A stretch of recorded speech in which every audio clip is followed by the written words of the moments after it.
Okay, here's volume 2, and this is an ongoing video series that just decided to place together. But does anybody decide to do anything, really? Nobody does. Just what's apparently happening. No.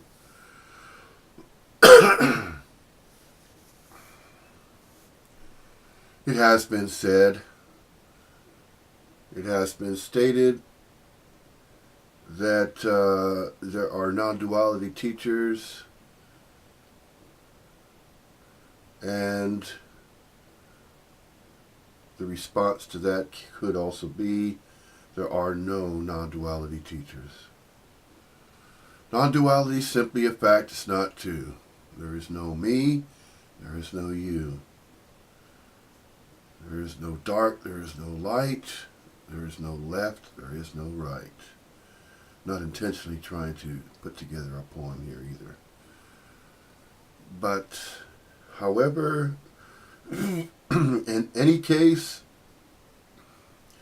what we're simply seemingly doing is holding a space that feels as though in that space there is the sensation as though we're not only holding a space, but that a body-mind, is born, and it's presumed and conditioned to become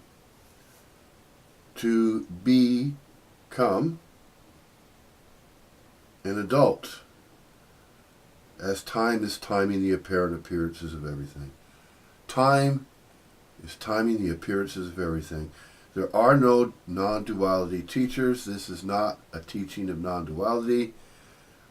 Even the use of the word non-dualism, there are no isms, because the moment that there is an ism, then there is a sense of separation, that such an ism is an idea of a belief. And beliefs are beliefs from, by, and for what?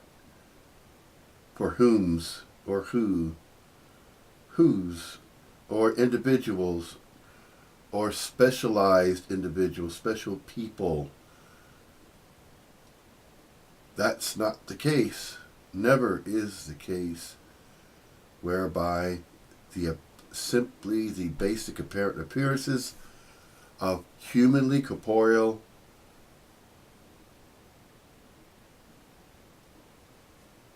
human forms, the human corporeal humanoid form with the torso, with the legs, with the two arms, the two legs, the body and the mind, the body, the head, the face,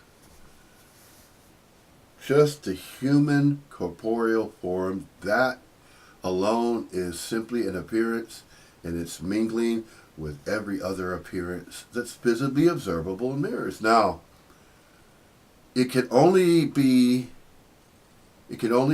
stated, associated with that which is what? That which is observable. That which is observably visible in mirrors is obviously what? Is obviously observably visible by what?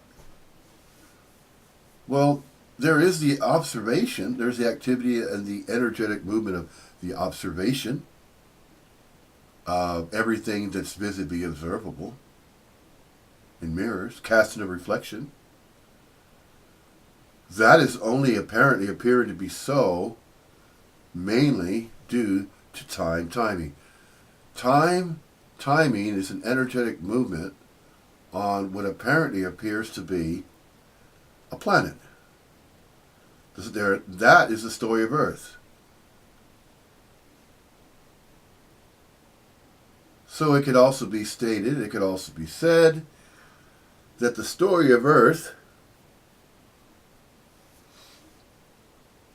contains all types of contextual content. Now, The story of any story contains content, contextual content regarding the subject matter of what is being visibly observable. Now, there is no doing about that. There is no knowing necessary about that as well. It is neither necessary nor is it unnecessary. It is simply what is being visibly observable. Now, the beingness of observation, the energetic movement of observance, of observing. Observing what? Observing appearances. Apparent appearances of what? Apparent appearances of everything, no thinking, and no thing, everythinging. Just this simple, basic use of the English language can be interpreted in one of innumerable ways. There is the apparent appearance of infinitudinal complexification. Infinitudinal complexification of what? Infinitudinal complexification of all that apparently appears to be both real and unreal, knowable and unknowable, observable and observable, for nobody, and for no meaning, reason, and purpose other than of its own accord and volition. Of what's accord and volition? It is not a what. It is simply an apparent appearance of everything, no thinging, and no thing, everythinging, apparently appearing as everything and something, and some things. There's the apparent appearance of time, timing, everything that apparently appears to be happening. There are no suspended happenings. It only apparently appears to be suspended, since time is timing, everything happening all the time.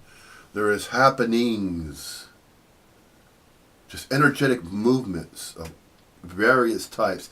The variety apparently appears as variety due to time, timing, the apparent appearances of that which appears as things, as objects, when it's simply an appearance of everything appearing as things.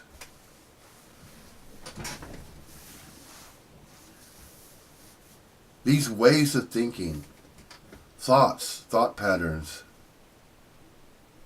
thought waves, thought patterns, thought forms, transmissions, resonance, frequencies, sounds, oscillations, energetic movements.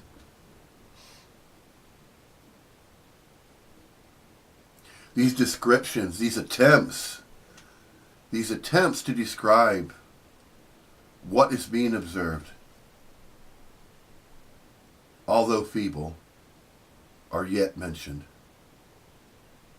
Are they mentioned for anybody? No.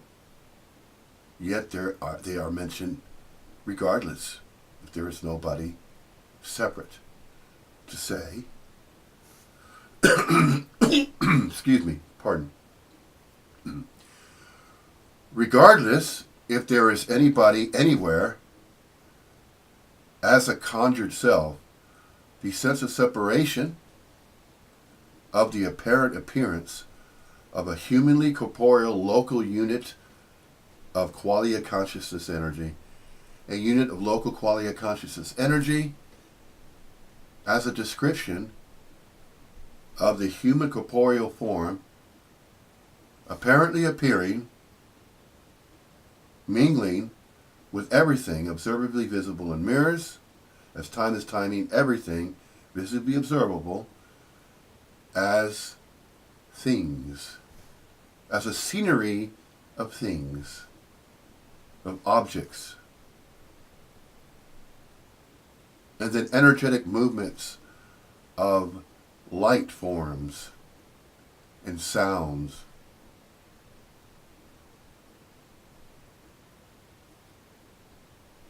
These light forms and visions of appearances of scenery, of that which can be observed.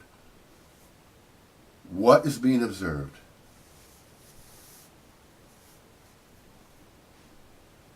Whatever can be perceived is not what is perceiving.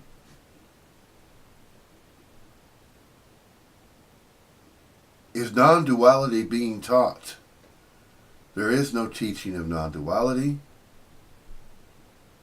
There is simply the apparent appearance of non-duality via duality. Duality is the apparent appearance of time, timing, everything appearing as things, as objects, as items that are described. Descriptions that are described and defined via the observance from a unit of local quality of consciousness energy is the energetic movement and the observance of that energetic movement and calling it that. There are descriptions and definitions and categories, categorizations,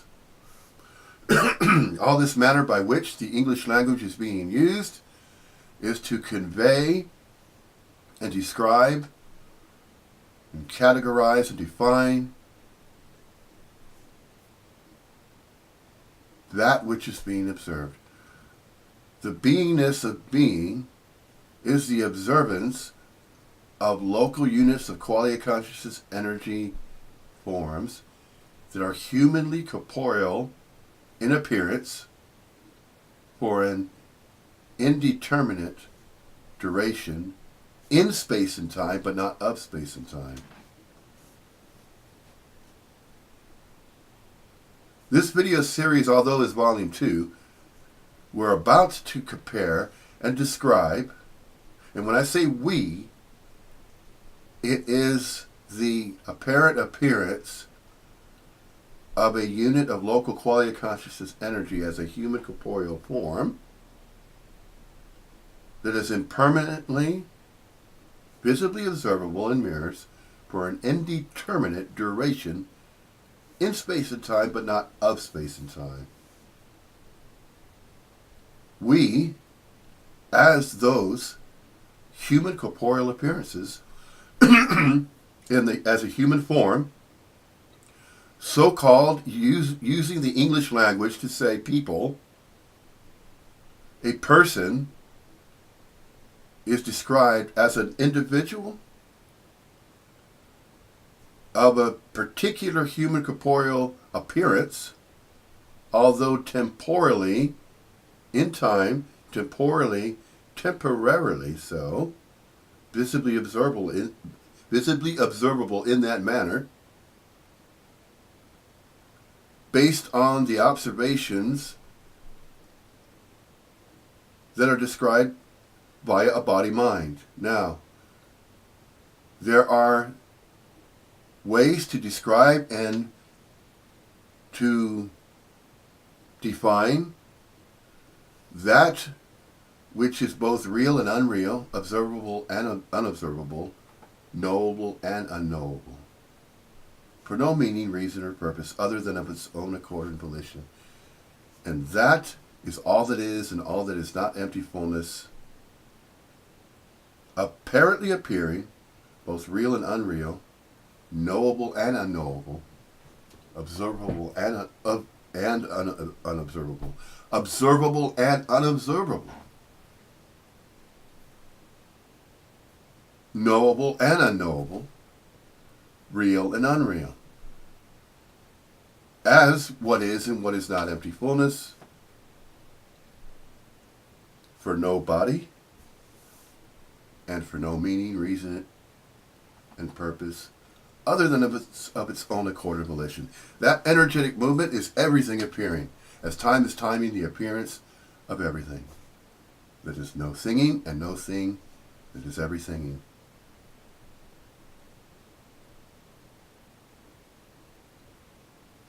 Duality has all of the various types of this and that. This and that is relegated to that which is dual in nature. Obviously, duality, using the English language to define duality, is simply stating that this and that is this and that way, to some degree. So this is seemingly real to some degree, and some other thing that is seemingly real as well, but to some other degree. But non-duality, Advaita Vedanta, simply means not to. Now, we are using the English language here in the manner by which this body-mind is simply expressing. This apparent appearance of this human corporeal body-mind is not a separately conjured, self-conjured, conjured self. That is not what this is. This human corporeal appearance, as time is timing everything to appear as it arises of its own accord and volition, is happening, continuously happening all the time. There is only the apparent appearance as though there's change due to time timing. Time is timing everything that is already continuously happening all the time, temporally so, and yet with an impermanent nature as time is timing. The appearance of everything, no thinking and no thing, everything. There is no past, as though there were happenings in a past before, and there is no future, there are no futures for anybody or for anything to be happening in the future. Everything that has ever happened or apparently appeared to have happened, and everything that has yet to happen in the future,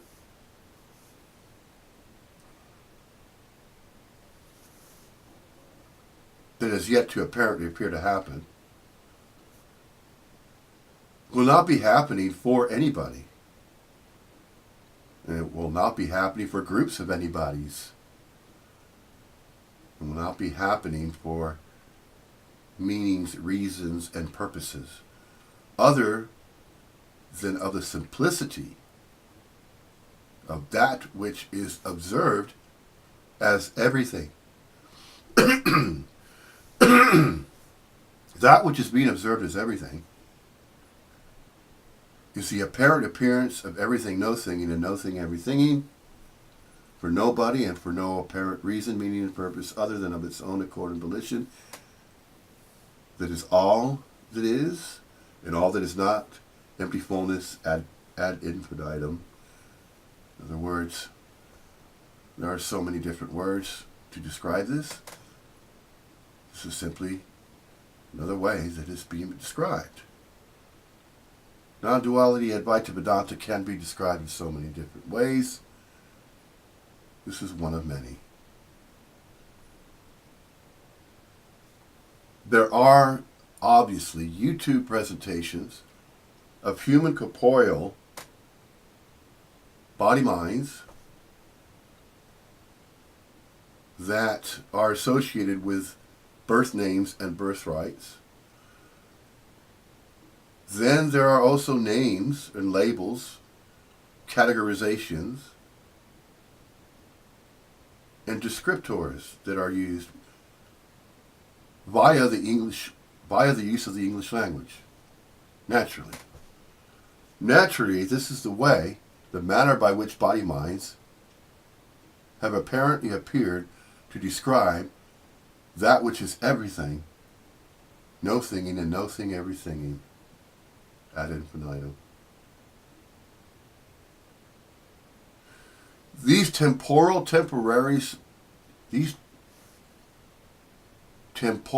in time, in space and time,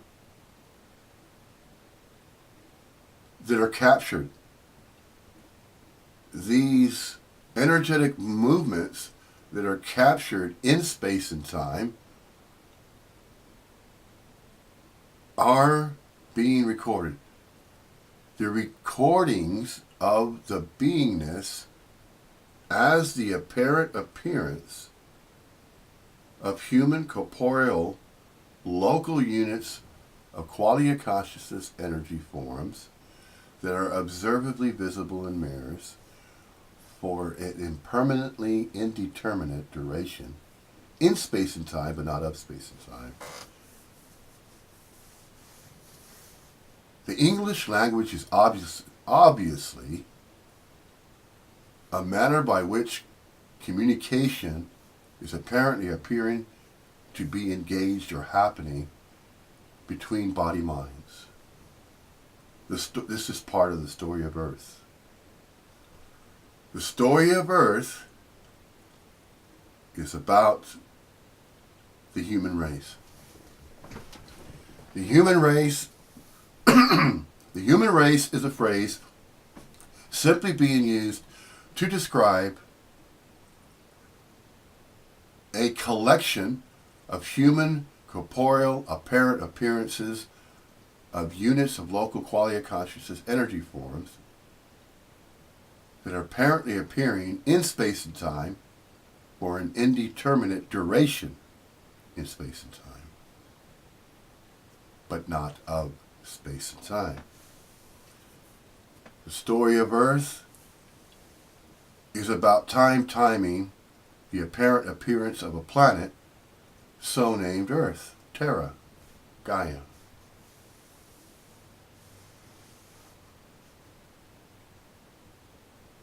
Apparently, that which is observably visible in mirrors can be described, whilst it's apparently appearing to be explained in space and time and captured in a video recording such as this. Therefore, these suspensions of groups of moments in time, as time is timing in space and time, the apparent appearances of appearances that apparently appear to be localized. They apparently appear to be localized since there's the apparent appearance of separate things, separate objects. Although there is no separation, there is the apparent appearance of separation of everything. Everything apparently appears to be whole, and as though there's the apparent appearance of things that are separate.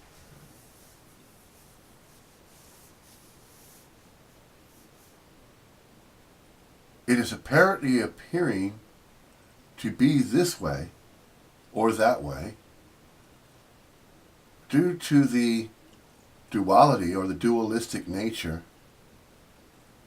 that is superimposed upon a unit of local quality of consciousness energy that is also part of the duality. A natural duality that is appearing as an appearance of everything that is dual in nature, as though it's a layer of reality. Reality is that which appears as everything no thinging and no thing everythinging. Reality is both real and unreal, knowable and unknowable, observable and unobservable,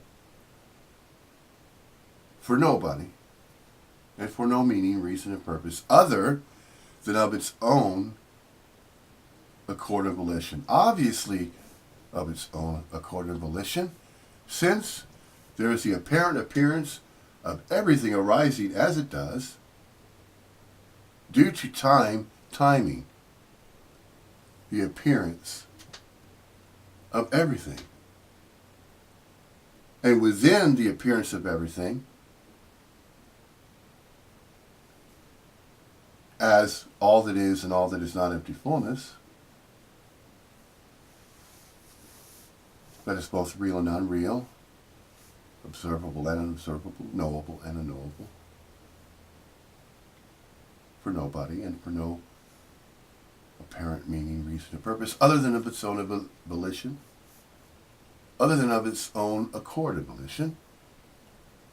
And yet, just because it is being stated, and apparently appearing to be stated in this recording, as though this is a suspension in space and time, is also part of what? Part of the story of Earth, part of the story of the content of everything that is no thinging and no thing that is everythinging. Empty fullness. Empty fullness appears as time is timing the apparent appearance of everything appearing as things, as something. Time is timing the apparent appearance of everything that also appears to be recalled or remembered or restored as though everything happened in the past, and everything that appears as everything no thinging and no thing everythinging will also appear in the future. And yet, there is no past and there is no future. There is only now. Therefore, time is timing the apparent appearance of everything, no thinging and no thing everythinging, appearing as though there are things apparently appearing as everything.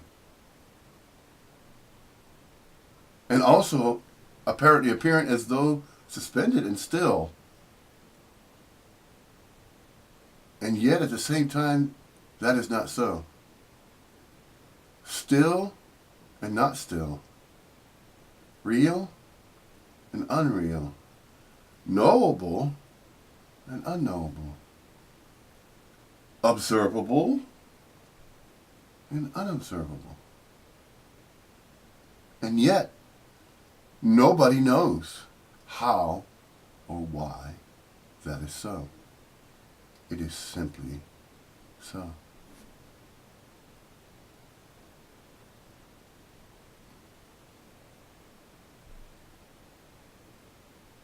Therefore, the duality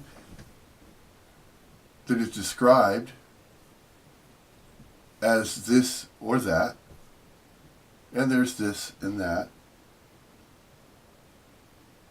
as though there is a suspension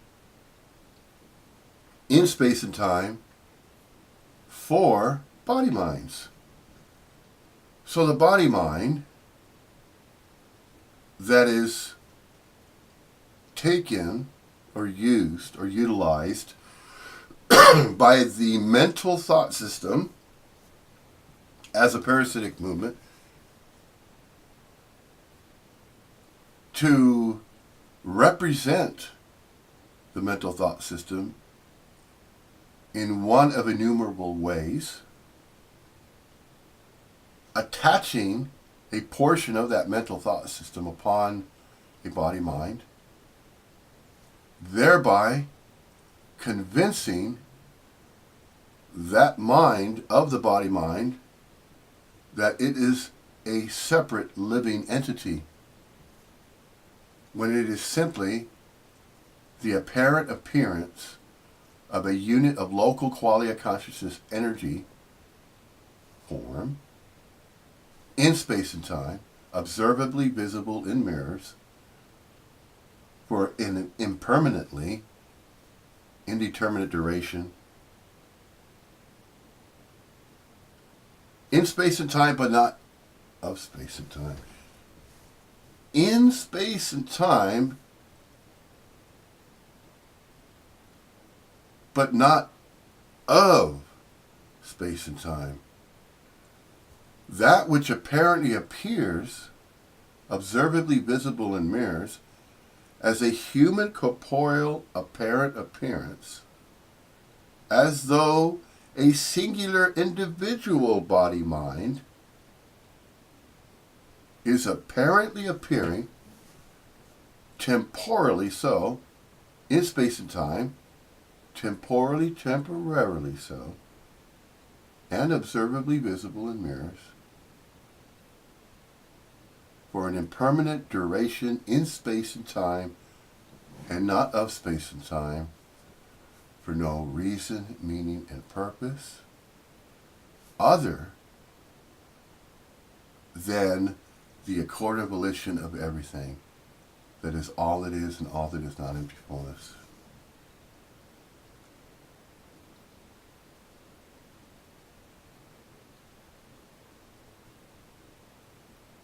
In this video series, Volume 1 was simply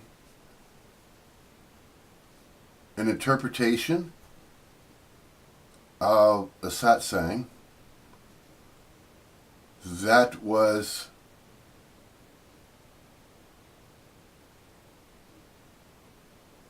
being presented as a video presentation of a satsang to simply share information regarding non-duality, Advaitans. And yet, although non-duality is a fact, it simply means not two, it means not me, and it means not you. There is not just a separate me and a separate you. There's simply the apparent appearance, as though there is separation of things in space and time, as time is timing everything to appear as though it's whole. Everything is whole and perfect and exacting and precise, and just as it always has been and always will be. These phrases and this manner by which this speech is being heard, is being used, is being transmitted via the 5 sensory input-output modalities of a local unit of quality of consciousness energy form that is humanly corporeal in nature, and yet is apparently appearing in space and time as a local unit of quality of consciousness energy form, humanly corporeally so, for an indeterminate duration in space and time, and not of space and time, as a manner by which everything is to be expressed, or can be expressed. Everything is being expressed, regardless if it is described in some manner, in this way or that way. If anything that's observably visible in mirrors is to be described, it is not being described for anybody or by anybody. It is simply a description. These descriptions of everything, no thinging, and no thinging, and no thing, everythinging, or empty fullness, or all that is and all that is not empty fullness, or that which is appearing as time is timing everything to appear as an appearance of everything with the content of things. And the content of things include all things that a body-mind believes it is witnessing whilst it is conjuring the idea that it is a special, unique, purposeful, meaningful, individual, self-conjured, conjured self, a self-sustained, self-fulfilled, self-maintained body-mind complex that has its own birth name and birthright to claim as its very own, and to also claim and profess and proclaim however it may express via 5 modality input-output modes, 5 sensory modalities, the 5 senses of a body-mind that is apparently appearing as though it is a separate individual body-mind. But that is said from a body-mind is a way or a manner by which a sense of separation is expressed. The sense of a separate self expresses as though it is a special, unique, individual, self-sustained entity with free will and choice to decide and be convinced that that is so, that that is the way that it, as a body-mind, is appearing. That appearance that it is appearing as a human corporeal form is claiming that it knows what it needs to do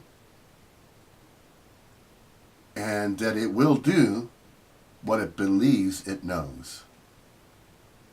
That is apparently what is happening whenever there is this sense of separation that is conjured via the mental thought system that is mingling with time timing the apparent appearance of everything. Time is timing the apparent appearance of everything. Granted, that may or may not be so, yet that is apparently appearing to be happening all the time, since time is timing everything to appear in that way. And yet, it is both really seemingly happening and not happening. That which is not happening is unknowable. That which apparently appears to be happening is knowable and observable and visibly observable in mirrors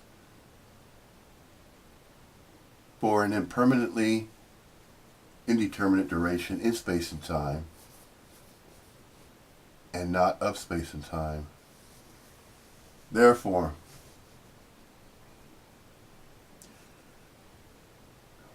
to share or to describe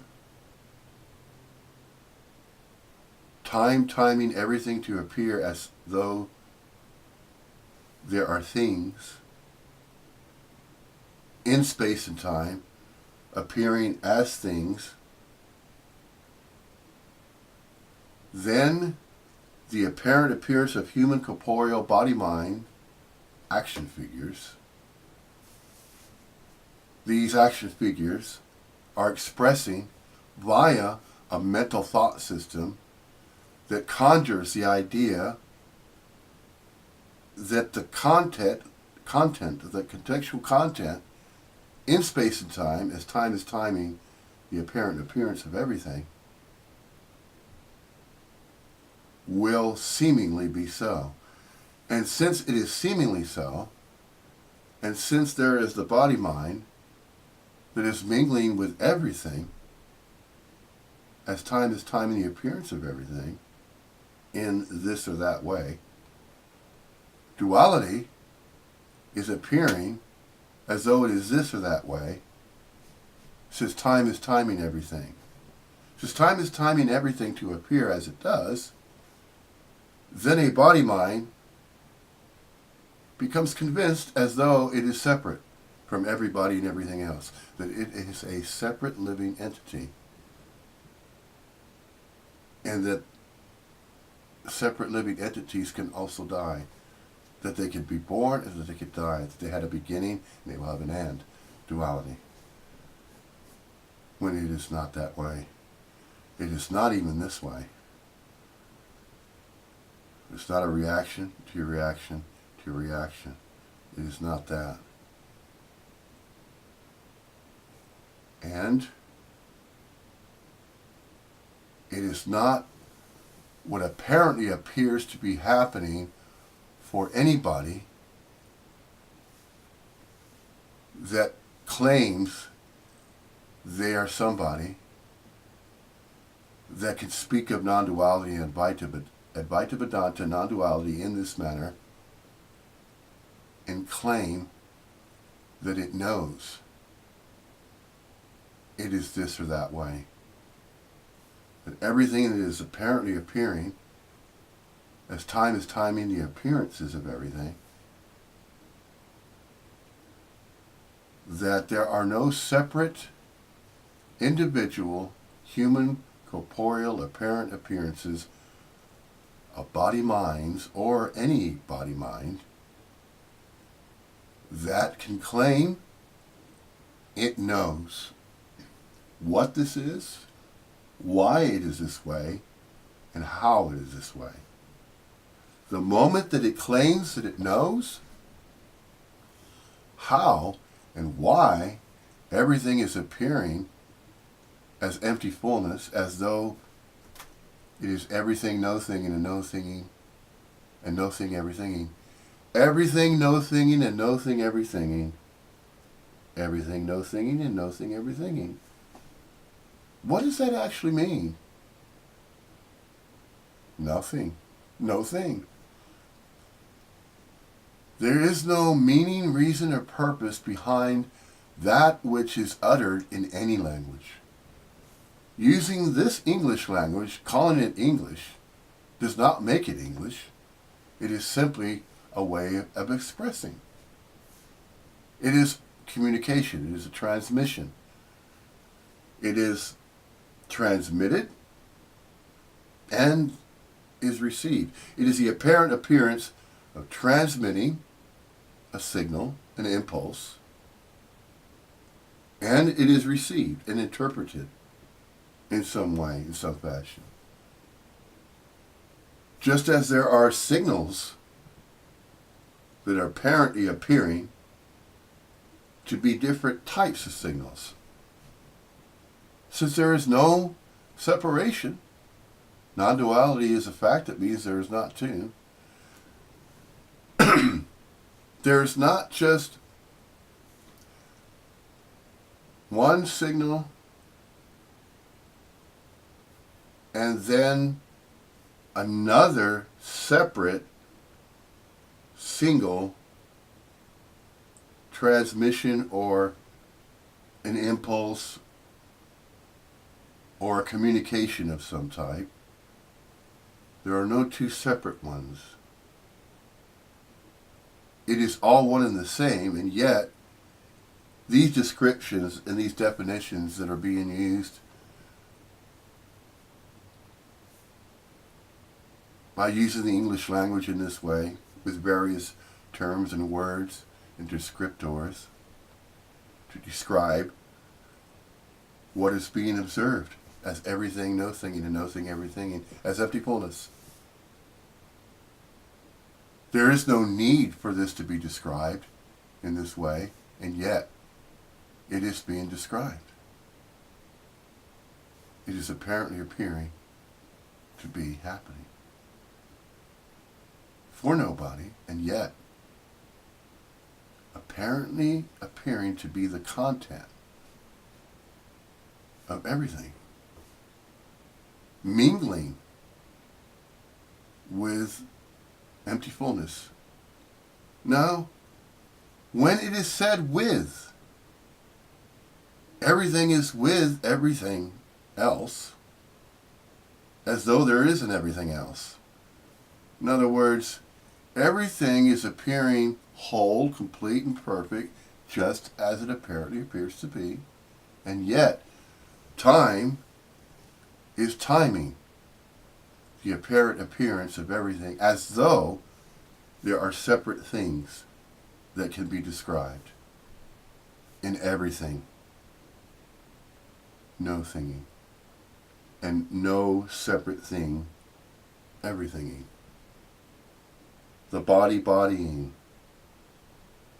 The room rooming. The house housing. The floor flooring. The ceiling ceilinging. The wall walling.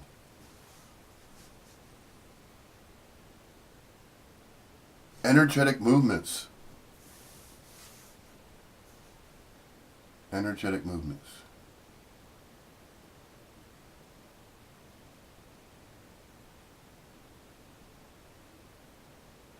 There have been speakers regarding the subject of non-duality, Advaitans. Simply means not two. Non-duality is a fact. There is not two of anything. There is simply wholeness, completeness, empty fullness, perfection, just as it apparently appears to be, and there is not another way that everything can also apparently appear to be, and yet everything apparently appears as dualities, as though it's dual in nature. That's the impermanence. The impermanence of all that is and all that is not empty fullness. The impermanence of everything that is appearing as it does, as time is time and the apparent appearance is everything, as though there are separate things within space and time, is apparently appearing to be this way because of impermanence. Impermanence would not be so if time was not timing the apparent appearance of everything, as though it can be suspended as moments in space and time as a threefold principle. A threefold principle of a past, of moments of everything happening in a past, and a future timeline in space and time, as time is timing, of everything that has yet to apparently appear to happen in some way. Now, everything is appearing to be happening in some specific way due to the obvious apparent appearance of body-minds as human corporeal units of local qualia consciousness energy forms. That is apparently appearing to be so in the impermanent nature of time timing everything that appears as it does. Energetic movements of infinitudinal complexification. All of these energetic movements that apparently appear to be energetic movements of this and that dualities apparently appear to have or to possess or to be happening in space and time as energetic movements that are of various frequency ranges or resonances. The resonance. I'll give you an example. Not really giving an example, I'm going to mention example. Who's mentioning example? Nobody.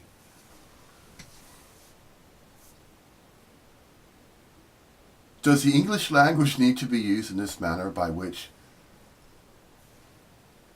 the descriptions are going to be taken to such a degree that once it is mentioned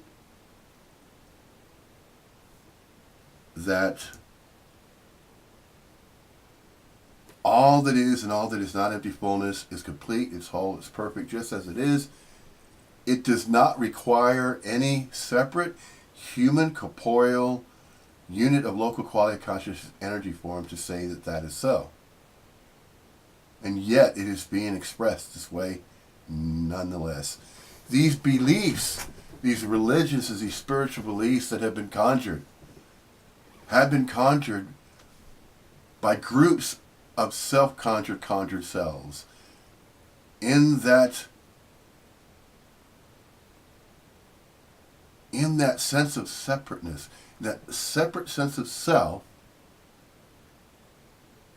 believes and is convinced that it is a separate living entity that was born, had a beginning, and will have an end, and will die.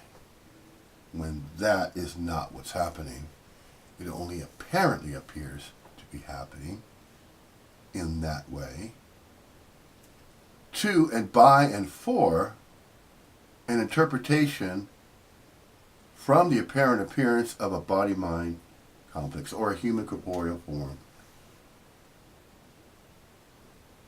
that exists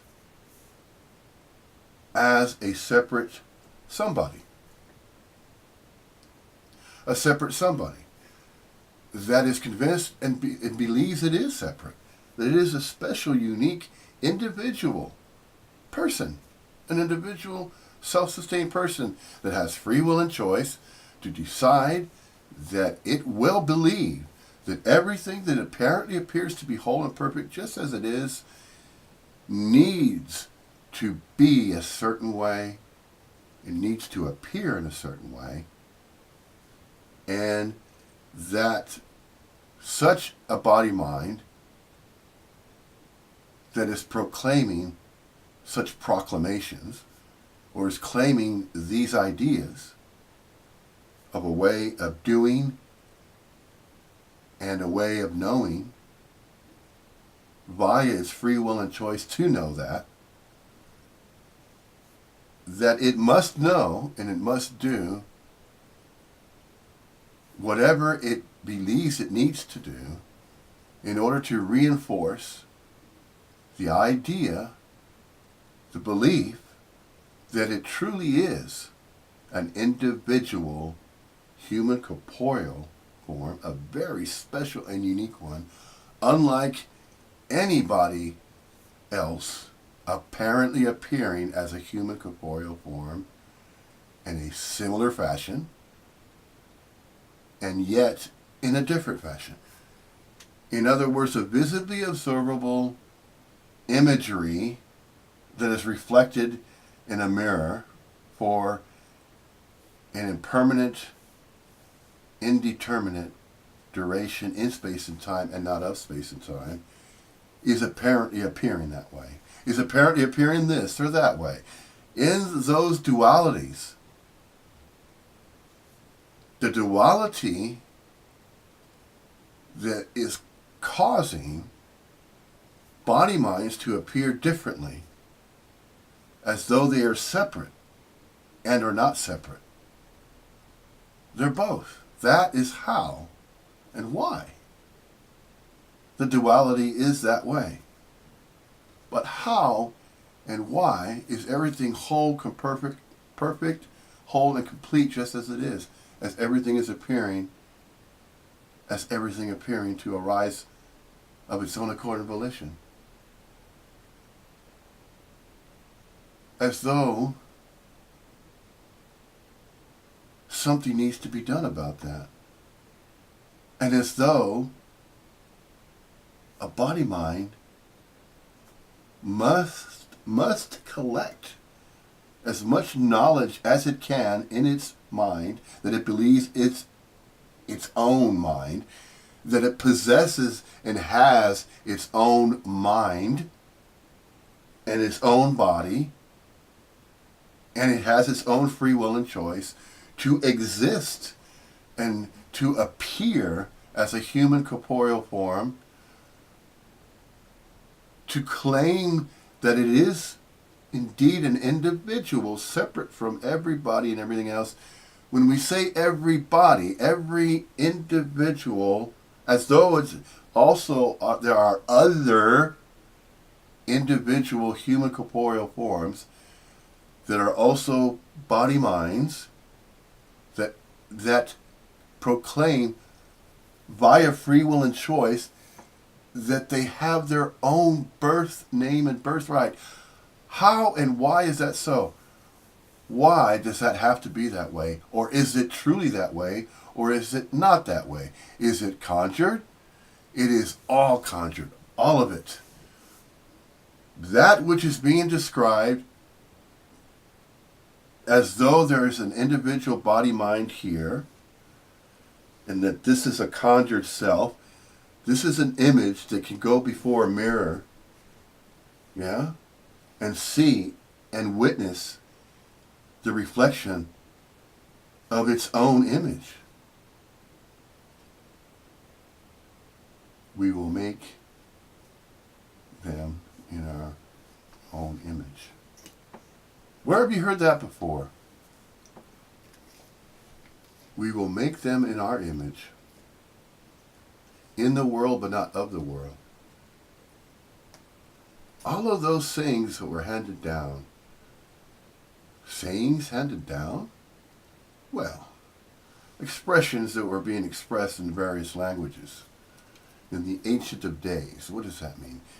In the past. The past of what? In the past of the story of Earth. Oh, that story. Okay. Well, why didn't you say so in the first place?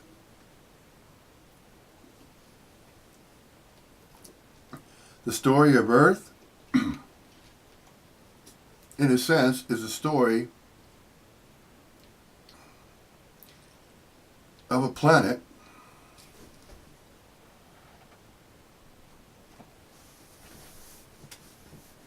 that is similarly so, as the story of a body mind. Let's consider that. The story of Earth is likened to the story of a body mind. The story of a body mind is a representation of an apparent appearance of a human corporeal form that does not know its own beginning and will never know its own end, simply because it had no beginning and it will have no end. The story of Earth is the same. It is a planet that does not know its own beginning or its own end. Why? Well, it can be said simply because everything that is being described using this English language now is both real and unreal, and that's a dream.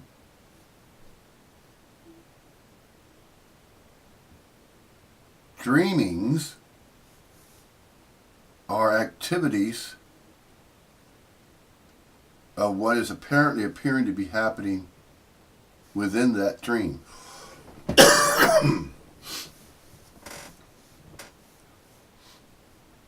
Everything that is apparently appearing as both real and unreal, observable and unobservable, knowable and unknowable, by and for nobody, as what is and what is not empty fullness, as everything is no thinging and no thing is everythinging, as apparent appearances of things, as separate things, objects, is apparently appearing to be so due to timing, the appearance of everything. So time is time in the apparent appearance of everything. And everything that can ever apparently appear to be as though there are separate things within that apparent appearance of everything. Therefore, if there is an attempt to describe what is being observed, what's looking is what is being looked for. The apparent appearance of a human corporeal unit of local quality of consciousness energy form as a body-mind is either convinced via the mental thought system that it is a separate body-mind and that it claims its own appearance of a body-mind, as though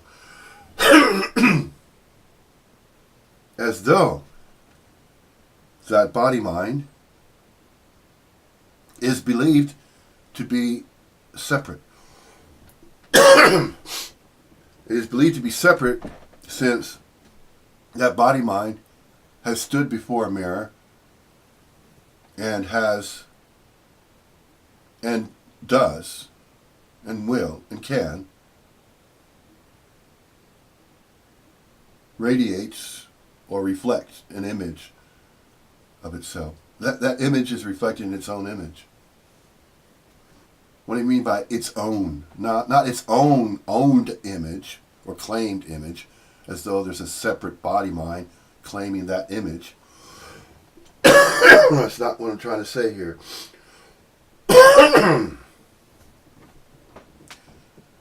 Now, you got to pardon the condition of this body mind right now. This happens to be a season of time in the winter. Now, there's these viruses, okay, and they look for, what do they look for?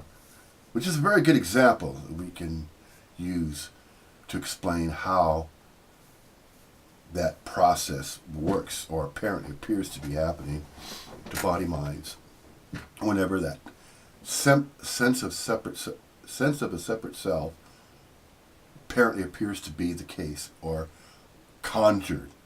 The conjured idea that there is a separate body mind here, although this is just an appearance, mingling with all other appearances as everything, as the content of everything, that apparently appears as time is time in the apparent appearance of things, of everything. Anyway, so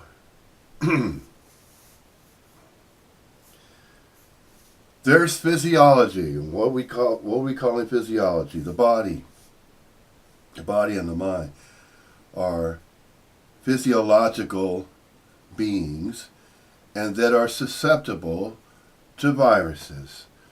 Now, the cellular structure and the biology, without going into great detail about the biology, all of the body-mind, it apparently appears as biology of living cells.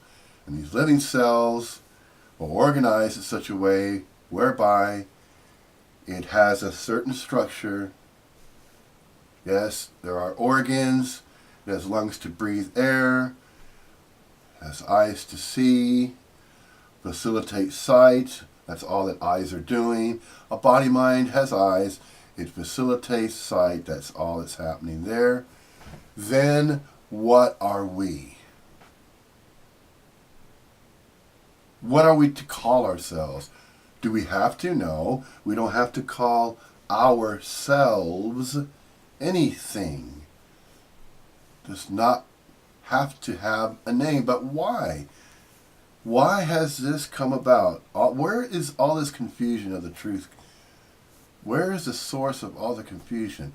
It's all the conjuring. The mistakes, the misinterpretations from the simplicity of being. Simply be. How does anyone do that? There is no how. There are no books. There's no information, no teachings, there are no meditative practices. Nothing in the story of Earth is useful for a separate sense of self to exist separately from everybody and everything else, because that is not so. It only apparently appears to be that way. Therefore, the human race is a story of a human race within the story of Earth. The story of Earth explains how and why various living things, life forms, have appeared upon its own surface. The story of Earth has its story to tell. But the dynamic of so much content, so much contextual content is replete in the story of Earth, simply because time has been timing these appearances of the Earth as it has its own story to tell. Now, does it own that story? No. I said its own story because it's relegated to the story of Earth as a planet. Now, the planet doesn't have a mouth so that it can speak and use the English language to explain these things. Therefore, on behalf of the Earth, a body-mind can tell that story. And it can do so in one of innumerable ways, because of the apparent appearance of an infinitudinal array of complexified ways, using the English language and using the vocabulary, the terms, the terminology. It's so versatile, the English language, that so many different terms and words can be used as descriptors to describe an idea, a concept. This can be said to be rather difficult to isolate and reduce a video presentation about non-duality, regarding non-duality, or Advaita Vedanta. It is a free flow. It's a free flow energetic movement. Whatever is going to arise as a thought form or a thought pattern, if any thought is going to be entertained, it is so random it cannot be predicted, which is why a satsang happens, where the apparent appearance of body minds get together in a room somewhere on the Earth, story of Earth. There's apparent appearance of geographical locations, although there is only the appearance, as though there is a here and a there, when that's not the case. And you can see how there are paradoxes in every single attempt. Once it is recognized that there is not two of anything, then it turns out to be a paradoxical situation. In every way, shape, and form, regardless of all the attempts that a body-mind may express to describe what is apparently appearing to be happening.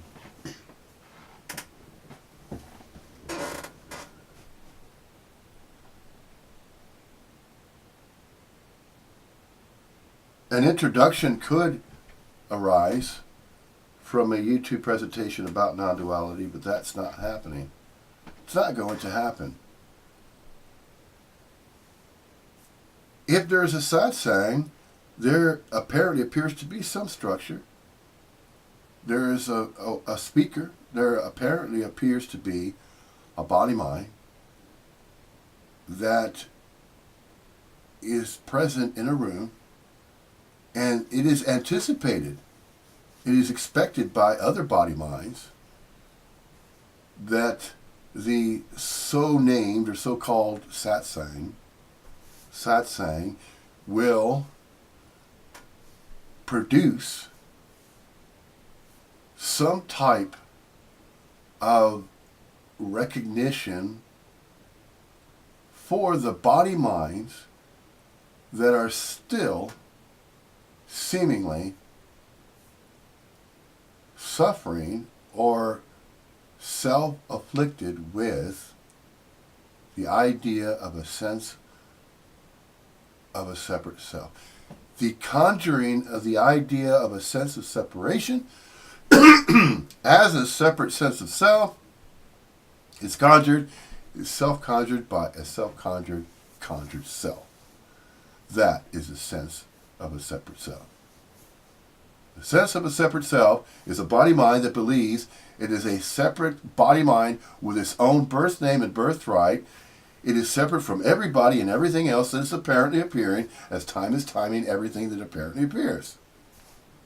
As this, as it arises, as however it will arise. Has arisen, will yet to arise, and is arising now. There is that threefold principle that the body mind seemingly is conjuring. Because no matter how much effort is exerted by the body mind, that has become so conditioned, since time has been timing everything to appear as it does, time has also been timing the apparent appearance of human corporeal apparent appearances of people, okay, and the human race, the story of Earth. The story of Earth is about a human race. The story of Earth is about life forms, kingdoms. The story of Earth is about the animal kingdom. The story of Earth is about the human kingdom. The animal kingdom, and it's, mammals, and it's very similar. I know there are going to be other body minds that are going to go, oh, wait a minute, it should be explained this way or that way. You know what? Fine. You go ahead and do a YouTube presentation in the manner by which you believe it should be done. Fine. I'll tell you what. A body mind is quick to judge and quick to criticize and say, well, why didn't you introduce the presentation this way or that way? Tough. It's going to be presented in some way, like it or not. You know, this thing about likes and the social media, and you have Facebook. It says, are you going to like it or not? Oh, he didn't like it. She didn't like it. She didn't like what I put on Facebook. Wah. I'm going to cry. I'm going to whinge. I'm going to complain. Or I'm going to say, oh, great. Oh, wonderful. Oh, joy. No. All that crap doesn't matter, okay? All right. And yet it does seem to matter. Why does that seem to matter? That somebody decides to create a YouTube presentation and they're going to explain it something or an idea, okay, or a concept, an idea in some way, and then other body minds are going to do what? Immediately do what? Judge, criticize, and say, well, they're going to critique and say, well, he should have used this word, and he should have used that word. He should have, would have, could have said this way or that way. He or she said, he or she said, he or she did, he or she... You know what? Let's drop all of that. All of that does not matter. What really matters is, what is the message that's being conveyed here? The simplicity. Okay. If there is a body mind that wants to be entertained, it has a computer, it turns it on, and then it gets onto the World Wide Web, it gets onto the internet, and then it makes a decision. That body mind thinks, you know what?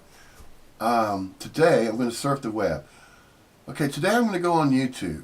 All right, wait a minute. Maybe I should work on my own YouTube channel. See? And then it continues on and on and on and on that way. A sense of separate self. all that is doing is just reinforcing a sense of a separate self that reinforces that idea that I must be, I am, therefore I must be a certain way, I must do certain things, and I must know about all of that. And I better know what I'm saying, because if I don't, guess what's going to happen? No. All of that doesn't matter. All of that's not happening. But a separate sense of self, the conjurings of a conjured, separate conjured self lives, exists in that reality. It exists as though it believes and is convinced is a separate living entity, separate from everybody and everything else. There is no everybody and there is no everything else. There is simply everything. Everything as an appearance. Time is timing appearances of everything. That's it. That's it right there. Now, if you want to go take that further, fine. We will take that further. Now, I want to say we. Well, we will, okay? That includes every single visibly observable body-mind that casts a reflection in a mirror. Take the apparent appearance of a body-mind, put it in front of a mirror, and what is it doing? It doesn't have to do anything. It's already being. What is it being? It's being an energetic movement. It's an energy field. Body-minds are apparent appearances of units of local quality of consciousness energy. How and why are they local? Time. Are they temporal? Yes, because temporally, so units of local quality of consciousness energy are appearing that way. Yeah? So you have the apparent appearance of a human corporeal form, a body-mind form that's visibly observable that way. For any reason, meaning, or purpose? No, it's just simply an appearance. Leave it at that. Appearances. Okay, apparent appearances, fine. So, you have body-minds.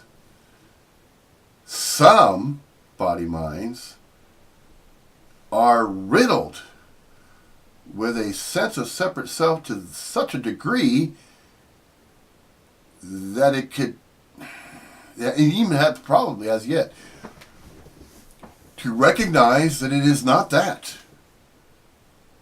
It is not a separate self. It is not a separate conjured self. Those conjurings, that it is a conjured self, that it has a birth name, that it has a birthright, that it was born in a certain place, it has a birth certificate as proof.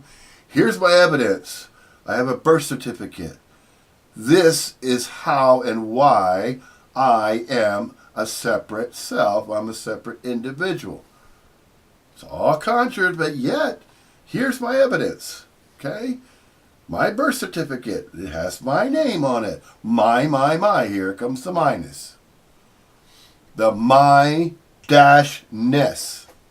Could be looked both ways, couldn't it? It could be perceived in one of two ways, an oxymoronic concept, a euphemism, a metaphor. Yeah? Okay. So, we're going to stick to each subject here, not going too far off of tandems, which is very easy to do. Why? Simply because, apparently, a body-mind doesn't have or doesn't possess, yet a body-mind is mingling with everything. And so there's thought forms, thousands and thousands of thoughts, constantly everywhere, in everything. Information, impulses, energetic movements. All of that's information and all of that's energy oscillating and just jostling freely, and yet science pins that down and describes all the different energetic movements that it believes it is observing. Why does it believe it is observing? Because this is sciences that can be used to describe everything that's apparently appearing as things, as the content, as there's a contextual content, the apparent appearance of things and items, and then, you know, a comb is a comb, a pen's a pen. You know what I mean. When I say you know what I mean, whoever may come across the YouTube presentation, all right? Jeez, man. Yeah, but he didn't say it this way. Yeah, but she didn't say it this other certain way. Oh, wait a minute. It's not on. Wait a minute. I didn't see this video presentation. I'd never seen Rick Archer from, you know, Bat Gap from Buddha at the Gas Pump. Well, wait a minute. That guy right there, that body mind, this Richard Shanti Vedanta Trevino. Where'd this guy come from? He's never been interviewed by anybody. What books has he written? Has he written any books? Has he published any books? Well, then he's a nobody. Has he had any satsangs? Has he had anybody interview him? He's still a nobody. Look, although we apparently appear to exist, is there more or less to do anything about that? Well, does a body-mind make something happen? Well, there's the apparent appearance of things that can happen. That body-mind can contact another body-mind, and then those two body-minds can contact other body-minds. If there is some type of a reason, what? Is there a agenda? Agendas, reasons. Reasons for what? For being. For simply being present, inherently on. Awake to being awake. The aliveness. Awake to being awake. Well, what does that mean? Doesn't mean anything in particular. It simply means that there is no meaning in being. Being doesn't need a meaning for a being to be. What is being? What is a being being? A being is present in the moment. What moment?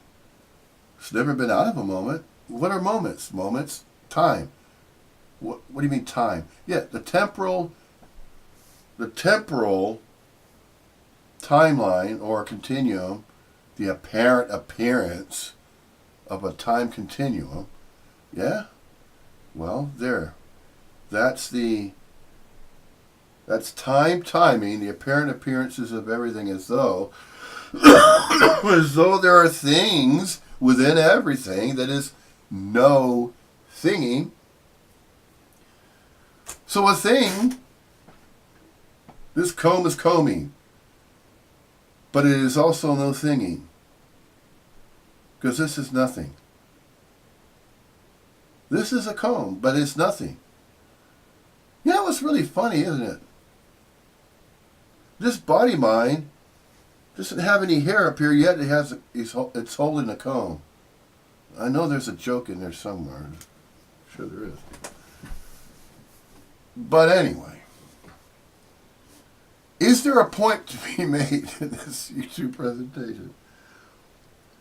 The agenda or the point, we were going to discuss about Jim Newman, the body-mind, so named Jim Newman.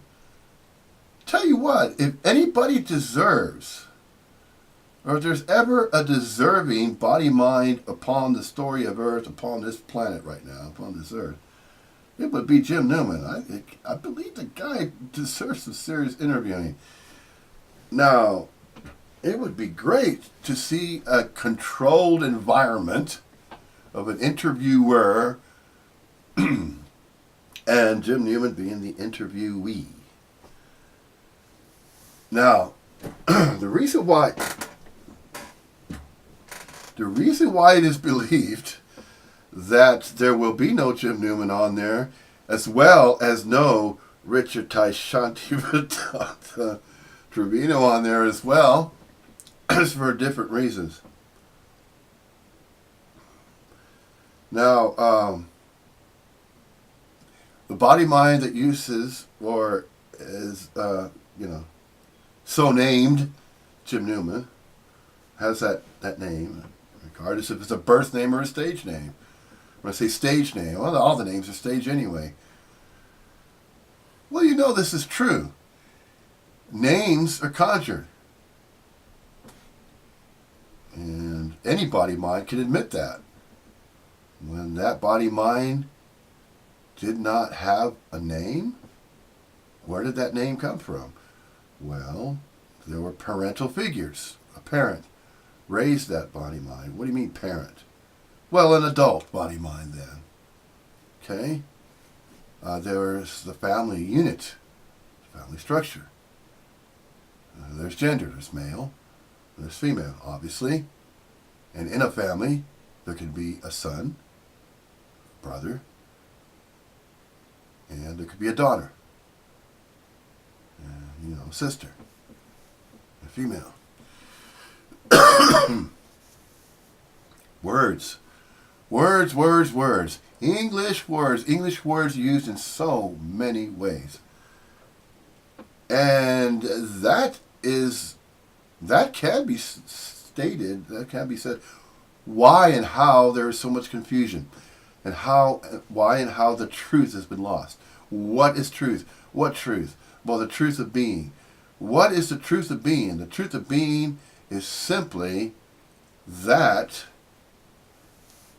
everything is perfect just as it is. Does anybody have to say that it is that way? No. And yet it apparently appears to happen that there are non-duality speakers, speaking of Advaita Vedanta, Upanishads, the Bhagavad Gita. These are words, and these are not necessarily teachings, you could say lessons.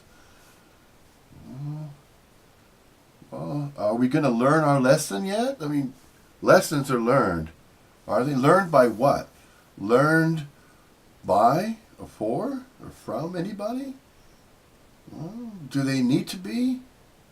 Well, some would say some groups of apparent appearances of body minds might group together and conjure up whole other belief altogether.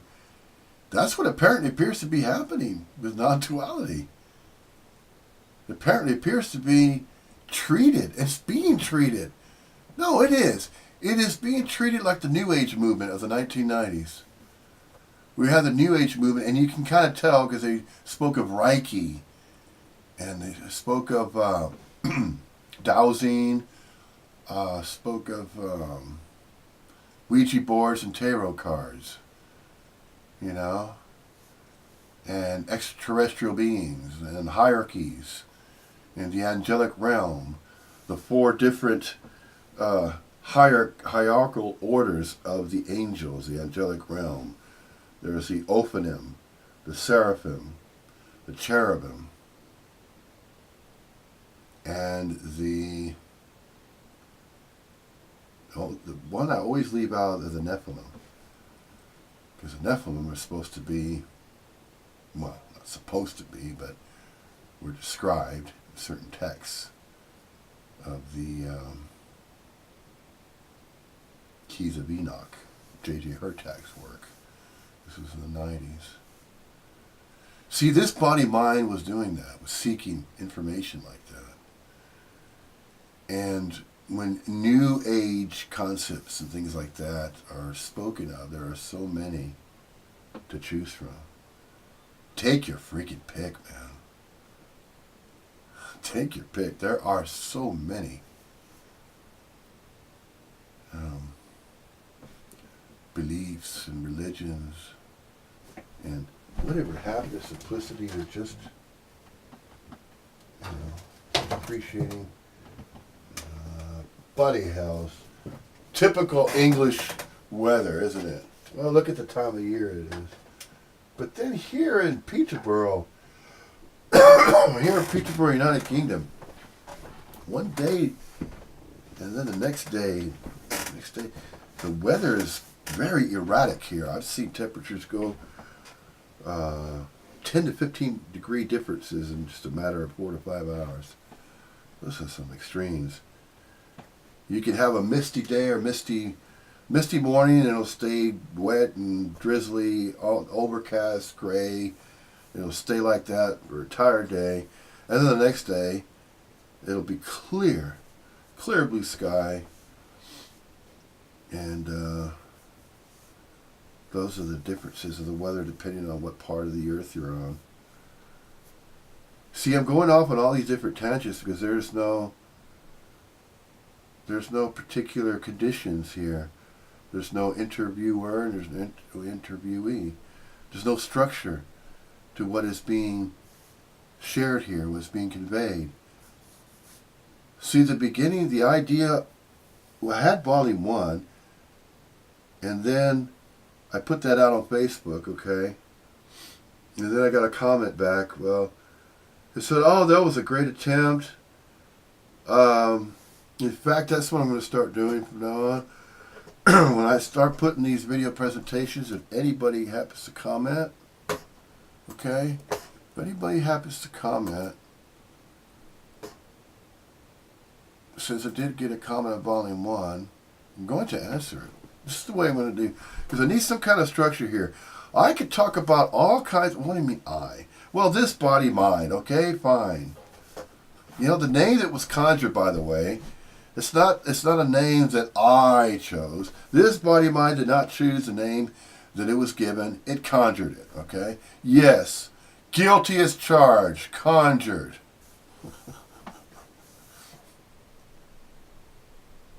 Yes, it's all conjured, it's all made up, it's fictional. You, too, are fictional.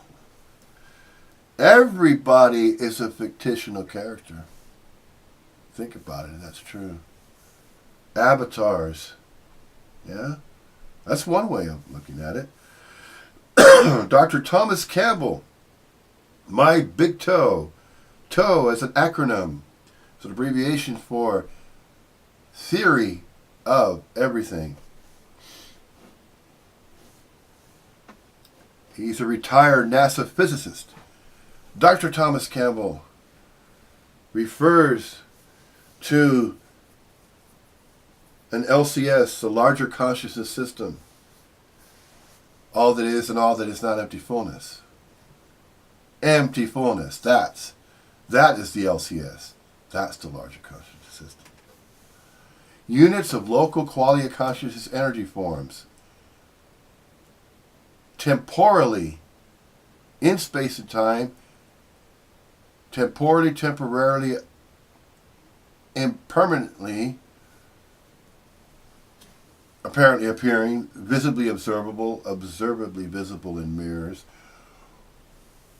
for an indeterminate duration in space and time, and not of space and time. In space and time is timing everything that appears as appearances, but not of it.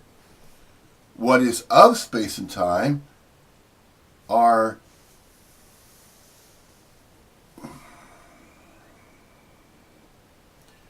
no, they're not even, well, they're energy fields, okay? So, what is the source of a unit of local quality conscious energy form? What is the source of that humanly corporeal individual body mind that casts an image or a reflection off of a mirror?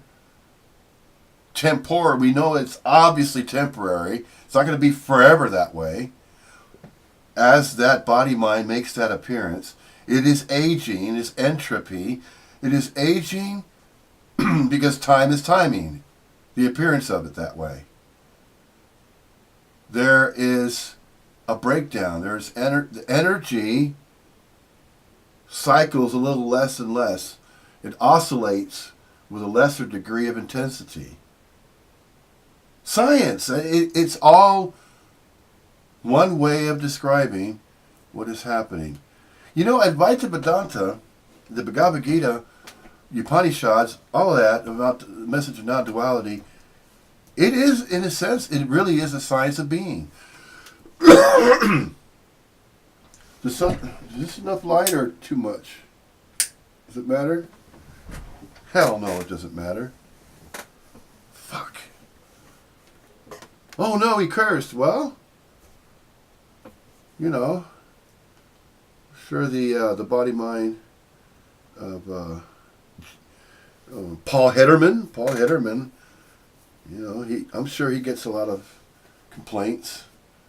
Before you see the satsangs being shown, the recordings of all those satsangs he's ever done, and zenbitchslap.com, you know, I tell you, a lot more body minds need a good Zen bitch slapping. That's for damn sure. Definitely agree there. Fuck! Oh my God, he said fuck. What do you mean, your God? Yeah, he said my God. Oh, are we back to religion again? Wait a minute, I thought this was about non-duality and not religious beliefs, Christianity, things like that. I'm telling you, there's so many different ways that we could begin to describe what the fuck is really going on. What is happening? What the hell is going on? You see? That's the main problem for most people. When I say most people, I'm referring to the conjured self. When it is recognized that this is just a dream, okay? Anything goes, man. And it really does. Anything goes? Everything goes, actually. And it's going. Is it going anywhere? No. Did it originate? Did it come from somewhere? Well, apparently. Does it matter? No. Are we going to talk about it? Perhaps. Oh, man. Okay. Just opening up another window here.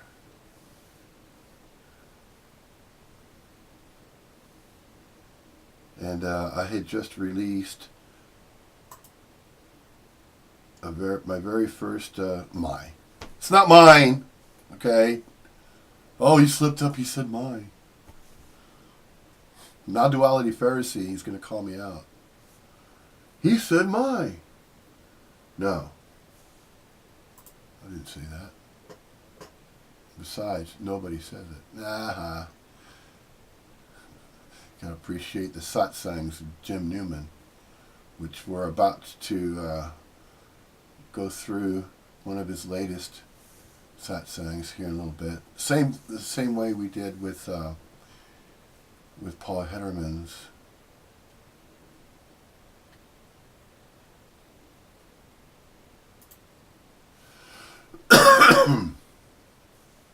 One of Paul Hedderman's latest satsangs.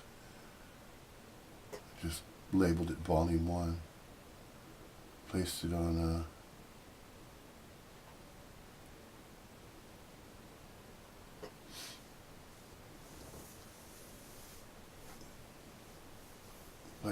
my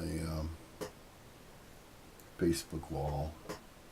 You can call it that. And then I recorded it for my YouTube channel, and it's there too. Oh, he said my again. No. A YouTube channel. Interpretation of a Satsang Volume 1. That's just a title that was used, okay? And Richard is a birth name, a forename birth name, that I did not choose, by the way. It's not mine. This is just a body mind that it's apparently appearing that you're seeing, okay? It is recognized. There's a body mind that, and then those that are watching this video presentation, they can have a body mind visibly observable if they just stand in front of a bloody mirror. Stand in front of a freaking mirror, and then you'll see. Yeah? What will you see there? Well, you stand before a mirror and you're going to see a reflection, like it or not. Well, what is that reflection? That is just a reflection of the unit of local qualia consciousness energy form that is a representation of what you are. Okay? So you're a what? You're not a whom, or you're not a who. You're not an individual. You're not an individual conjured self. Although most most body minds claim that they possess their own body mind, and they are convinced, conditioned, and suffering. That's the suffering, by the way. In the Buddhist tradition, there's Buddhism, there's Hinduism, there's Christianism. No, there's not Christianism. There's Christianity. And all these isms and all these religious beliefs and all that crap, guruing, loving gazes, love sprinkles, love showers, kiss my feet, kiss my ring. You know, the Pope, Pope-mobile, kissing rings, all that, bowing before the master. Crap. All of that is crap. No, no, no. That is not happening. And if a body mind's going to be that gullible, then keep at it then. Fine. Fools. It is. It's foolishness. This body mind went through the same damn foolishness. This body mind, okay, the forename was given Richard. It wasn't my decision, by the way. Again, it's never a body mind's decision that a birth name is given. It is part of the societal structure. Are we going to get into that now, about the birth certificate that's required, the societal structure, and then this is what a sense of a separate self begins then. Okay, the first 15 to 18 months of a little innocent body mind that has a little energy form in it, it's just fine the way that it is.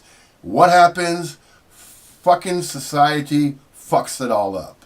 Yes, it does. It ruins the innocence of that simplicity of an energy form that just wants to be. Does it want that? No, it is being that anyway. It doesn't want or need or think or believe or think. It has these beliefs to think, oh, I have to be this way or that way. No. This sense of a separate self, the conjured self, is conjured.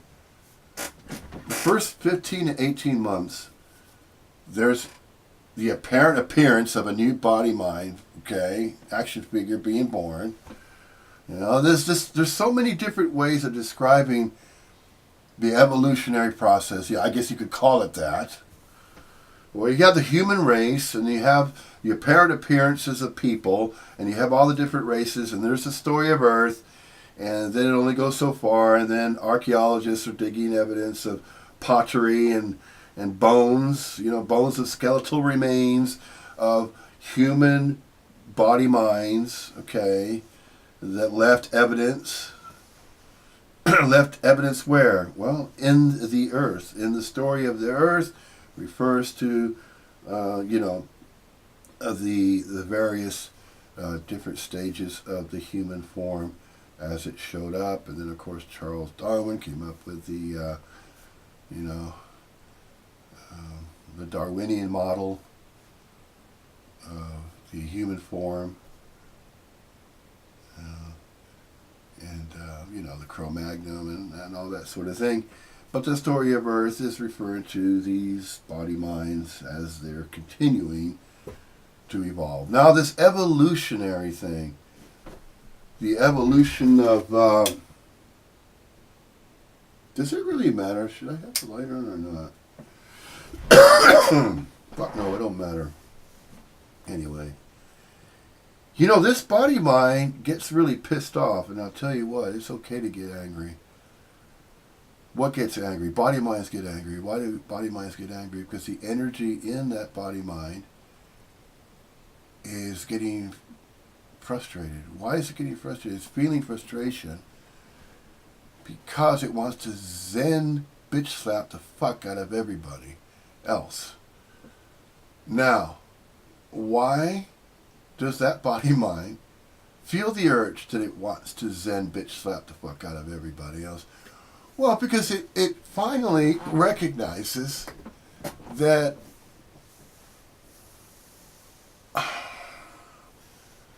all this selfishness and all this greed and all this it's mine. No, give it back. It's mine. You know, like, let's take the fucking family unit, and you have okay. It could be any. It doesn't have to be specifically. Okay, a brother or sister. Let's just say. All right. Here's a scenario. All right. This scenario. You have the average 4 or 5 year old. Little boy, little girl. They're in the same family. They're brother sister. Okay. It's not cousin. No. This is a family. All right. A family of 2. It's a 4 or 5 year old boy and a girl. It's a brother or sister. It's a weekend. It's a Sunday morning. Mom happens to be in the kitchen. She happens to know how to cook. So she's rustling up some scrambled eggs. She has a pot of beans, and it's been boiling for about an hour or so or two. And they're pinto beans, and man, they're going to be good because they're in a clay pot. They're being in it. It's an open fire. None of this fucking nuke stuff. None of this. This is all homemade, made from scratch. It's the best meal that any body mind could ever ask for. So picture this, all right? Yeah, there's a point about to be made here.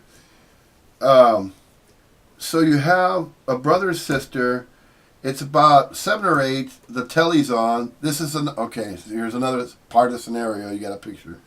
We're around circa 1970s. I tell you what, with this body mind's generation of the 50s range, if you were born between, let's say, the average year of 1955 to 65, let's say, that'd be fair, something like that. Let's say you were born between 1955 and 1965. Right within that range of a generation. You can recall the 1970s, Saturday mornings, Looney Tunes, the best. Those were the best. Those were the best times for Saturday morning cartoons.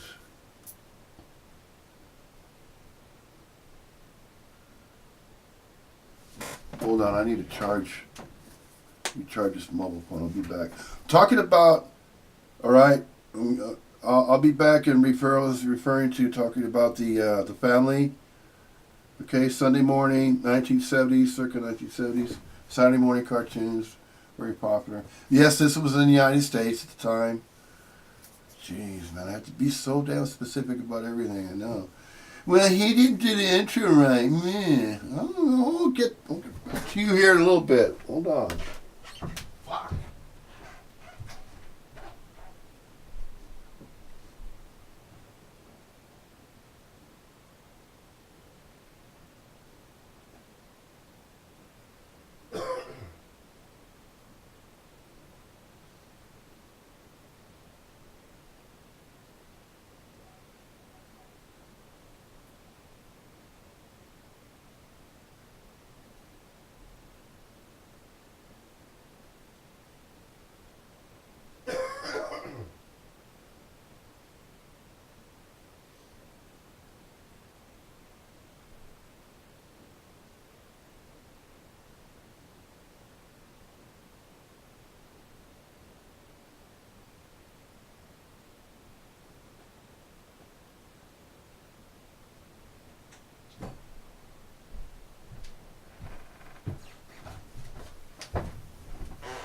Yeah, I was going to keep it civil, you know?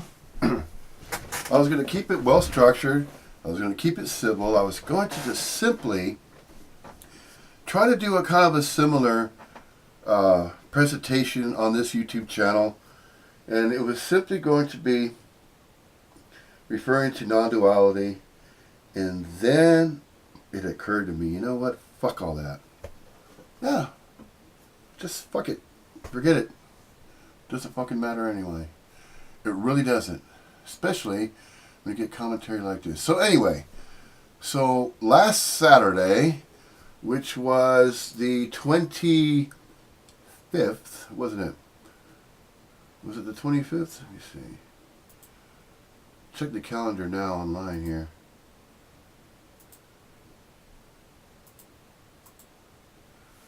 Let's see, 20, yep. No. 24th. I actually took the YouTube presentation and posted it on the 25th, which was Sunday. The 24th was Saturday. Okay, that's more like it. Now we narrowed it down. So, the 24th of November, 2018, that's when Volume 1 was recorded. And that's when I placed in here. This premiere video presentation is the beginning of an upcoming YouTube video series that will soon begin examining or taking a closer look at some of the latest pre-existing pre-recorded YouTube presentation satsangs that have been shared during this most recent decade of a timeline since 2010. We will be sharing similar interpretations of what has been stated in pre-recorded satsangs regarding messages about non-duality, non-dualism research with some of the most actively engaged non-duality speakers, teachers, such as, and I'm quite sure that I gave a list. If I didn't mention the list, excuse me, fuck. I'm telling you, if you live in the United Kingdom, I don't know if they sell this in the United States, but if you're battling the man flu and you've had a cold, last weekend I had a cold. You can kind of tell because in that recording I was, coughing a little bit, try to clear my throat. Now it's been a full 7 days nearly now, a full week. Yeah, I've been trying to nurse the cold, but I've been giving it the freaking Covonia bowl, man. In fact, let me go get the fucking bottle so you can see what I'm talking about.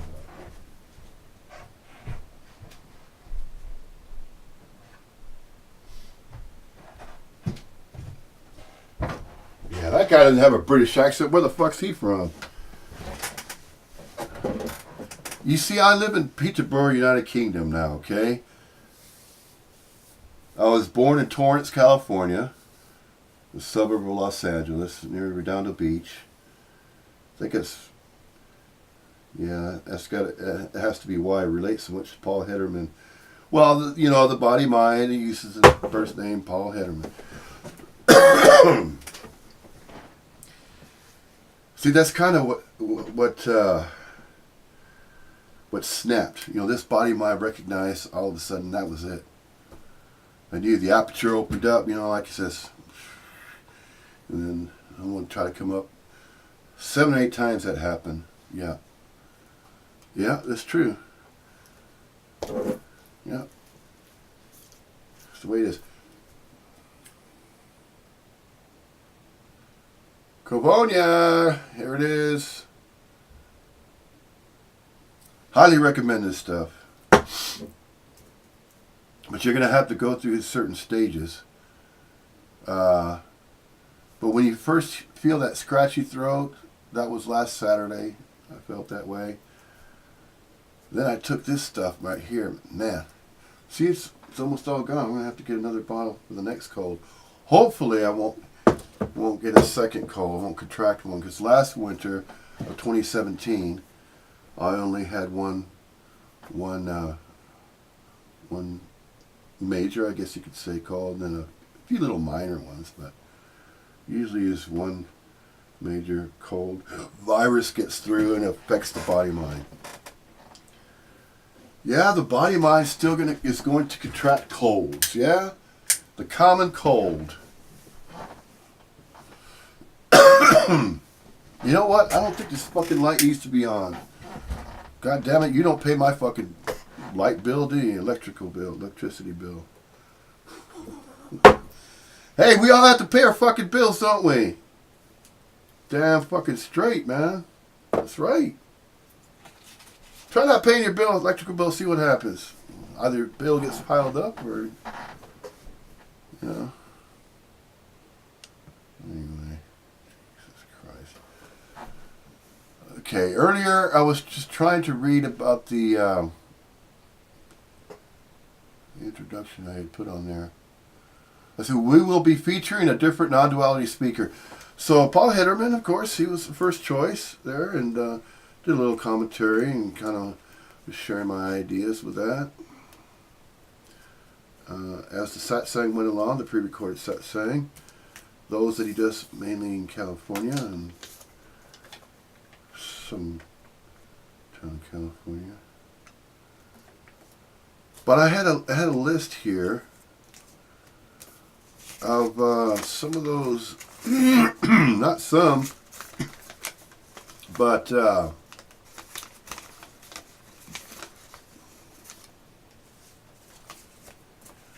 well, you know, the most active non-duality speakers. I can say teach it. You can't teach it. You can't teach non-duality because it's just a freaking fact. It's not true. That's it. That's the fact right there. Now, if anything, there are duality teachers. But there, we could say, and that's what I'm gonna fucking say it anyway.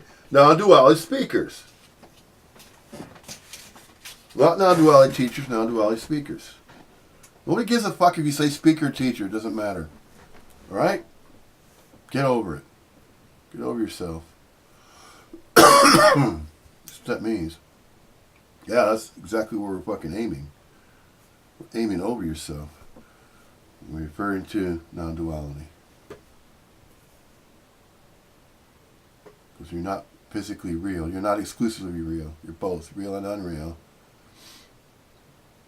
And that apparent appearance of a body mind that you think you are, you're not that. You're not that conjured self. You're not the birth name and birthright you were given. You're not that.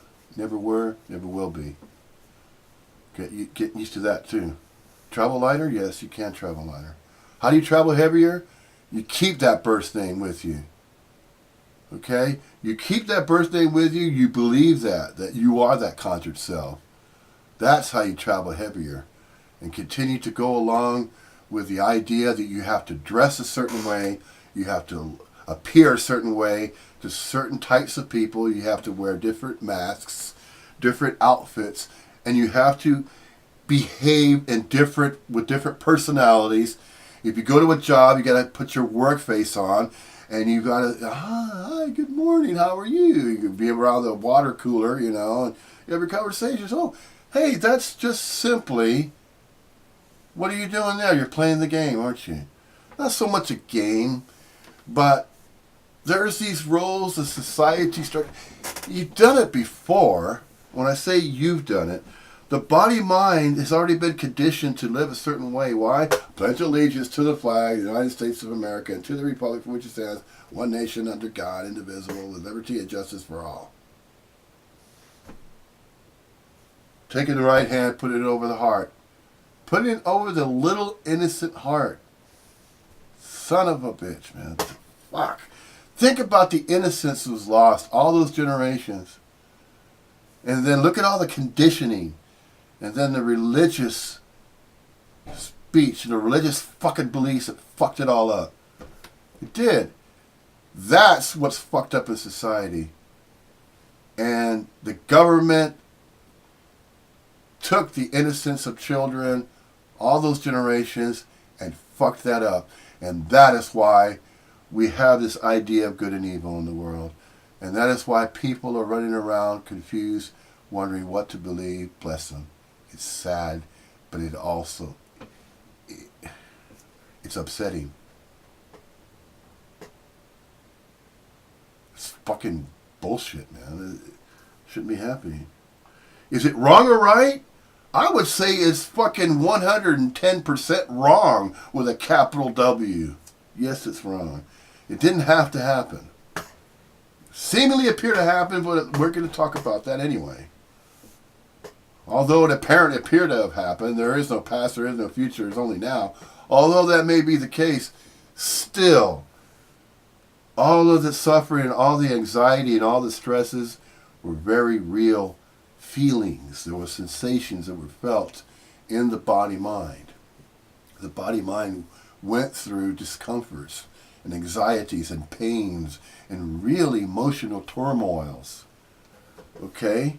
So we can't just turn around and just be like Amuchi, or any other guru with, yeah, fuck yeah, I said it. Like, with, oh, love sprinkles, it's going to be okay. It's not really happening. Oh, I'm sorry, your mom has cancer. Oh. Oh, but it's okay. Love sprinkles and, you think you might have cancer too, really? Oh, but love sprinkles. Oh, come to my satsang and come, sit at my feet. Yeah, praise me. Fuck that guru shit. Fuck it. That's wrong. It is clearly not right. And there is no right or wrong. Fuck yeah, we talk about there's no duality. There's no this and that. Yeah, I know there's no right or wrong. And yeah, there may be no duality, but I'll tell you, the feelings, the sensations are real. Being, that's where it's at. Being, are you going to be true though? How is that being coming across? Is that being honesty? Is it honest? Is it sincere? Should it be that way? Well, it's a better way. Hey, you want to travel lighter? You want to travel heavier? Well, it reminds me of fucking training day. You want to go to jail? You want to go home?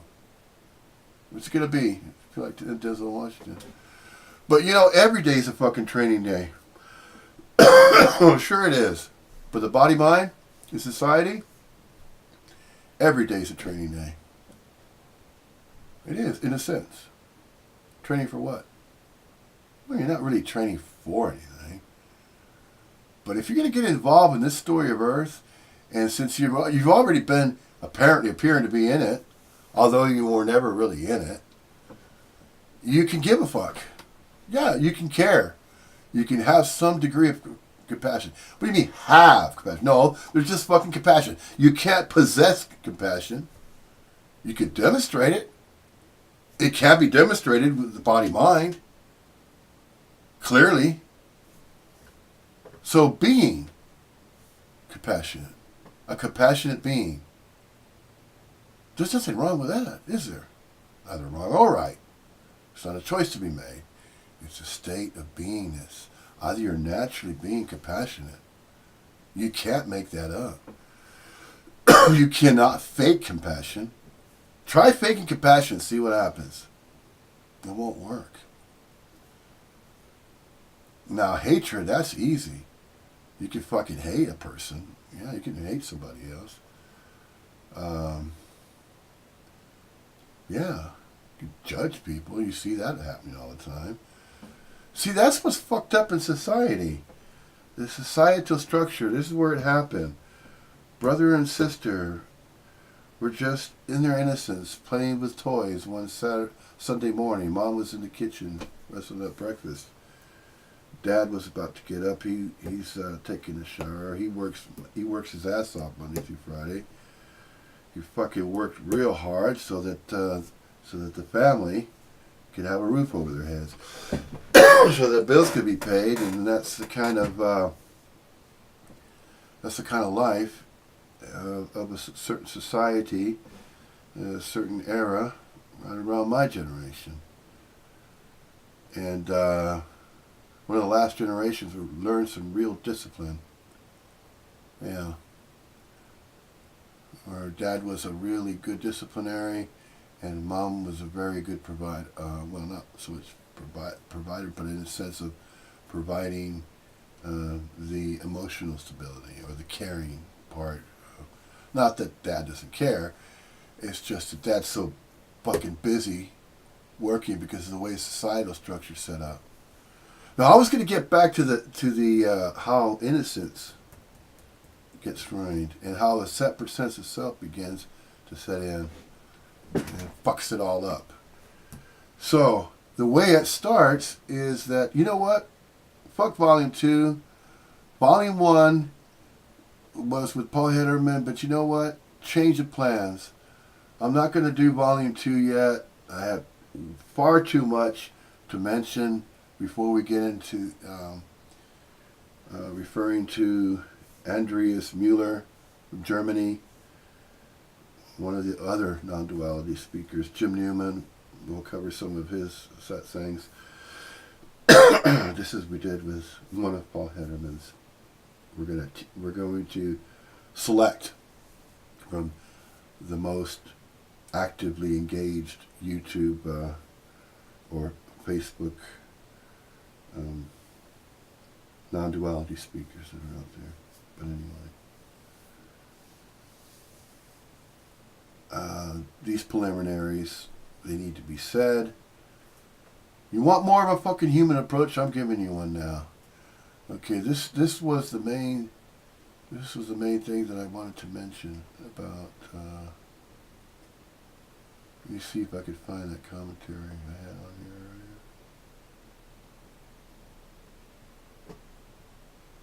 Where did I see that?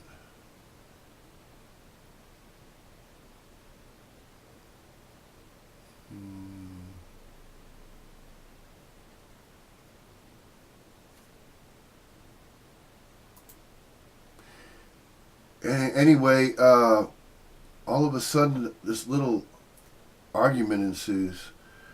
The boy has his toy, and his sister is playing with a Barbie doll, and the boy just decides to kind of taunt his sister and tries to take it away. He says, "No, give me back my doll." And he says, "No, you can't have it." Nah, you know, and there's if there's intervention there, mom or dad can come around and say, "You know what? Let your sister play with her Barbie doll. Don't take it away from her." If there is no, some kind of a guidance that's there at all, then what's going to happen? "Oh, it's mine, it's mine." Unless it's going to keep going, it'll be easily reinforced. What's mine is mine. What's yours is yours. If you want it, well, I might share it. You can't have it. It's mine. No, it's just a toy. It's not yours. It's neither hers or it's neither his. It's just a toy. But there's that separate sense of self that says, "No, it's mine." Where does it start? Of course, it begins between the first 15 and 18 months. There's a little newborn baby going like this, and then it's, "Oh, this is my hand. My hand. Oh, my body. Oh, okay, everything else is mine. Oh, I'm living my life." So there's where the sense of "my" comes from. Ownership. Separate sense of self. No. There is no separation. There never was. Although this is a dream, it's a dream about everything appearing as something. It's a dream about everything appearing as something. And then the mental thought system is projecting all types of thoughts. It's actually jacking in to, or, it's projecting, or a body-mind's mind gets plugged into the mental thought system, and then it starts entertaining thoughts that are generated with this separate sense of self, of conjuring ownership and proclamations and claiming anything that's apparently appearing to be something. And it's claimed in that separate sense of self begins to believe my name, my country, my car, my house, my family. All the mind just keeps going on and on like that. But, nobody gives it a second thought. Of course not.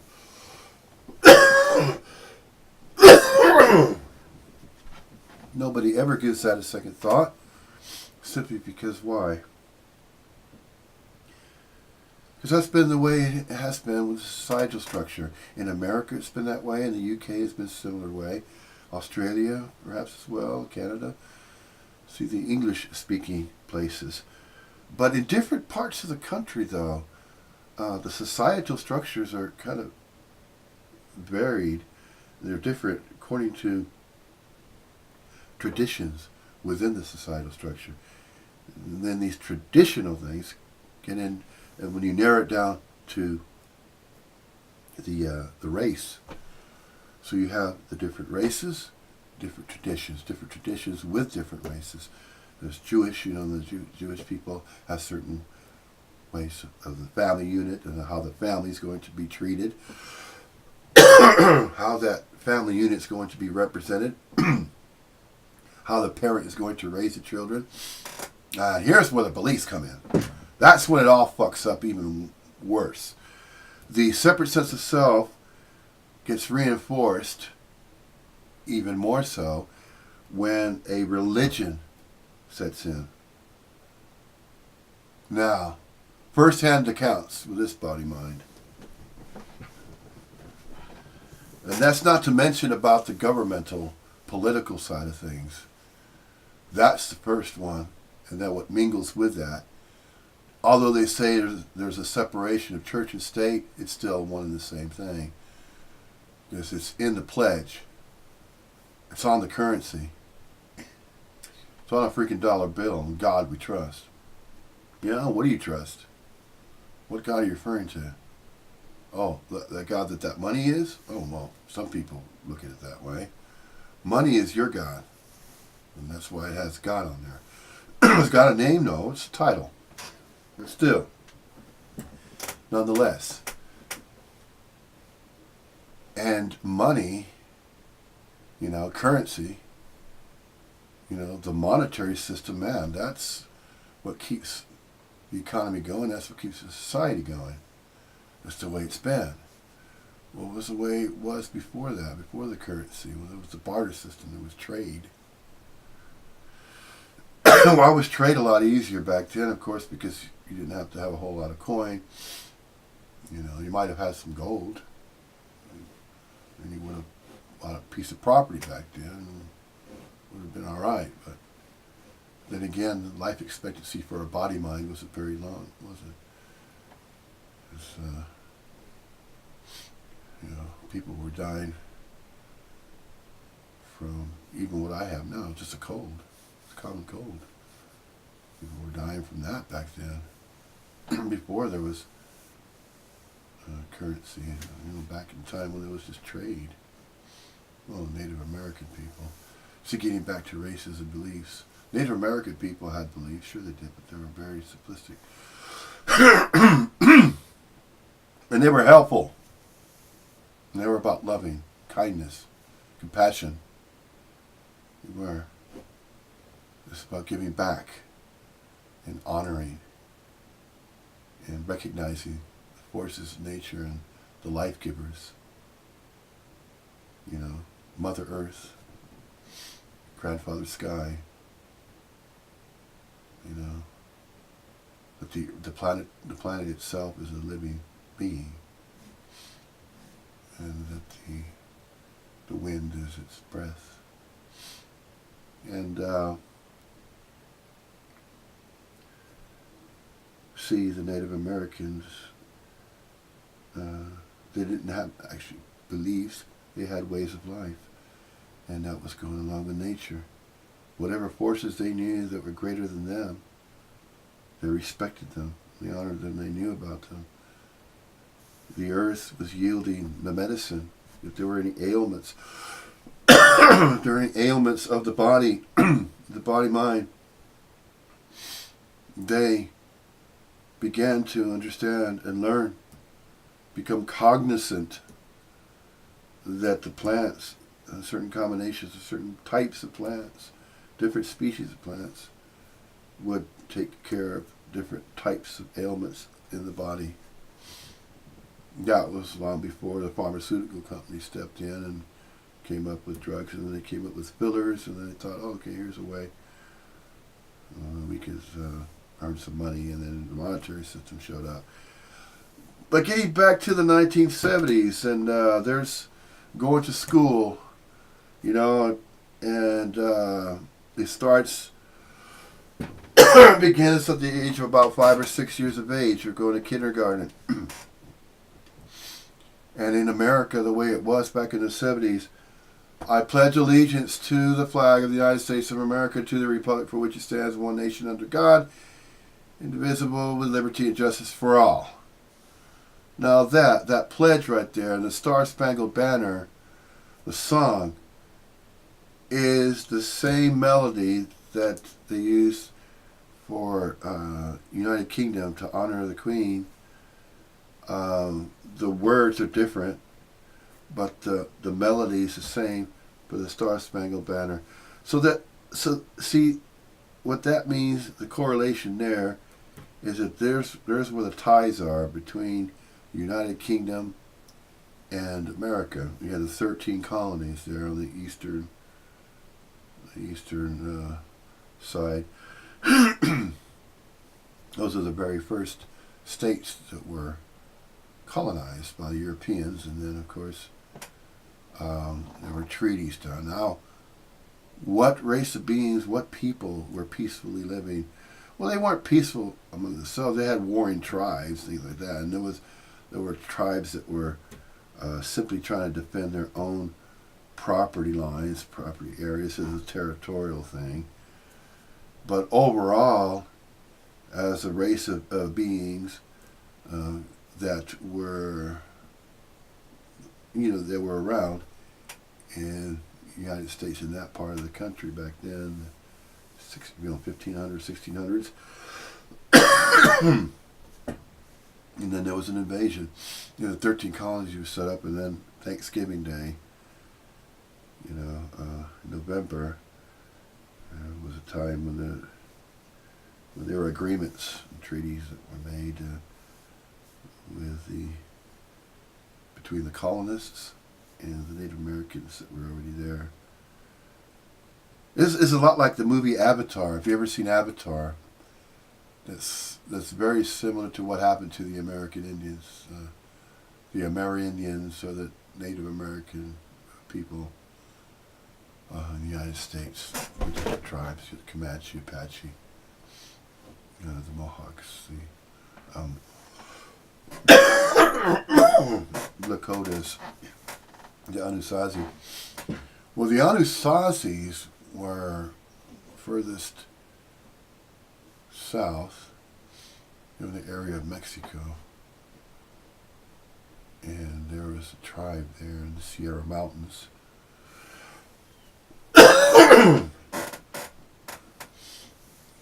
There in the Sierra Mountains were the tribe of the Anasazi, and on the mom's side of the family, there's the Anasazis, and my grandmother on my mom's side used to speak to the Anasazi Indians, although my mom didn't understand why grandma or her mom was able to speak the dialect. She understood the language of the Anasazi. Without any foreknowledge, though, how was she able to do that? My mom explained that story to me one time and said, your grandma, she could speak with the Native Americans, and without any prior knowledge, somehow knew. And how was that so? Well, it just was. And that's probably where my interest in paranormal came from. Native Americans have always been very highly spiritually adroit and very spiritually attuned to other forces in nature and things like that, without the without the strict rituals and things like that that Christianity later began to overtake. Most of the United States, the Bible Belt, most southern states, certain ones going through, up through Texas, Arkansas, Louisiana, Georgia, Alabama, Mississippi, Kentucky, Virginia, Florida. All those southern states right there was considered to be the Bible Belt, where Christianity and the Baptist religion, Baptist denomination, and the Baptists were all about and this is, of course, focusing on the New Testament writings. But the New Testament writings were grossly mistranslated, and all the meanings were lost because of transliterations from one language to another, and so that became all distorted. And so you have the melting pot where you have all these different religions that exist even today. Or you have other offshoots such as the Seventh-day Adventists, Jehovah's Witnesses, and then you have the Mormons up in Utah, and it just goes on with religious crap. And it doesn't need to be followed. It is the same with all the other isms on the freaking planet. None of them need to be followed. The simplicity of the Upanishads right there. The simplicity without any religions whatsoever. No 7 years in Tibet. No chanting Om caves in the fucking Himalayan mountains. But that, you see that professed. And, if he was in an ashram, so let's recognize him. Well, wait a minute. He went to university. He has creds. Well, wait a minute. He has a doctorate. And so we're going to have to believe him because, well, he's proven himself, hasn't he? Yeah. So whatever he says, it surely must be so. It surely must be the truth. Oh yeah, and let's go ahead and talk about how important that is. Oh, the great importance of a degree. Oh wow, academic studies. You have a doctorate degree in that? Really, a master's? Whoa, that's great. Wow, impressive. What's the other one? Oh, you were at the feet of a master. Really? Wow. You were at the feet of the master? You were? Which one? No, not him. And by the way, you have books you've published? You put, how many? 5? 6? 7? No, a dozen. Wow. We got to get you on Badcamp. Boot at the gas pump. You are a prime candidate. You must be interviewed. You have all those credentials? Hell yeah. You are an important person. Fucking idiotic horse shit. All that's fucking bullshit. It's the same fucking thing you seen repeated over and again that I witnessed when I was growing up in Harlingen with Christianity, and you were told that you're supposed to go to church every Sunday. If you don't, you're going to burn in fucking hell for the rest of your life after you die. Wow, really? Is that the way it's really going to be? No! Of course not. What's the other ridiculous one? Oh, and all the different new agey ones, and then the extraterrestrial, the beings, and then the angelic realms, and it just went on, and now we're trying to do the same thing with non-duality. Not gonna fucking work, but nice try. Keep at it then. Keep doing it then, because that's all that's happening. It's a transition from the religious beliefs, Christianity, over to the New Age beliefs about the aliens and about, crystals and Reiki and fucking the Bermuda Triangle and the Egyptian pyramids and horse shit like that. Fuck that. Drop all of that, just like you need to drop all the fucking religions, all the belief systems. Drop the whole fucking lot. Don't need any of it. None of it's necessary. Never was, never will be. What else is there? Well, non-duality is simply making a comeback now, and they're trying to do that same fucking thing all over again, history repeating itself.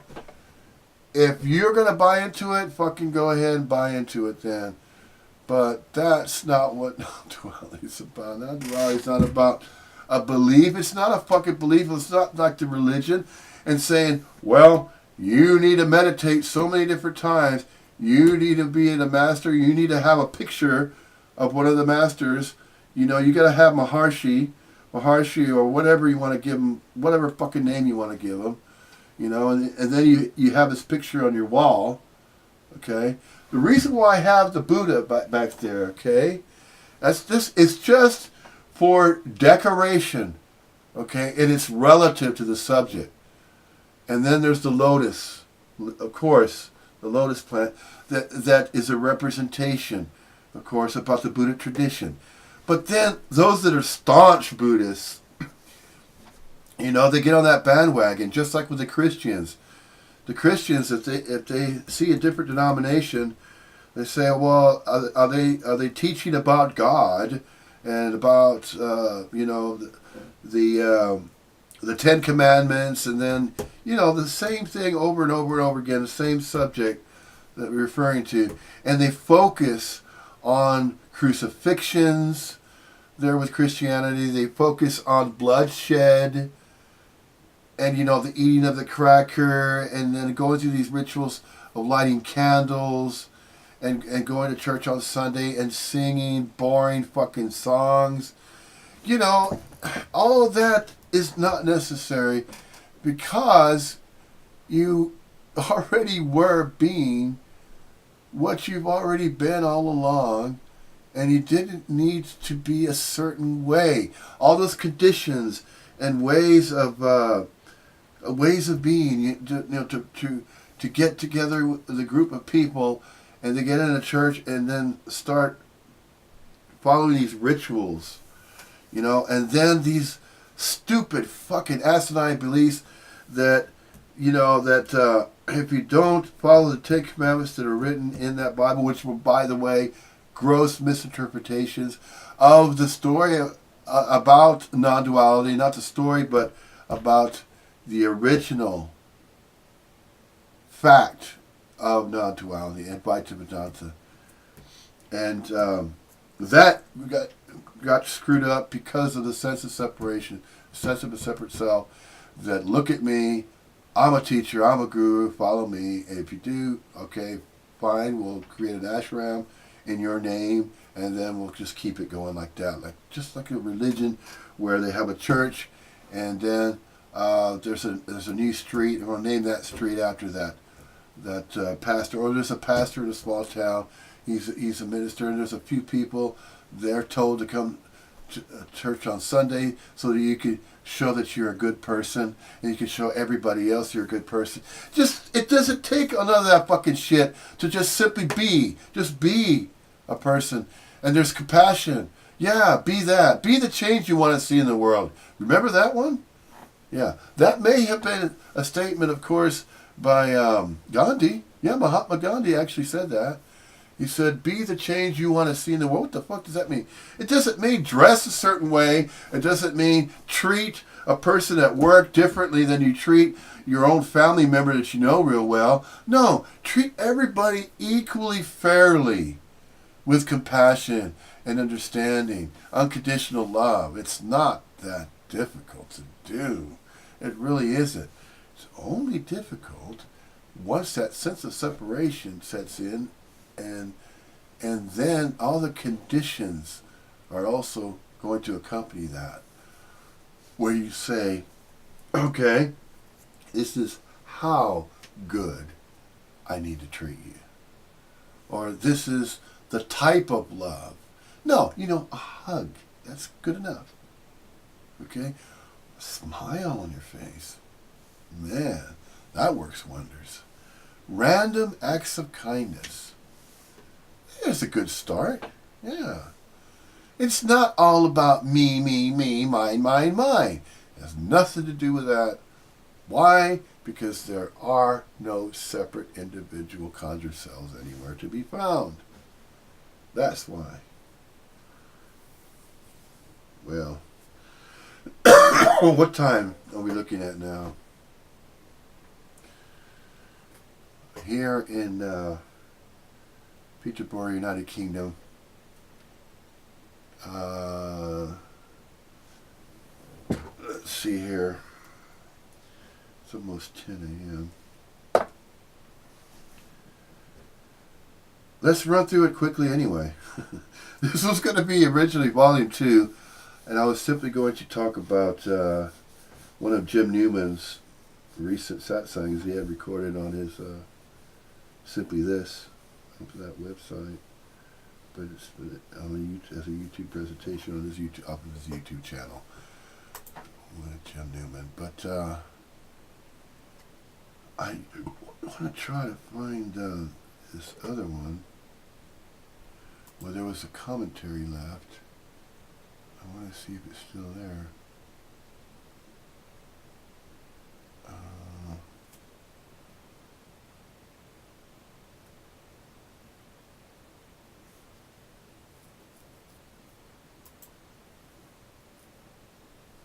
See if I can find it.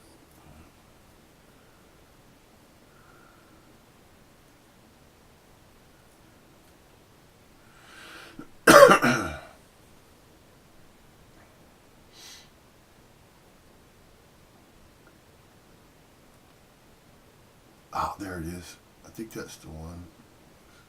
Is that it?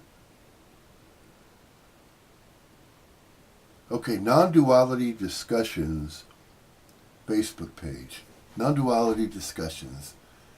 Okay, I shared Volume 1 of, and then of course we came up with a certain way of speaking about non-duality. And Alan Hoffland, there it is. Alan Hoffland. The surname is spelled H-O-F as in Frank, L-A-N as in November, D. Alan Hoffland says, to that presentation I simply did for Volume 1, so all it was, here was the commentary about it. Good attempt, Richard. What do you mean attempt? Look, I don't give a flying fuck whether or not anybody else thinks it's a good or bad or whatever kind of attempt it was. It's simply an attempt. Leave it at that. I don't have to hear any fucking criticisms or judgments. Nobody needs to be criticizing anybody else. Okay?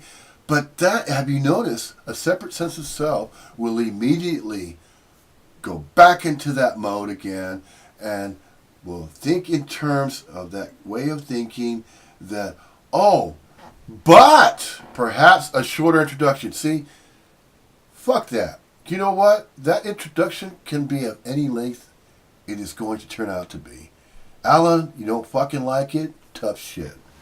Nobody else, if anybody else feels like it, oh, but perhaps a shorter introduction. Look, my fucking introduction could be as long as it wants. You don't like it? You go fucking somewhere else, and then you go on somebody else's, presentation, or if they have something that's there, you want to fucking criticize or judge about anything in there? You don't have to. The main message of what was being said, yeah, how about a question about that? You don't have to put on there a shorter introduction and more concise. I have conciseness between my legs if you'd like some of that conciseness. But I'm telling you right now, all that fucking shit doesn't matter. It doesn't matter how short or long an introduction is. It's the content of the message. You got a question for that? Then let's hear it. If you don't, leave it the fuck alone and don't even put a comment on there at all.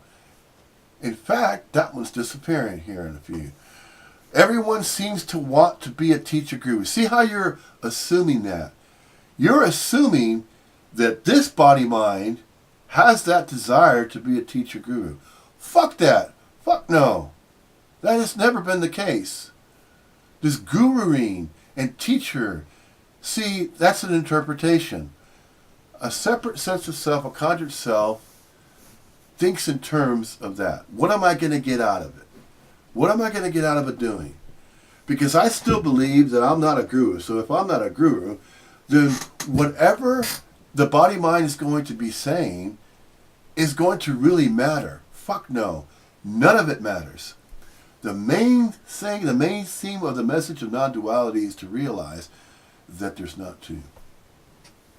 That whatever you're thinking, that doesn't matter. You know why? Because those are just thoughts.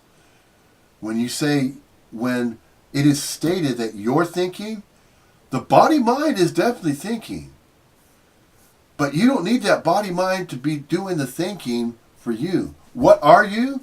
You are not a whom. You're not that birth name. You're not Alan Hoffman. Okay? You're not Alan Hoffman. That's a birth name that you're given.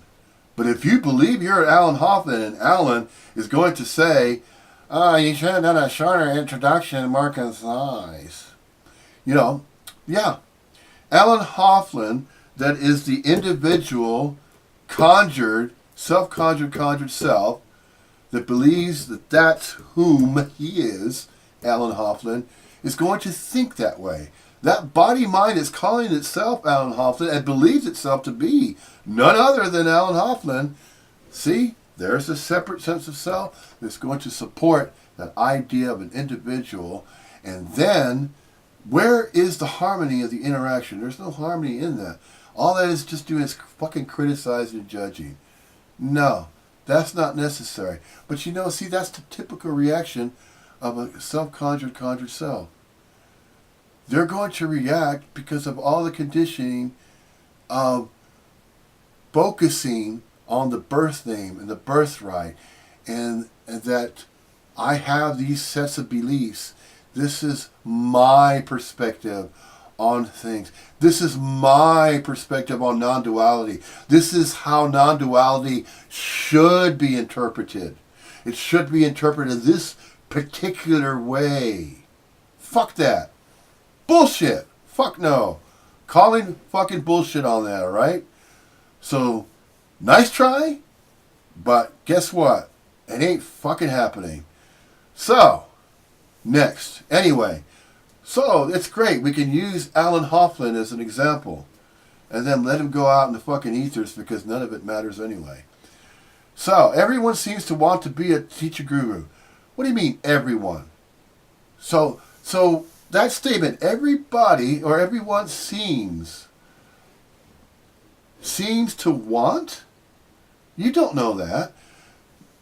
That's like, it's like a body mind saying, though, I know what every other body mind wants. Fucking idiot. Man, that's a fucking idiotic way of thinking, don't you think? You have to understand and realize that. If you don't, then fuck off with more conjuring then. Yeah, it's that simple. Hey, the truth really does hurt, doesn't it? Sure it does. It'll bite you in the fucking ass. Oh, by the way, you'll get a very firm Zen bitch slap across the fucking face, too, of that conjured self. Yeah, try it. Check it out. If you don't realize it, whose fault is it? Well, if you have anybody to blame, you blame that self that you believe you are. You believe you're that conjured self, you only have that self to blame. Yeah, put the blame on the self that conjured that thought that you're entertaining, that you believe to be that. That's not it. No. That's not happening. That's not what's happening. Sorry. Some of us are not looking for teachers, gurus. Oh, really? So you must be in this some kind of special some of us club then. See, that's what that's implying.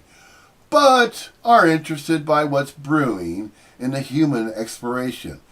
You refer earlier about being more concise, and then you come up with a statement right there that's not concise. You need to explain what type of brewing. What do you mean by brewing? Human exploration? Human exploration is very vague. That's a very, very broad spectrum of something that could be more concisely explained. So you know what? You didn't do that? Tough. So, guess what happens? Yeah. We're going to go on there. Oh, guess what?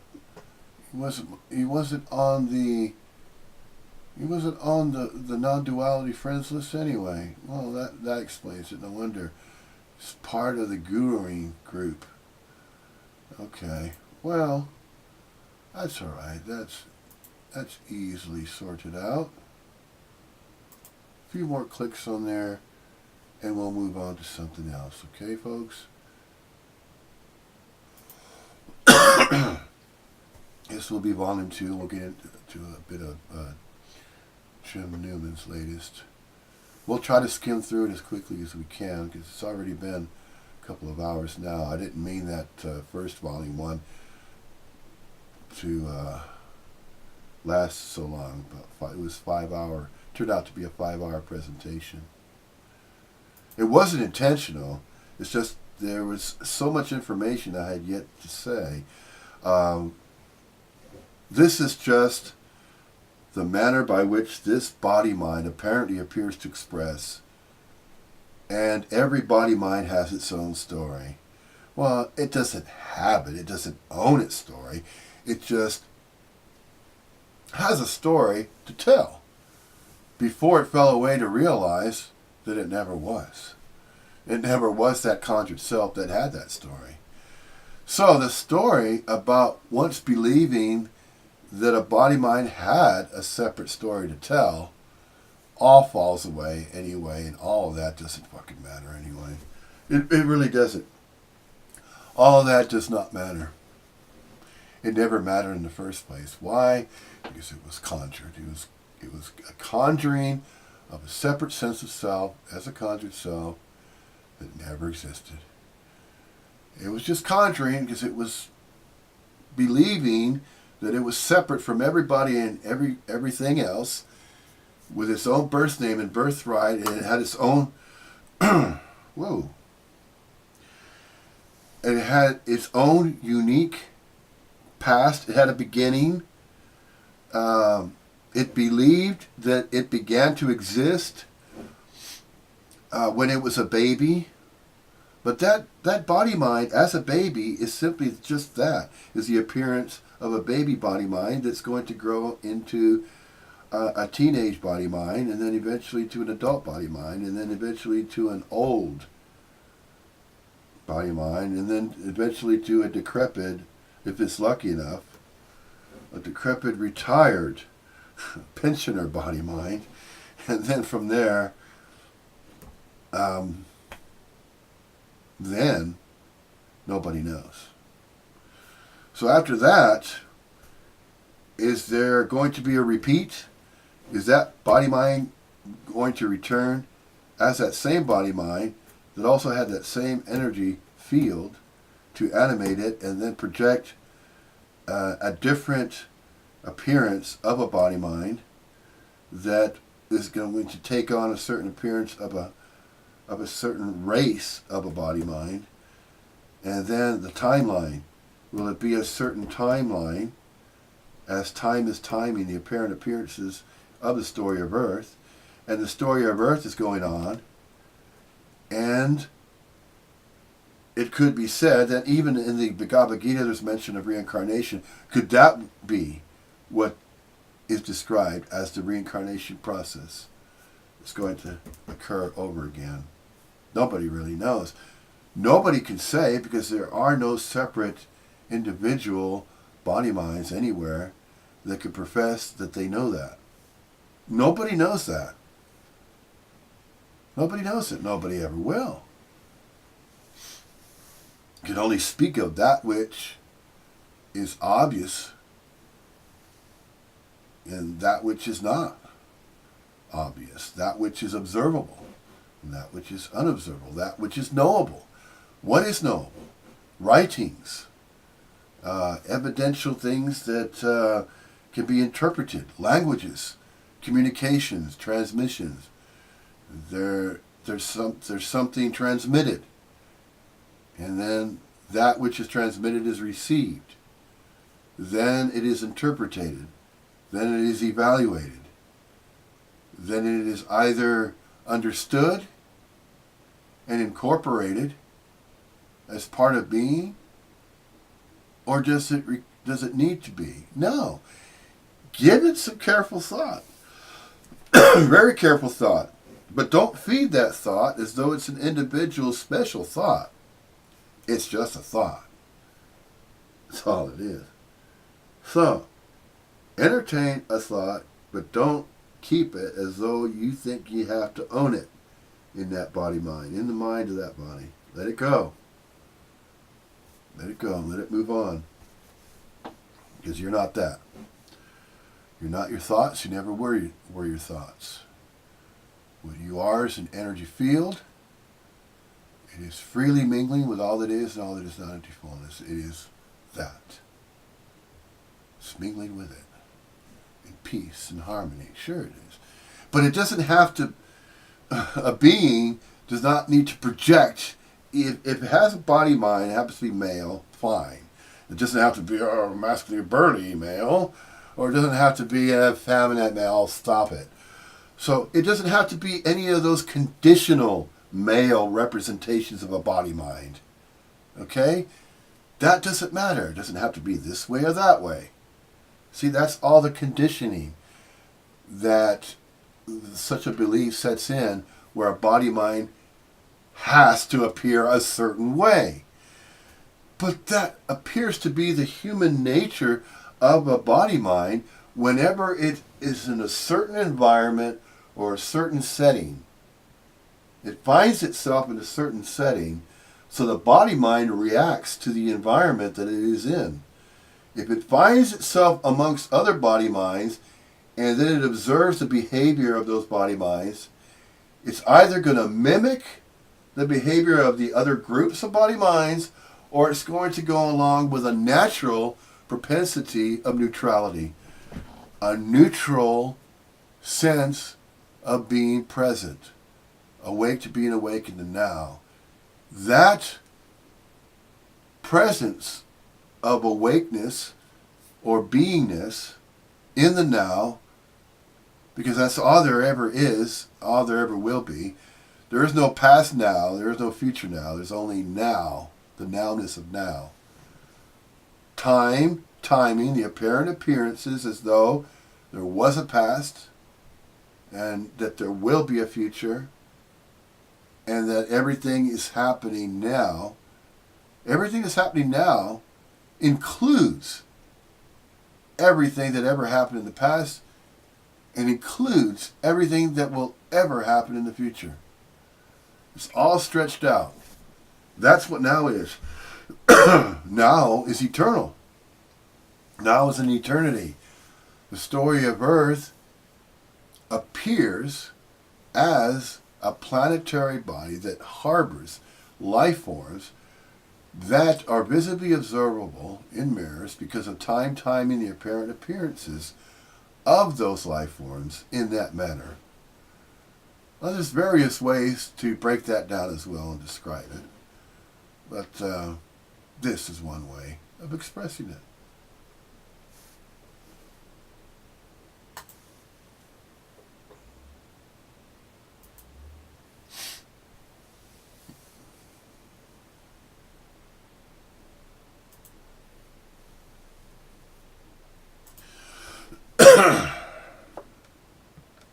To be clear, what we're sharing, or what this sharing is about, is a very uncommon message.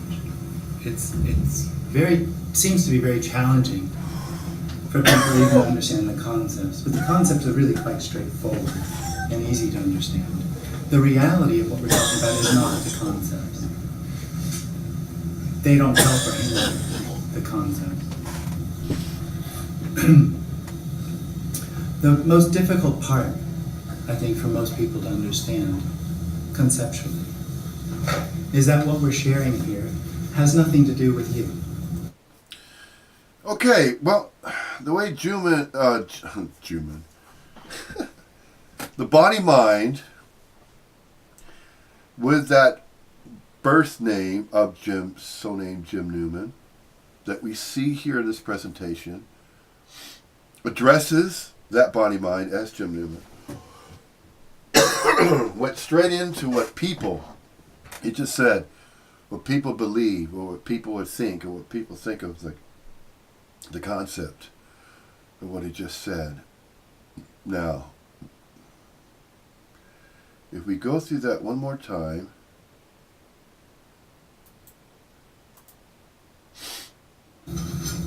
to be clear, what we're sharing, or what this sharing is about, is a very uncommon message. okay, so says what he's talking about is a very uncommon message. Now, this uncommon message he's referring to, of course, is non-duality. It's Advaita Vedanta. That's what the uncommon message is. Now, the reason why it's uncommon, of course, naturally, is because it was strictly spoken of, that message, during a particular timeline, okay? And that particular timeline, when this message about Advaita Vedanta regarding simply this, or you could say, call it empty fullness, all that is and all that is not empty fullness, everything, no thing and no thing, everything, however you want to put it. You can call it empty fullness, you can call it Advaita Vedanta, you can call it non-duality.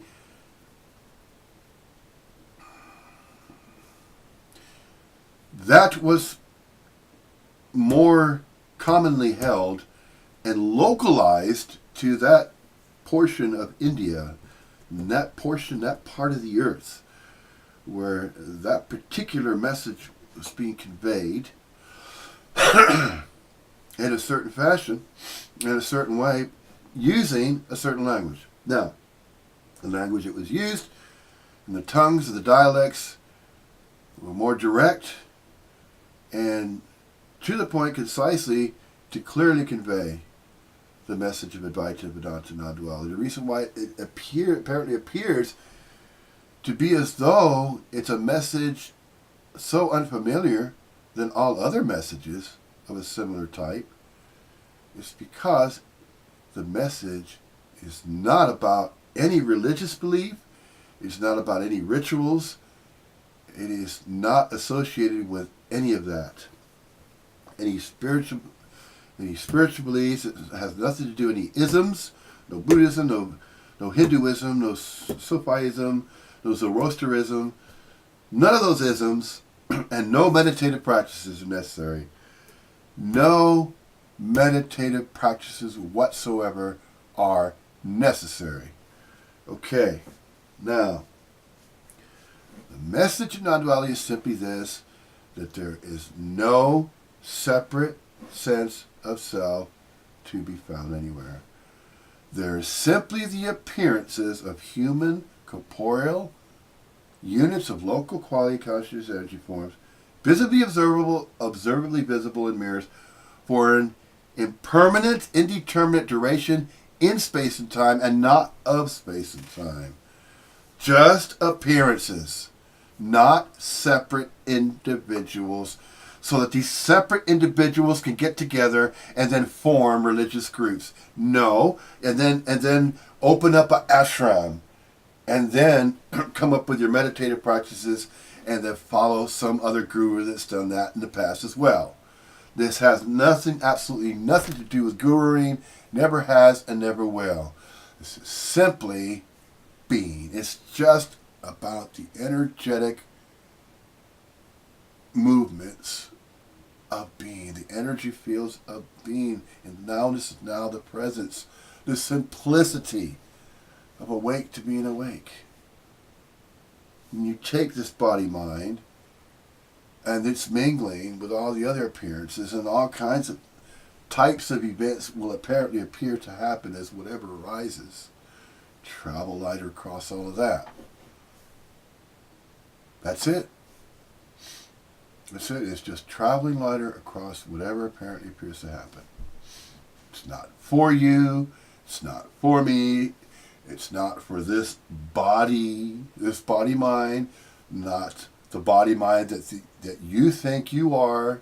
You're not that birth name and birthright that was given to you, because there was no you to be given. There is no you that a birth name is to be given to. It's all conjured. These are all conjurings. And once it is recognized that a body mind was making an effort to be somebody, to be a separate, unique, individual conjured self with its own birth name and birthright, and that it had to exist and live its life. There's just life, but it believed and was convinced to live its own life with its own free will and choice, to live that life for that body mind, as separate. See where it's going, right? Surely a body mind must recognize that. How many times and in how many ways, using the English language, does this need to be expressed and need to be repeated over and over and over again? How many Zen bitch slaps do you need across the face of that conjured self that is not you before you actually feel any kind of sting on the face? Don't know. Could be, maybe you need a few more. Don't know. Only that body mind will figure it out and realize that it's not separate. It's not existing. It is an appearance, but it's not a separate, unique individual self. It's all conjured. It's seems to be very challenging for people even to understand the concepts, but the concepts are really quite straightforward and easy to understand. The reality of what we're talking about is not the concepts. They don't help or hinder the concepts. The most difficult part, I think, for most people to understand conceptually is that what we're sharing here has nothing to do with you.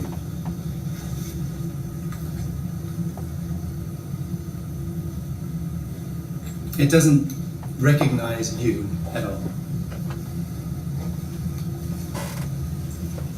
It's actually saying, contrary to the apparent experience, you aren't. The experience I am is an illusion. The experience I am is an outcrop of a tension in the body. That tension in the body has an experiential knowing to it here. As here arises, out of that arises, I am here. Neither of those are true. There's no I am, and there's no real here. Now when the I am arises as here, a part of that experience is I am real. And as soon as I arise as real, everything else suddenly becomes experientially real.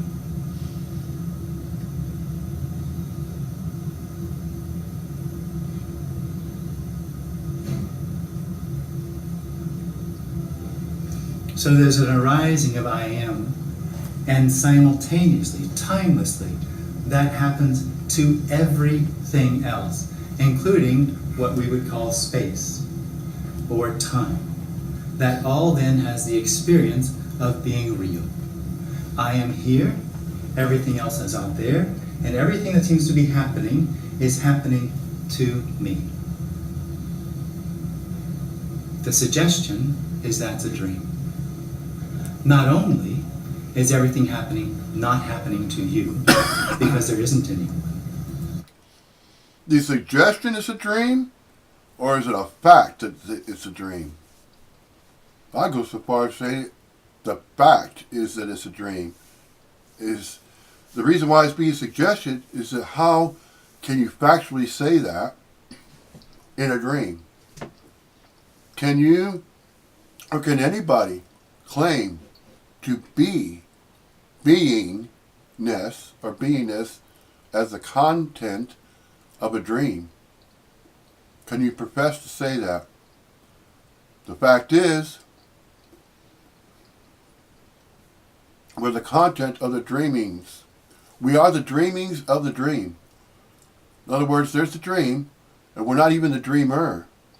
We're the dreamings, the activity of dreaming. We're the activity of it. So everything that's a dream, we are the content of that dream as the appearances of human corporeal forms. As we're appearing as human corporeal forms, but temporally so. Temporarily temporal, timing. Although what we are is outside of space and time. Yeah? What we are is non-local quality of consciousness energy. Outside of space and time. We're not of space and time.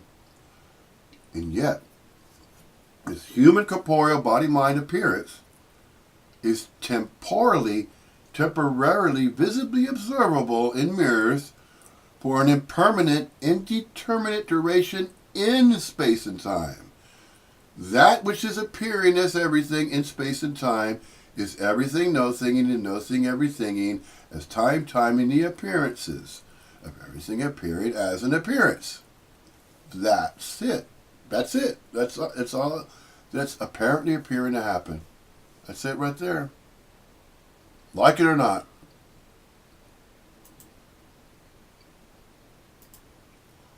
But it's not actually happening. It appears to happen, seems to happen. Like we could talk about how this meeting began. Seems to be in the past. But it's obviously, demonstrably, this appearing as that. You can't find the past. See, that's another way of explaining the nowness of now. The nowness of now is everything appearing as both the memory of a past, the appearance of what's happening now, and the appearance of what has yet to appear in the future, but is still now. It will just simply appear as though there is a future that has yet to appear. Paradox.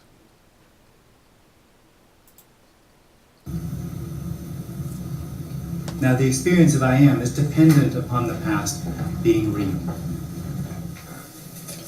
The reason it seems real is because I am is dependent on the past being real. Because it's dependent upon this appearance going somewhere. This appearance, this what's happening, isn't actually coming from anywhere. It isn't actually going anywhere. But the sense of I am is on a journey. This isn't enough for it. This is dissatisfying to it. So it's on a journey to satisfaction. It's on a journey to fulfillment. And that journey only has relevance if there's real time in which I can find what I'm looking for. So it's dependent upon the past being real. It's dependent upon this being a consequence of the past. So it is hope that this will be the cause of the future, and in the future it will find what it needs or what it wants, what it thinks it needs or wants. The biggest problem for that experience I am is what it's really looking for and will never ever find is the end of itself. It's looking for absence. It's actually looking for the spaciousness that is when it's not. All there is spaciousness. All there is the infinite. Everything that appears, everything that seems to be happening, including these words, is the infinite appearing as words. The infinite appearing as flowers or body. And it has no intrinsic need for anything to happen for it to be what it is. This appearance is that fulfillment that the individual thinks it will find in the future. And as this is already it, it'll never find it in the future. And as it has no reality, it'll never find it now. It can't find it now because it is it.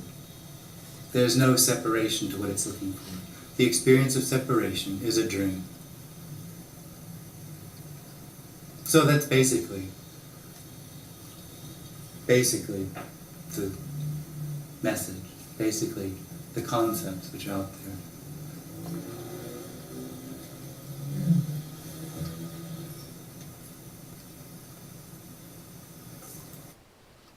And see, once he goes silent, the message,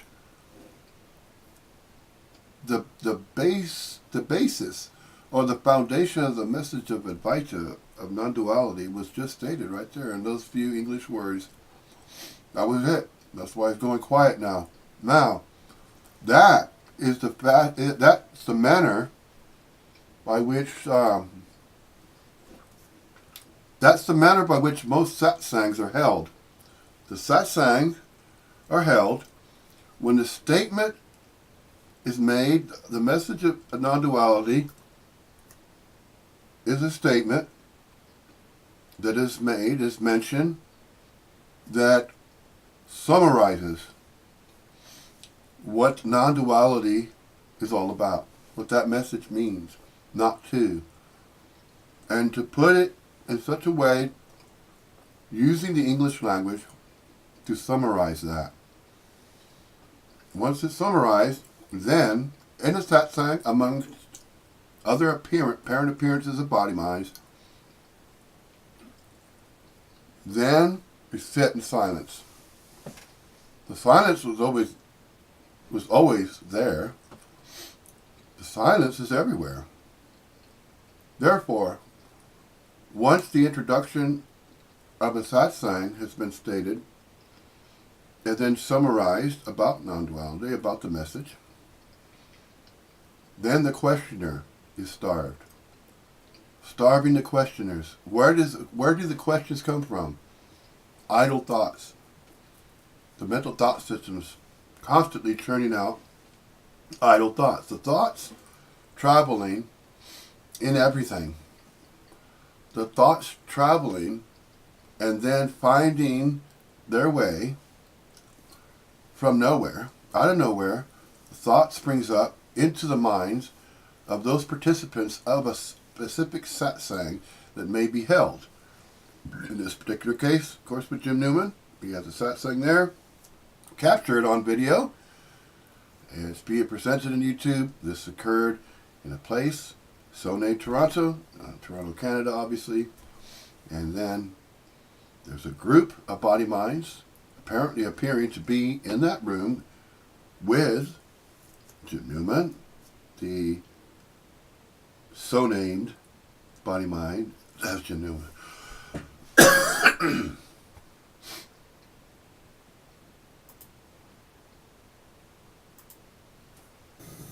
I jump in? Oh, absolutely. The first word that comes to my mind is why. Yeah. Like, there's a lot of people now think that's all a simulation. Yeah. These video programmers connect the Yeah. neurons. It's all like just a mess. Yeah. The individual will always ask why, because that gives it some sort of hope that there's a way out. If it can find out why, it can find a way out. But as this isn't coming from anywhere. The reason why there's no way out, because how do you have to find your way out of an imaginary place that you were never in?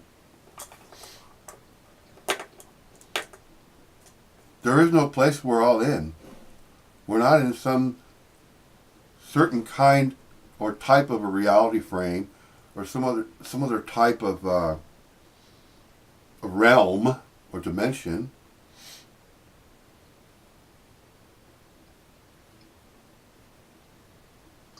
And that we need to study some type of literature. We need to study Buddhism. We need to study Hinduism. Or that we need to be meditating. We need to be attending and going to ashrams. We need to be chanting Om so many times or chanting mantras. None of that matters. Never did, never will. And that is what is being said right there. None of that matters. And it's not going anywhere. And it's not really happening. It has no need for why. There's no why. It's so free, it doesn't need why.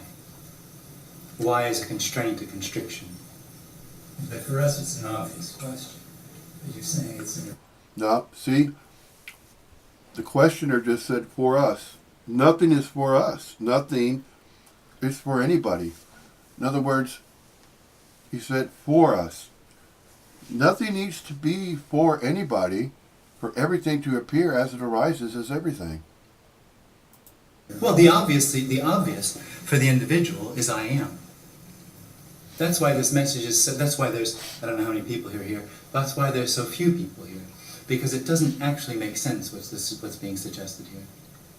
What's being suggested, what's being said, is that that experience I am, that may be happening there, is illusory. It does not make any sense whatsoever to a separate sense of self that believes that they were born with a birth name and birthright had a beginning, and that the body-mind that appears before them in mirrors is what they are, and nothing more than that. It's not real. It's a dream that makes this all appear as that's real. As an appearance of real, it's in some sense denatured. It's solid and knowable. Separation is death. The experience of this as real is dead. When there's no one left, what's obvious is that this is aliveness. There is only aliveness. The knowing of what this room is covers over the aliveness that this room is. It's known, so it's looked over. It's known, so it's passed by. And the individual always looks over what's known. By asking why. Because really it's asking, why am I here? Why am I? Why is anything? Because it's looking for meaning and purpose. As soon as the individual arises, part and parcel of that experience is a covering over everything with the need of meaning and purpose. And there is no need of meaning and purpose. There isn't a meaning or purpose to what's happening. There seems to be a need for it. Oh, absolutely. Well, it's part and parcel of the experience of being I am. I have meaning. And the meaning and purpose is the story of I am. And the story is how I'm going to find what I feel I'm missing. How I'm going to find what seems to be missing in my experience of being a person. So everything the individual, in that story, is how personal judgment arises. So my story is, this is the hope, this is what I'm going to find in the end. And how I get there is how I come up with my story of what's good and bad and right and wrong. So everybody that's doing what I think is going to bring what I'm looking for, they're good. And everybody that's doing things that don't lead to what I think I'm looking for are bad or wrong. And when there's no one left, that falls away. Because there's no need for it anymore. If there's no one left, do the questions go and the persons go? But absolutely. Questions about how to get to Elm Street don't disappear. Yeah. But questions about what this is about or why is it the way it is, there's no need.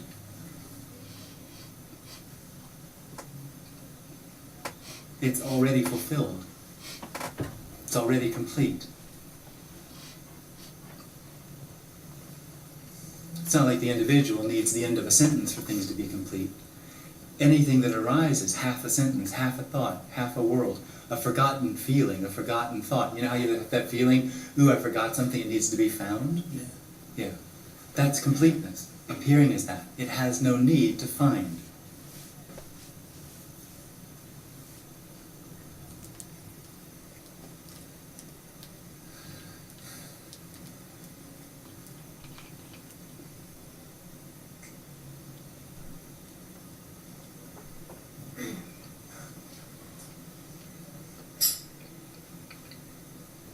Is it our conscious brain that keeps us trying to find it? It's the experience of being an individual. appears to happen, seems to happen, is an outcrop of a tension in the body. And as soon as I arise as real, everything else, the suggestion is that's a dream. Coming from anywhere, it isn't actually going anywhere. But the sense of I am, as this is already it, it'll never find it in the future. And as it has no reality, it'll never find it. It will always ask why, because that gives it some sort of hope that there's a way out. If it could find out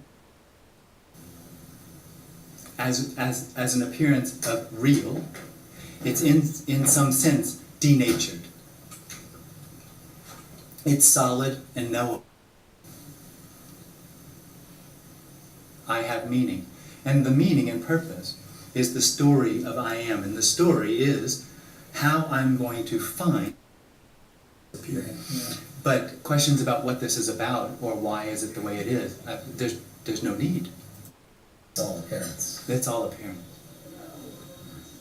So is it all only an Isn't it our conscious brain that keeps us trying to find it? See, he just said our conscious brain. No. There's the appearance that there is our conscious brain, but he just said our conscious brain. There is a mind, there's a brain, obviously, with accompanying a body-mind. But that's all that is. It's just a body-mind. It's just a mind. It's not ours. It's not theirs. It's not his. It's not hers. It's not theirs. It's not ours. It's just a consciousness. It's just mind. It's the experience of being an individual. It's the experience I am here. Because our whole life is based on that. Well, this isn't saying that there shouldn't be an individual, and it's not suggesting that there's a real problem. It's the experience of the individual that they have a life, and that it's based on something. But that experience is still the absolute appearing as that. That's right. No individual has its own life to claim as its very own. They're just simply life. Right. It doesn't matter. It's all appearance. It's all apparent.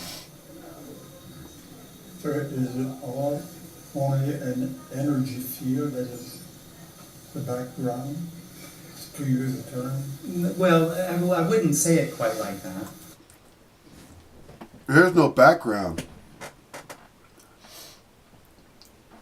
Because this sense of being here, as though here is a place, a separate place, here and now, is that energy field that is already being expressed by just simply being. By simply being silent and just simply being, and then by standing before a mirror, and there's the reflection in the mirror of a body-mind, that is just being there, but not for any reason, meaning, or purpose. It is just simply mingling as an appearance with everything else that's appearing as well. All there is what appears, Right, and what appears is no thing, right. thinging, or energy, No thing, thinking, everything or in and emptiness everything no thinking, thinking. or Yeah. spaciousness thinking. So Wow. the background, would it? There's no background. There's no background. No. Is it somewhat silence? No, Is not it- at all. No. This, exactly what's happening Right. is the absolute. There has no need for there to be anybody that's not there. It has no need to be recognized or understood. Okay. It is that. So that question is the absolute speaking. Okay. And this is the absolute responding. That's all there is. All right.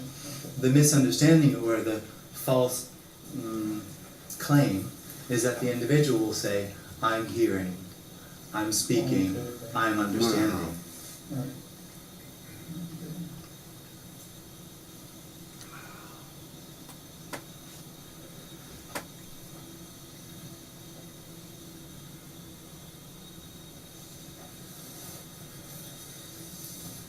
That you have to use the word individual and self and ego and all those. They have so much wrapped up in them. Hmm. If you could just call it that It's just words. potential energy. It's just words. Yeah. How would the me realize that there is no me? It doesn't, of course. And without me, so what's left? Everything.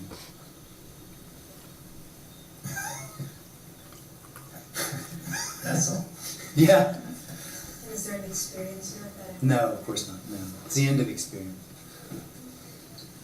It's the end of the subject-object experience.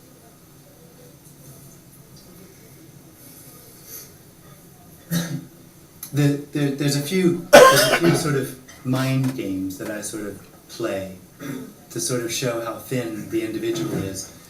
They're not the actuality that I'm pointing to. They're actually quite completely just mind games. But when you're looking at me, you can't say where that happens. You can't say if the seeing happens here, or there, or there. You can't say. But that's just a mind game. It's not the reality behind it. Because the reality behind it is that when there's nothing here, there's obvious, it's just happening. It's not happening anywhere. There is only everywhere or nowhere. There's just happening. There's only this happening. Words happening, movement happening. Has no solidity to it, has no past, no future. It's just an appearance. and what restricts that? The experience of being an individual. The experience of the individual says, I'm in here, I know I am, and I know that everything is out there, and I know that's happening to me, including thoughts or feelings, which are the most troubling for the individual, thoughts and feelings. That's the reason it likes spiritual teachings on detachment from thoughts and feelings. And what is ego? I don't know. Whatever you call it, I don't know. It's not a concept I use. It's not a word I use.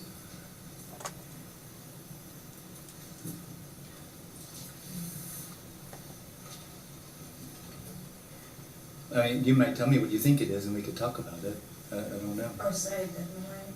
Because it's just that sense of I am. I'm trying to understand how to deconstruct it. Oh, well, you couldn't. The experience of the individual, right now, in this moment, is a tension in the body. And that tension is looking for a better experience. And that tension, that better experience, is always coming and never this.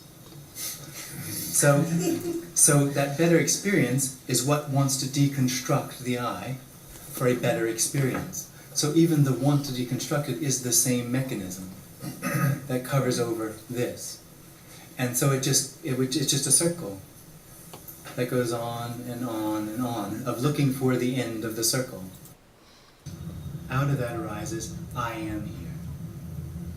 Neither is real. When it stops happening, what's obvious is nothing's real. So real never happened. So it's not happening. Although the experience is that it is. There's a way of suffering rather than, okay, there's suffering. This isn't a suggestion that there's a way out of anything. Troubling for the individual, thoughts and feelings. That's the reason it likes spiritual teachings on detachment from thoughts and feelings. That's all. Yeah. And is there an experience here that No, of course not. No. It's the end of experience. It's the end of the subject-object experience.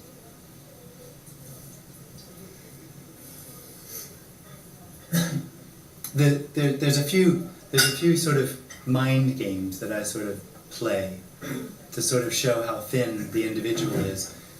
They're not the actuality that I'm pointing to. They're actually quite completely just mind games. But when you're looking at me, you can't say where that happens. You can't say if the seeing happens here, or there, or there. You can't say. But that's just a mind game. It's not the reality behind it. Because the reality behind it is that when there's nothing here, there's obvious, it's just happening. It's not happening anywhere. There is only everywhere or nowhere. There's just happening.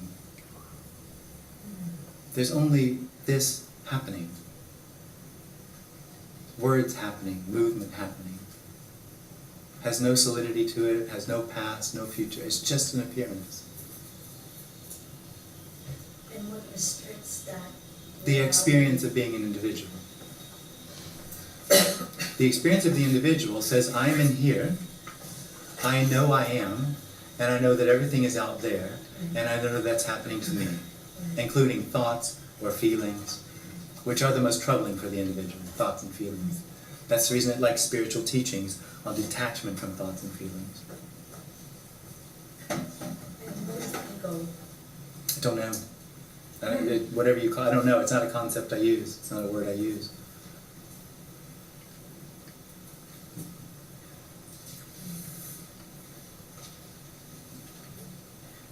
I mean, you might tell me what you think it is, and we could talk about it. I don't know. Or sorry, I don't know why.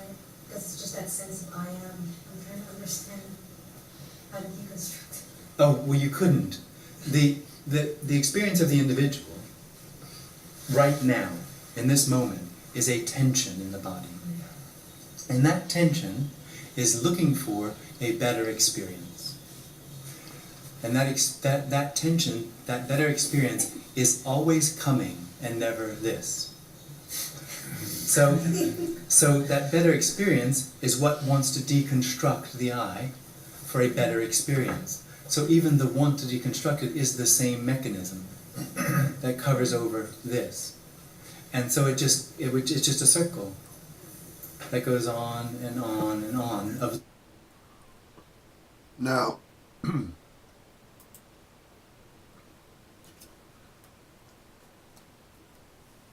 I would say it's even more than a circle. It's an actual figure eight. It's a figure eight. It's like this.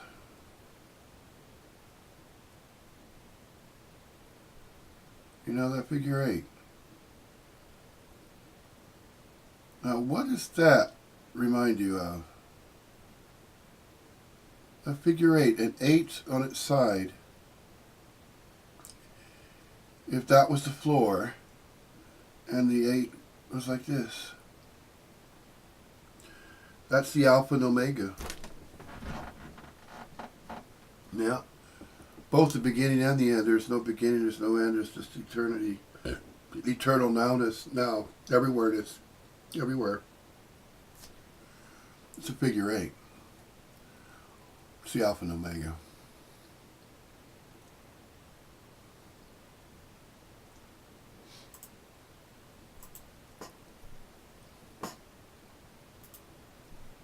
Looking for the end of the circle.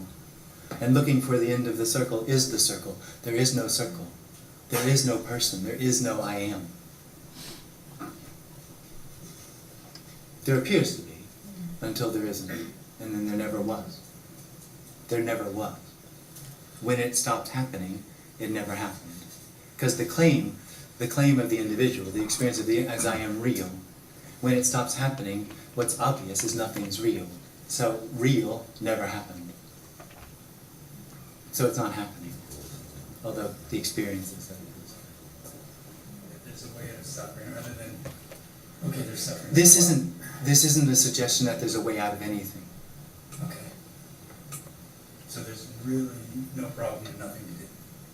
There's no problem and no one to do it. Okay. That's what you can say. There's things that apparently happen.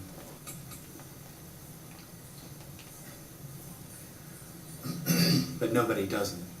And when you realize that, do you, It's not a realization. okay, well, when you know it or whatever, It's not like that. oh, okay. It's at the end of the individual is a non-happening. It's not actually worth mentioning. Okay. If I had been asked to talk, I'd never talk about it. What would there be to say? Right. How much sense does this meeting make? You're not, nothing's happening. And no one's here. And no one's here! Yeah. Saying nothing. Good influence. But you wouldn't be fearful. Fearful? About that, would you? About what? About there being nothing but everything at the same time. Who would be afraid of that? Only the eye. Yeah. Right, okay. But it's not afraid of that. It's afraid of the end. It's afraid of what it wants. It really wants the end of seeking. But the problem for it is it wants to know it stopped seeking. It wants absence, but it wants to know that it's absence. And that's still seeking. That's the same thing. It just keeps on Right. going. It just keeps Right. on going. It's like a circle. It is a circle because there's nothing. It's not going anywhere. Right. What led you to the understanding of this? Excuse me. What led you to the understanding of this? So this does. I don't understand this. Okay, right, No one understands this. okay. The understanding of this has nothing to do with the reality of it. We're talking about the end of a contracted Right. sense of here, Yes, of to which everything is really happening, right, to that. yeah, okay, That's not understanding. right, The individual does this with everything. yeah, Searching. Yeah. It's got screwdrivers and hammers and things, and every thought and every appearance, it's Yes. putting it all into its system so that it, trying to stop having to put it all into its system. right, It's not about understanding. okay. You don't, it sounds like this knows something. It sounds like this is an authority. That's total misunderstanding. This doesn't know anything, and there's no authority. There's nothing to tell you. There's nothing for you here. But I have I try to not to be I. So I watch myself. But you're already not always. I. Okay, There's already no I. okay. So who's trying not to be it? My habit of my thinking, my habit, the habits that arise, that I'm someone. So I watch it. I try since I listen. I watch it. I say, I appear. Who would watch it? I don't know. The I. Yeah, The I. the I. Okay. The I is looking for the end of I and wants to Yes. know the end of I. Yeah. The I wants to know it's not. Mm. Yeah. Good luck. Okay. It's hopeless. Mm. It's completely hopeless. For the I, that's a horrible thing. Yeah, mhm. Mm. But there's no need for hope. This is already everything. The I doesn't want to die. So it's searching for something to help it to control, to maintain. Yeah. It's already dead. You're already dead. It never happened. There's nothing that needs to survive.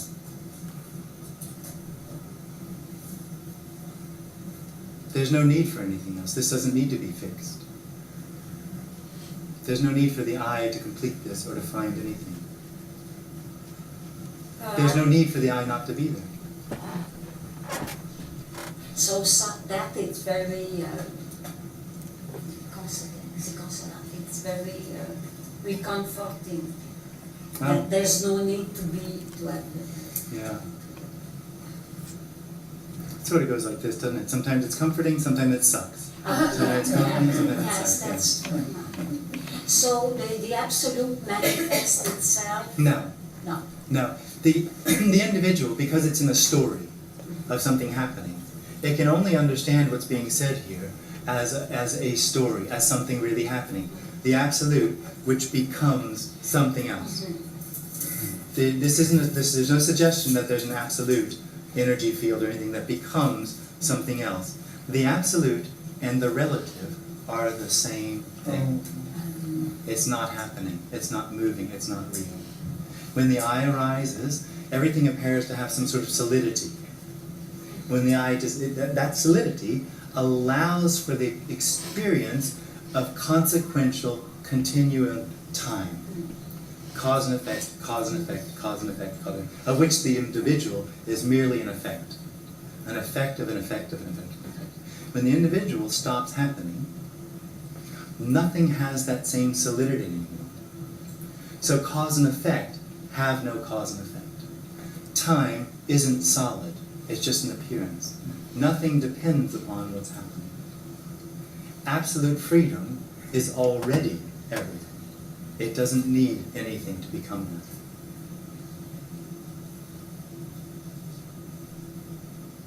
But if there's suffering, you said there's a suffering. Yeah? So, What's wrong with suffering? oh, the I don't want it. No. Well, the problem is that the I feels responsible for it. It takes responsibility for everything that happens. And so it wants to take responsibility or find a solution to it. I'm not suggesting that if someone came up here to cut off my leg, that there wouldn't be some sort of action to get away from that. What I am suggesting is that there's no one in here that would do that. It would just be what happens. And that's already what this is. Happening. There's just happening. But there's a tension in the body. There is. There's a contraction in the body, which is beyond recognition. You, if there's someone in there, will never know the I am tension until it falls away. It's in the ending of it, because it's so intrinsic in the experience that there's no distance to it. And when it falls away, it's a complete surprise. It's just the last place you would have looked. I certainly feel tension all the time. But that's not, you could say that that's a part of I am, but that's not the completeness, because there's no subject that could look at that tension as an object, because that tension is the subject. Does that make sense? Yeah. So it's much bigger than you think, the tension that falls away. It's much more intense. It's much more through the entire body.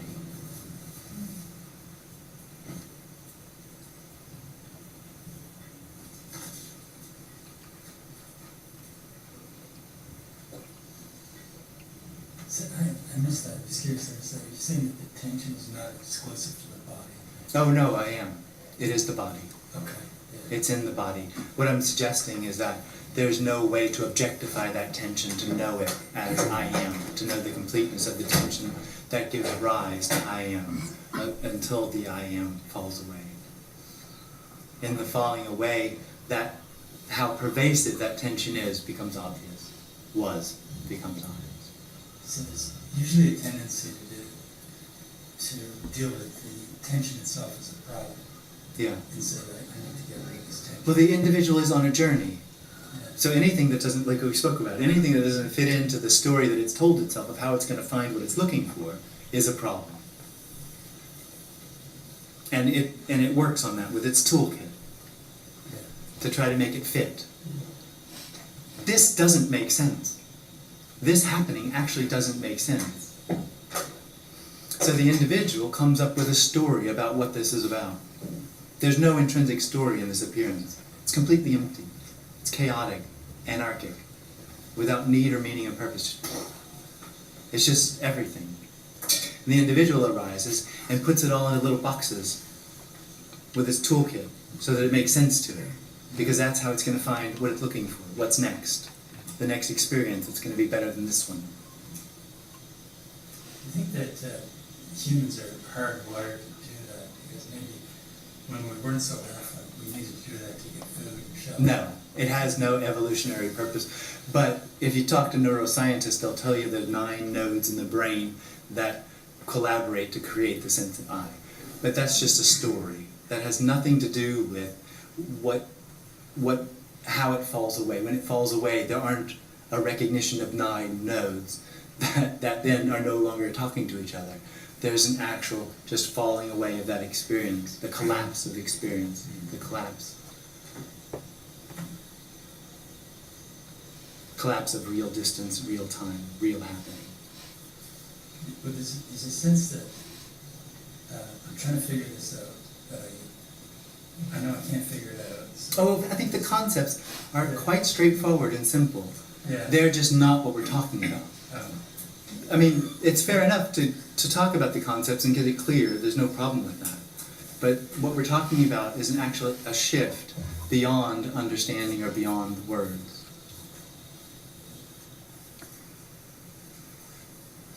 Could you review the basic concepts? There's no one and nothing's happening.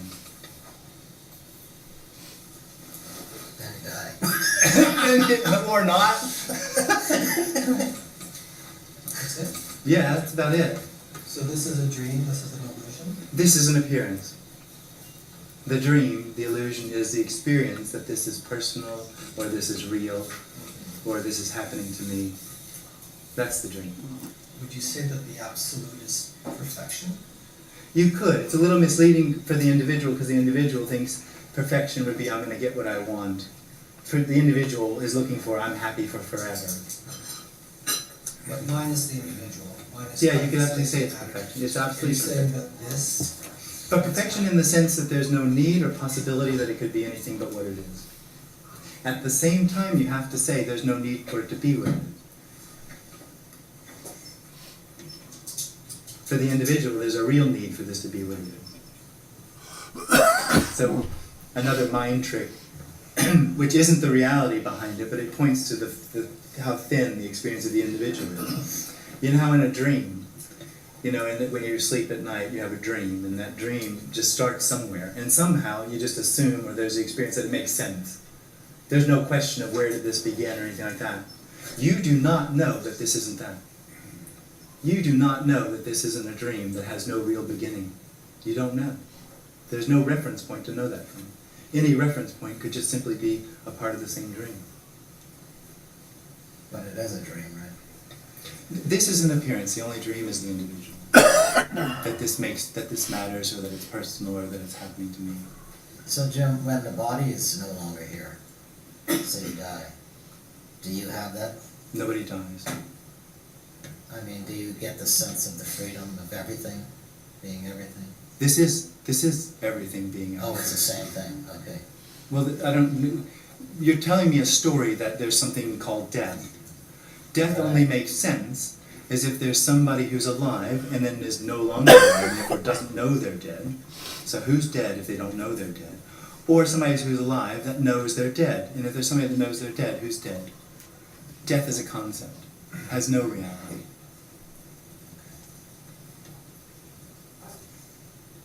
That was a little fast. Is it possible to just go back? Death only makes sense if there's somebody that knows they're dead. So it's still the I. But who would know if somebody knew they were dead, who would be dead? Death assumes the knowing end of I am. Doesn't make sense. Who could know the end of I am?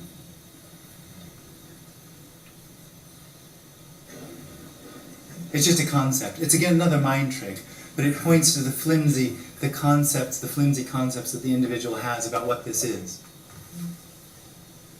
The reality of the end of the individual is spacious everything, spacious aliveness. And what it's looking for is this. This is that spacious aliveness that it's looking for. There is only I. The experience, the false claims of the individual just are false, they're not true. It's very simple.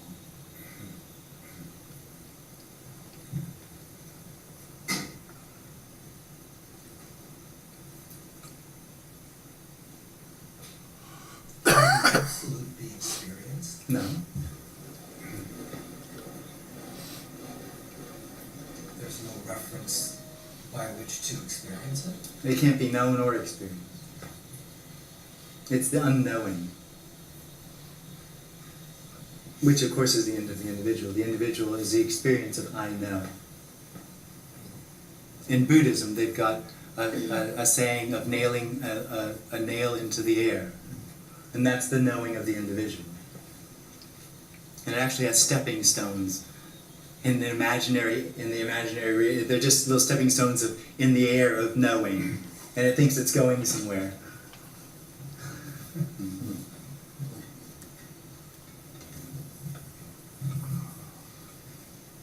I think people strive for experiencing what we want as experiences. And so I think we bring that into non-dualities. What's the experience? Yeah. Fair enough. This Oh, would be- the individual will necessarily misunderstand what's being said.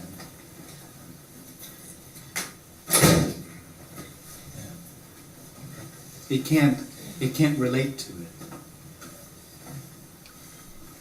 I mean, that's why I keep going back to, like, How? I don't. Well, there's no you. Well, I'm. first there'd have to be a you for there to be a how. There's no you. If the question is how do I, how could you if there's no you? There's no one inside that body. No one has ever made a decision. There's no one there with a life. There's no one there with a future. So where would that how happen? The individual can't just live by these concepts. It's not like now. Oh, it'll try. It will. I'm nobody. Yeah. I'm not here. I don't have free will and choice. It'll try that. It can't help it. So in practice. It'll take everything and try to make it into the story. Remember the story of the consequence where it's trying to find the end of... Yeah. It'll have to... It uses everything, or tries to. But all it does with that is it lives in a circle. I want to not be. I want to not be. I want to not be. Which is a confirmation that I am wanting to not be. Yeah. It's the best confirmation. Yeah. Yeah. Hi. Well, that's all right. I heard you were at another Elm Street somewhere. Elm Avenue. Oh, right. You didn't miss anything. If you had a horrible experience. Yeah. Nothing other. The experience was only apparent. It didn't happen to anybody. I kept reminding myself. Oh, right. Who was reminding themselves? I kept practicing.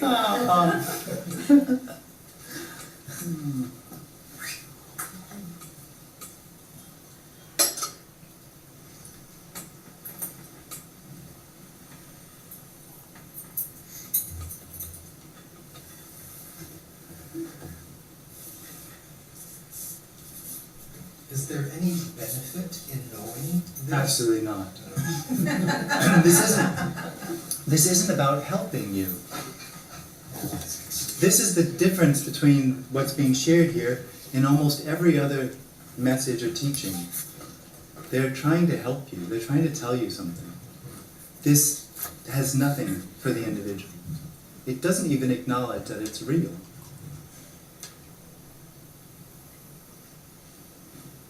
So it's just the falling away of the illusion. The funny thing is when it falls away, and when it does there, what'll be obvious is it didn't happen. There's no falling away. It's a non-happening. So when it fell away here, there's a realization that there's no one. That's not the end of the individual, because that realization still seems to happen to somebody. But a part of that realization is it didn't happen.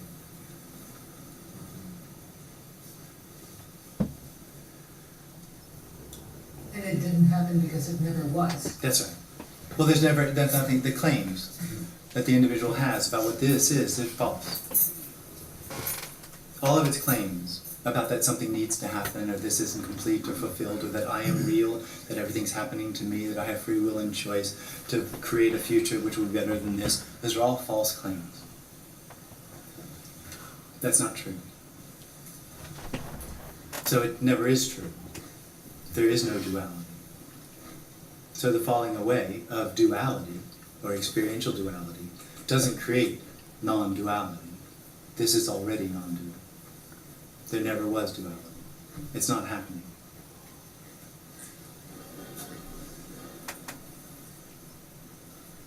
This is it.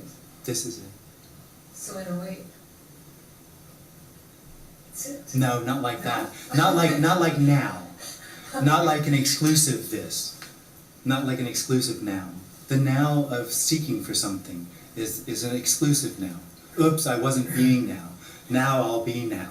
Now I'll focus on now as exclusive to discursive thoughts or the past or the future or focusing attention.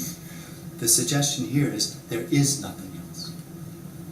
It doesn't need to be recognized. It requires no effort. And it has nothing to do With you. with learning to quieten the mind. It's got nothing to do with you. Okay. Period. So anything you think you're doing, it's got nothing to do with that. It's got nothing to do with anything you could suggest because there's no relationship left when it's there, when it's gone. The experience of relationship in that sense is an illusion.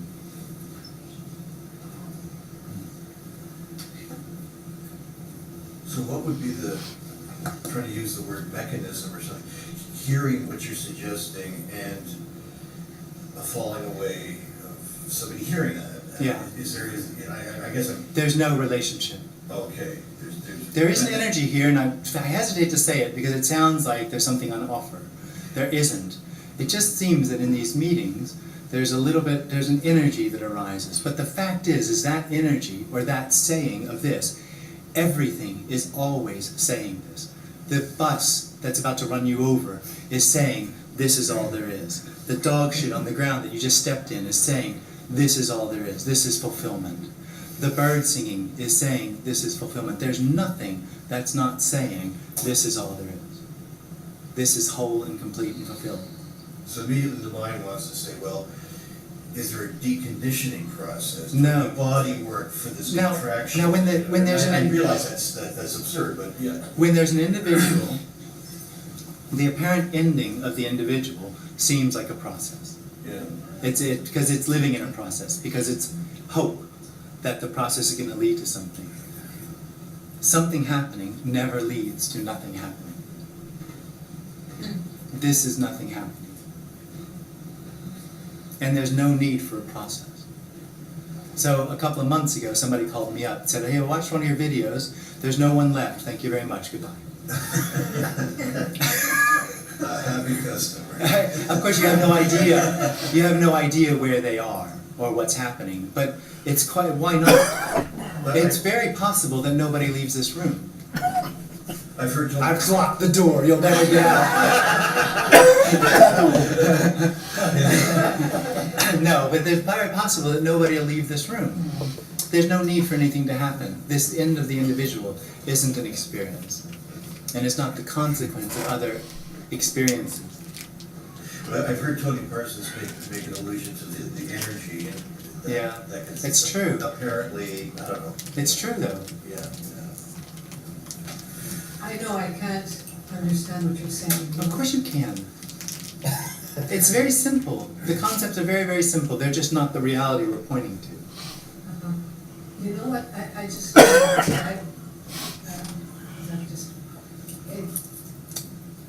it feels so fast. to me. Yeah. It feels so fast that and you know, generally I just, but it feels so fast that Yeah. I kind of don't understand. Yeah, But I kind of also intuit that Yeah. it's shaking up something. yeah, So that's kind of yeah, whatever, yeah. Doesn't mean anything. doesn't, No. It's the nail in the sky. That's a nail in the sky. that's all I understand. The nail in the Trying sky. to nail it in the sky. Yeah. Trying to hang miracle content. Nothing wrong with it. But it can appear, people seem to respond to this in very different ways.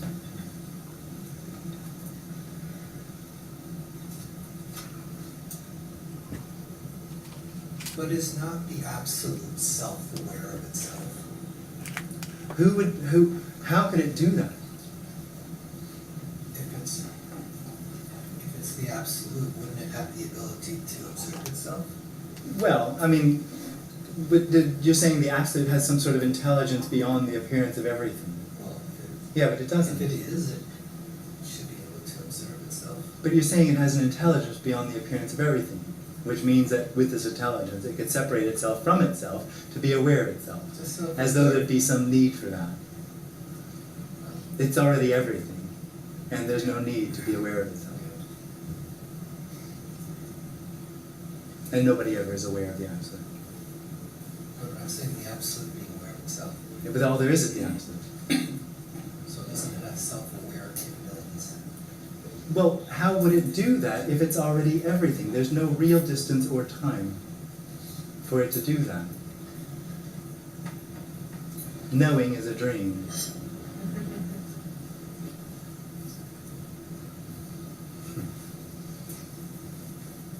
So sort of like saying self automatically divides it right off the bat.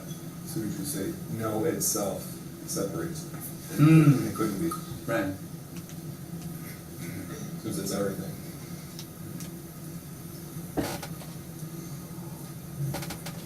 So what created this? Nothing. It's not created. Nothing's created. It's not created. This isn't coming from anywhere. This is everything. This is absolute freedom. Appearing as a question, appearing as movement, appearing as this. That's it. That's all there is. There is nothing else except what's looked for.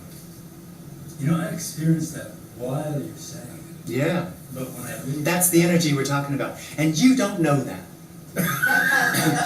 You don't know that when you leave, it'll be different. You don't know that. Yeah, that's the circle. You don't know anything. Right. There's no you. You use the word this a lot. Yeah. Is there any possibility at all of describing what you mean? I mean, it's Yeah. everything. so- Spacious aliveness. Thank you. Sounds like fun.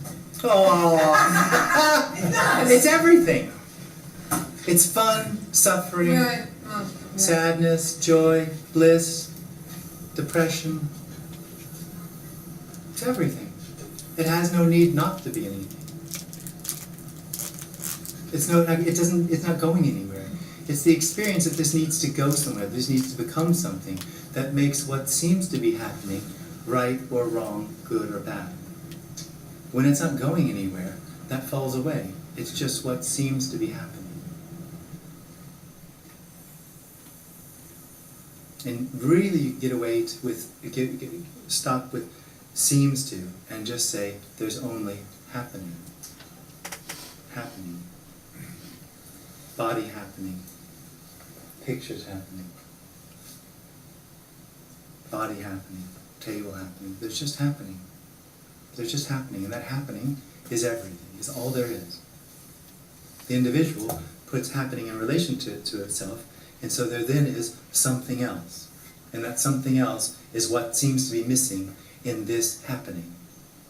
When that something else falls away, never was something else, there's only what's happening, which is obviously complete, obviously whole, obviously everything. Not in the sense that I become something, that I get something, but in the sense that there's no longer any need for it to be anything else.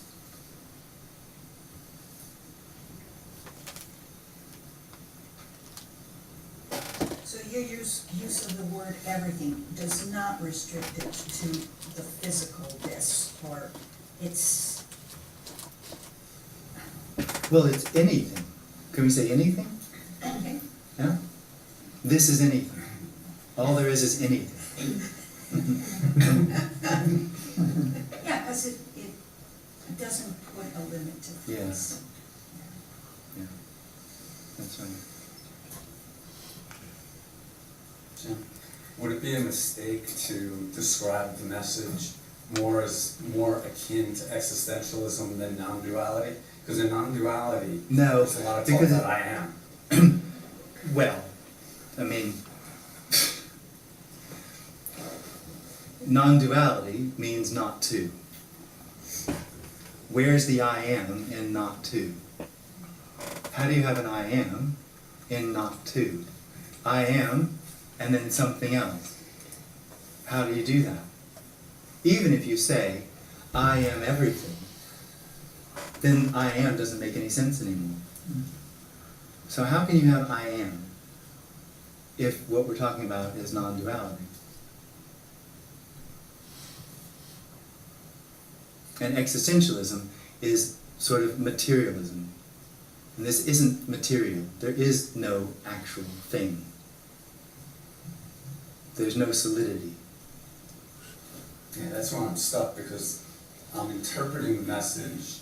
Well, she was too. She pointed out correctly, this, as though all that there is the senses. All there is what the senses are reporting. Body. Exactly. That's it. But it's emptiness, bodying. So it's beyond the concepts of existential. What are we talking about? Existentialism. Existentialism. Beyond the concepts of anything that could be put Totally. into words. Totally. Would you say that there's anything like a misperception when you say there's no solidity? If we're experiencing solidity, are we misperceiving this? Absolutely. That's what I mean with the false claim of the individual. And that misperception does not make it true. So there's a seeming misperception. That's all we're talking about. It is the seeming misunderstanding. I call it a psychosomatic misunderstanding to at least get underneath the experience or the idea that the individual will do anything about it. So it's illusory misunderstanding, Well, conceptual it's misunderstanding. illusory. Yeah. This isn't something. Which is not even real. What? No, it's not. It's not true. Yeah, it's This isn't something. it's an appearance of a misunderstanding. There's not real duality. It's an experience. That's the big trouble for the individual, is this is an experience. And its whole journey has to do with experience. So it's actually trying to overcome this experience, or experience, by having more experience.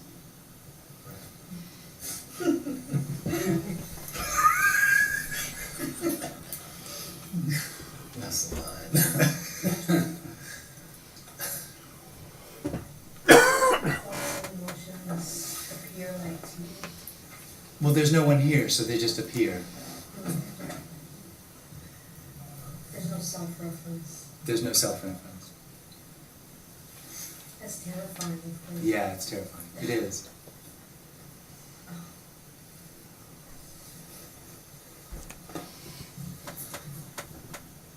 There's never a thought that runs through there that starts with I? Well, I don't know what you mean by that, but there's no I in here. But there are thoughts. And I will say I want to go have sushi. Okay. But nobody's saying that. Gotcha. Nobody's saying it there either. No, Yeah. at least we agree. Wait, not we. At least no one agrees. No, no one agrees. They still haven't worked in the murdering babies. Oh, we're back to murdering babies, Yeah. are we? I was telling them about that. I went over to Krishnamurti's place in Hawaii, and the one lady, I was in a non-dualistic meeting, and the one lady, I just couldn't get rid of she couldn't accept the fact that, it just seems to come up with the suffering every time. Yeah. Why is there suffering?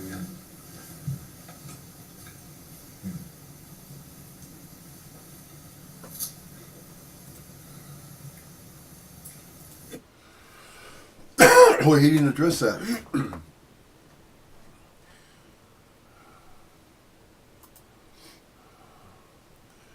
The statement was, why is there suffering?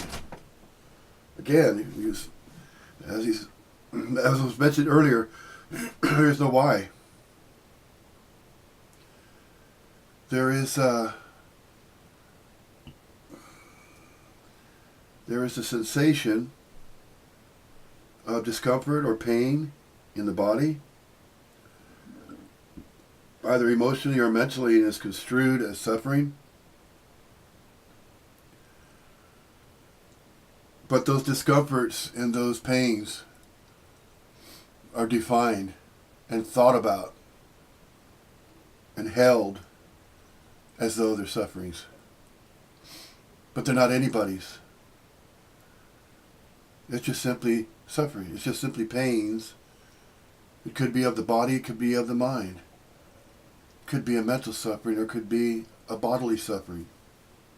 It could be a mental condition, it could be a mental condition, or it could be a bodily condition. It could be arthritic, painful bones that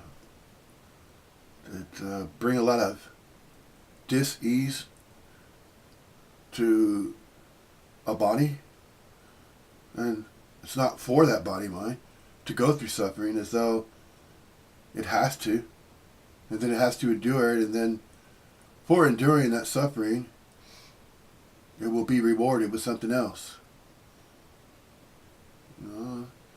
pains, discomforts, and however you interpret anything that's happening is neither a reward for any good deed or any bad deed. There is no reward or punishment. There's neither. It's just often believed to be so.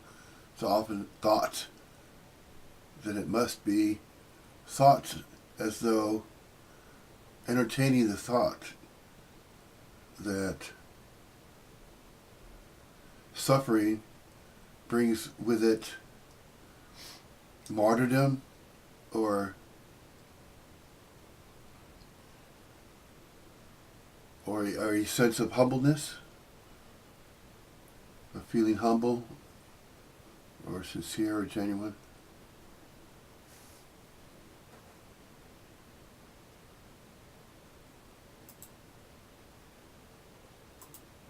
If I basically see this all as an activity, would the word activity be something similar to your happening? No. Well, I don't know. When you say I see this, that doesn't sound similar.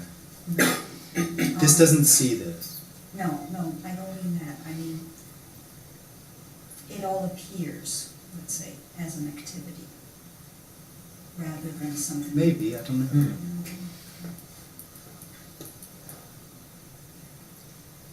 So I, No one agrees. I still haven't worked in the murdering babies. Oh, we're back to murdering babies. I was telling him about that. I went over to Krishnamurti's place in Hawaii, and the one lady, I was in a non-dualistic meeting, and the one lady, I just couldn't get rid of.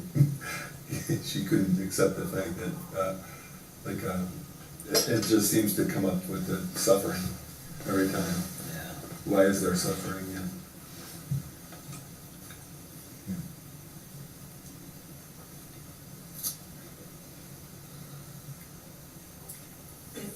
if I basically see this all as an activity, would the word activity be something similar to your happening? No. No. Well, I don't know. When you say I see this, that doesn't sound similar. This doesn't see this. No, I don't mean that. I mean, it all appears, let's say, as an activity, rather than something. Maybe, I don't know.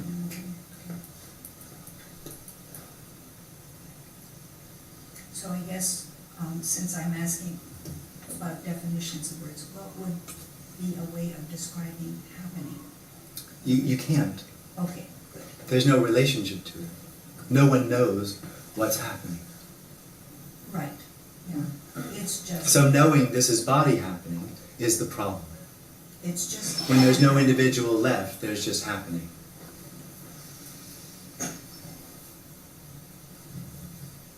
So how does that falling away occur?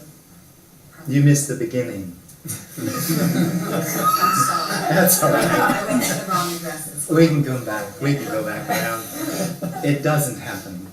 Okay, 'cause I've had glimpses, Yeah. I call them, Yeah. where I would call it. You didn't have them. No. You No. stopped happening, There was and just- there was a glimpse of There what was is. verbing, there was seeing, Yeah. there was walking. Yeah. I've had. You didn't have it. There's been, but then the perception of the body and the person comes back. Yeah. Fully. So is, your perception of that is gone fully? Yes.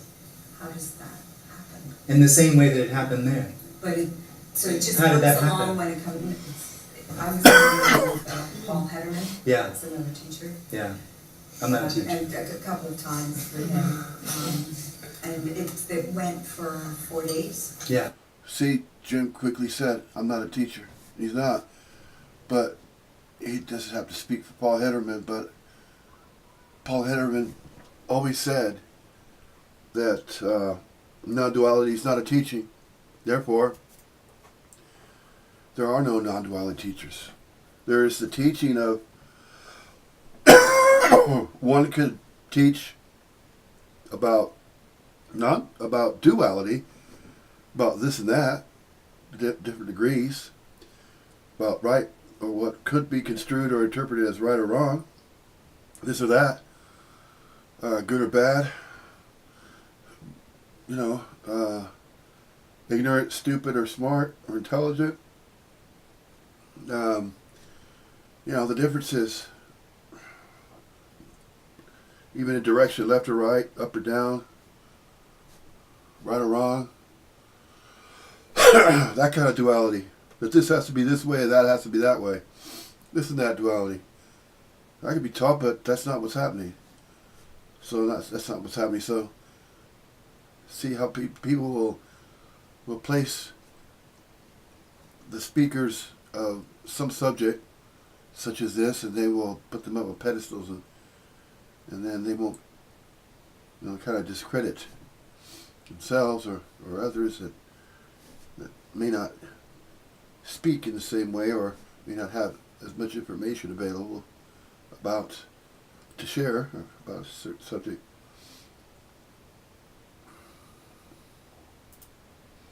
But then it just came back. Or whatever. So it's come back with a complete disinterest in this. Yeah. Like complete Yeah. disinterest. It'll do anything to survive. Yeah, it's really interesting. So if it says, I'm disinterested, Yeah. it'll think that'll help it survive. Yeah. So it just happens when it's supposed to happen? Or It doesn't happen. Yeah, yeah. Yeah, I know. It didn't happen to you. No. Your memory of it is not what it was like. Okay, interesting. I know I wasn't there. Yeah. This is that. This is you not being there. This is that. That didn't happen in the past. Okay. This is that. It doesn't go away. There's an experience that seems to come back to cover over what was revealed. Yeah. But this is that. Looking for it, or wanting to know it, or feeling like you are there, is the dream that covers it over.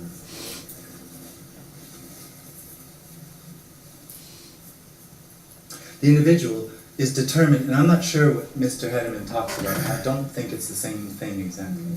But here, it's obvious that the individual will always put those experiences into a story because it wants to understand what happened and it wants to have it back. It's not a story. It was the end of the appearance making sense. And nobody knows what that's like.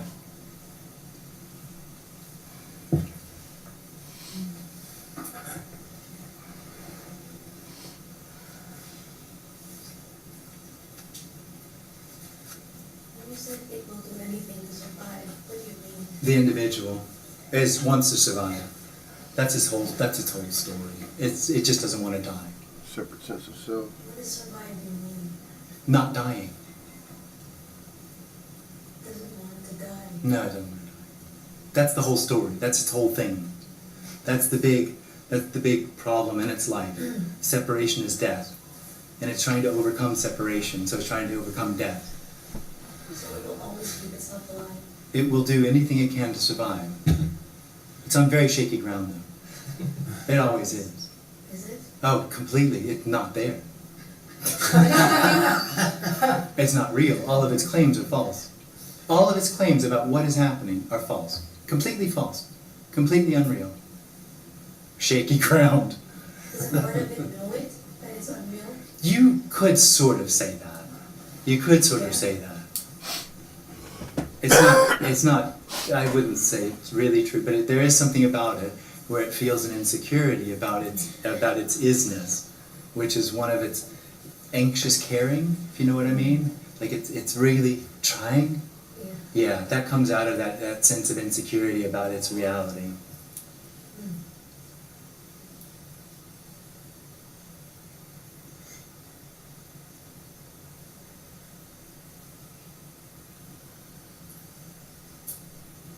So it's just a game of illusory mind stuff. It's not just the mind, it's an experience. I don't know what the mind is anyway, but it's an experience. That's the problem. It's a physical experience of there being a ghost in the machine that has buttons and levers making everything happen and keeping everything in control. Okay. It can take this sentence and put it into a box which it says it can understand. Yeah. And it's doing that constantly. It's exhausting. So the awareness of of this not being is what it is. If that's what's happening there, then that's what's happening. But if you're trying to describe what it's like here, there's no awareness Okay. Right. of this being the way it is. It's just the way it is. Nobody knows that. It's not an awareness of it. Can it be described somewhat No. as what is? Well, I mean, Is this it is not- doing its best to describe it, but the description is not the reality. Right, exactly. It is the reality, and it's not the reality. Right. Every word Yeah, is everything. yeah. But a complete awakeness is the realization that it's just a dream. No, not here. No, no. Okay. Here. Yeah. There's no here. There's no here. But is the end of the dream. Right. Nobody wakes up. Exactly. The dream is the dreamer's own dream. Right. When the dream ends, no one's left to wake up. There's just no dreamer. No dream. Can you say that again, please? The dreamer. The dream is The dreamer is the dream's own dream. Yeah. The dreamer and the dream are the same thing. So when the dream ends, the dreamer ends, and nobody wakes up. You know, there's a title of a science and non-duality conference 6-7 years ago, which is, you probably remember this, is who is driving the dream bus? Oh yeah. Do you think that's a relevant question? Do you think you can even look at that? Yeah. I mean, it's just, who's driving the dream bus? I'm curious. I'd like to know who's driving. Nobody. Yes, then you know, if no one's driving, then how do you get it? I know it's. Well, it didn't get here. Yeah.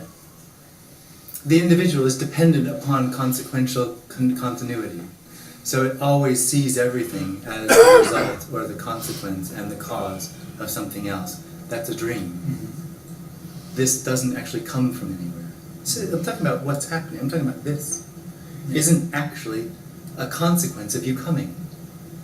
You didn't come here. That is amazing. Coming here is what is, or this, appearing as the memory of coming here. Doesn't prove that anything happened. Coming here, remember again, coming here is. So what is, Yeah. if you remember coming here, Okay, that's what is, appearing as a memory of coming here.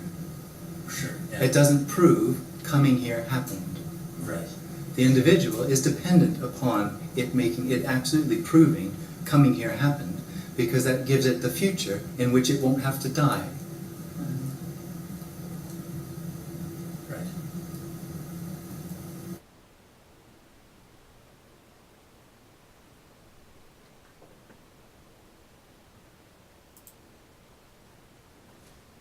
So who's driving the dream bus? Well, there is no dream bus, and there's nothing to drive across, and there are no whom's. There is no who. See, there is no separate body or separate somebody with a birth name and a birthright to be the driver of a dream bus that doesn't exist in a dream. It's just a dream. So it could also be said that the driver of the dream bus is the conjured self that believes it is a separate person, individual that matters with free will and choice, with its own birth name and birthright, and that it has its own life to live. That it had a beginning when it began to learn about its own life and became familiar with its own body, and then it will eventually end. It will die, and it'll cease to exist. And none of that is true, simply because it was always conjured, and everything that was conjured, everything is conjured by a conjured self, about itself, as though it's separate from everybody and everything else. Never happened. It never was true. It was all conjured. And just as all thoughts are entertained as either take it personally or not, then that's how it never really was. So the life that a conjured self thought it once had never really had a life. It was just simply life happening, and yet life was apparently appearing to happen to that individual in some way, shape, or form, but not for no reason, meaning, or purpose. It's just what apparently appears to be happening, and it's not for anybody, for that apparently appear, for that to apparently appear to happen.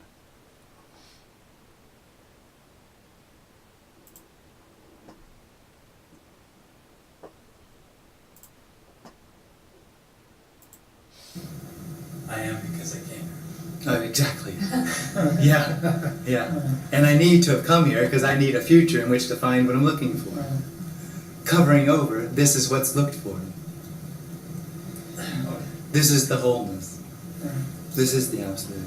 This is endlessness. Without a beginning. This is infinite. But this can't be seen. No, it's not an experience. Can't be. I know, it just sounds, it's very misleading that this sits up here and talks about it because it sounds like this knows and understands it. And it doesn't. This is absolute, fresh, and new. Everything that's coming out is nothing or no thing, just speaking. It's the same there. There's just maybe something in there that says, I'm doing this. It's so frustrating to hear this because Yeah, it's like horrible. I can't. Yeah, you'll never get it. It's the worst message. It's the absolute worst thing that could be told to you. If you knew what was being said.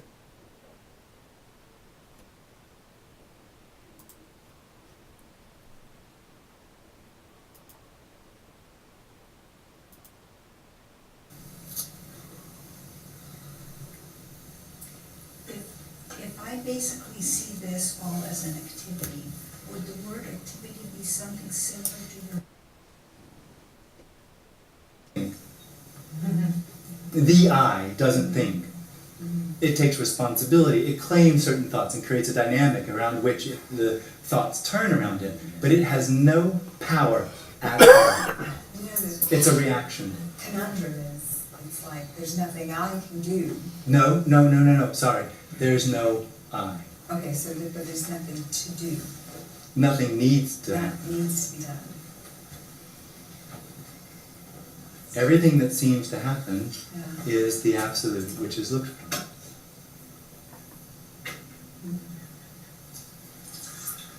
And there's this wanting to, okay, well then what do I do? Which But is then the just- absolute, which is the absolute appearing with that. Okay. There's no way to get away from what you're looking for.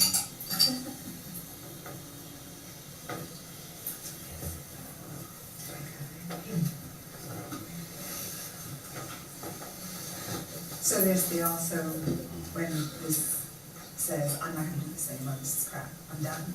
Yeah. It still does it. Yeah. Yeah. Okay. It doesn't do anything. No. It's just still happens. It's just what seems to happen. There's only what seems to be happening. See, the individual inside here claims everything that seems to be happening. So it's happening to me and it's real. When there's nothing inside here anymore, there's just simply happening. And it's not happening to anybody. I know. I Yeah. Well, you've had the experience. You've seen it. Yeah. It's not reduced to that experience. It's not reduced to that scene. It's not reduced to that understanding or that memory. This is that.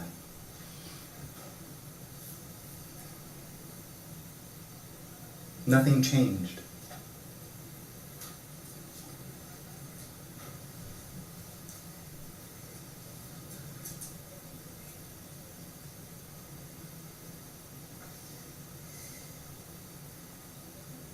Is there any like spectrum in this place? In a dream there is. In the dream there's more or less I, more or less contraction.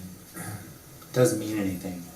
It's not, the suggestion sounds like if there's less of a contraction, it's closer to freedom or closer to no one than more contraction. And that doesn't have, that's not a correlation that's real.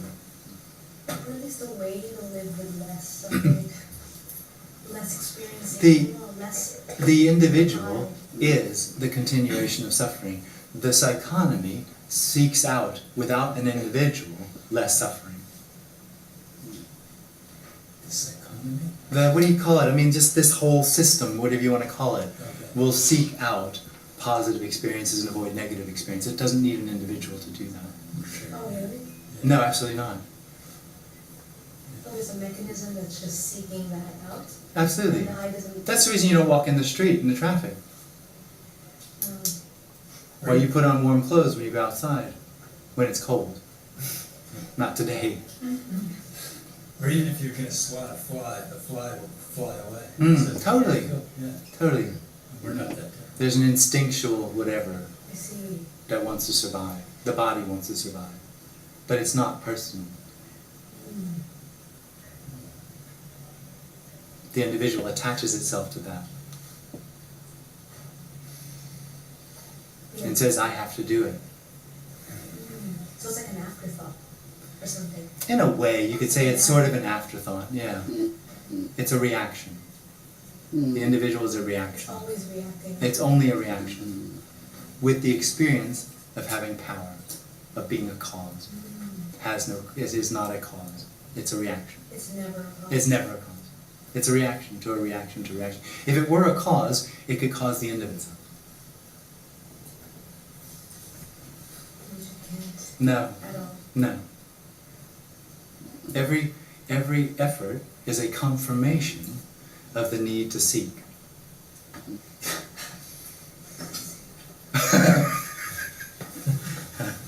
Yeah, I didn't catch that, you said, if there is a cause, it would cause the end of itself. Yeah. Can you explain that? Well, if it had any power, it would end itself. Oh, which is what we want, we want. Yeah. Well, you don't, but yeah, it would. Yeah. It would. Yeah. We think we do, Yeah. but there's no. Well, you think you want what I'm talking about. You don't. Yeah.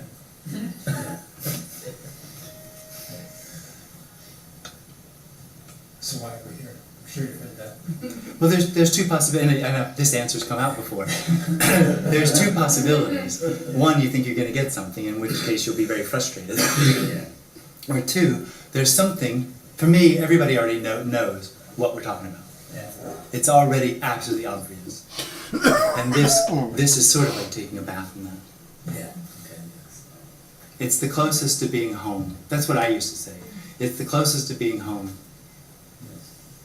Because like you said, when this says it, it sort of creates a sort of a reality. It could sort of taste it a little bit. Yeah. Yeah. This fell in love with them.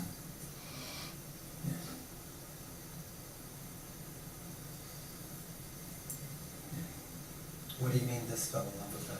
What don't you understand? Let's go. Yeah.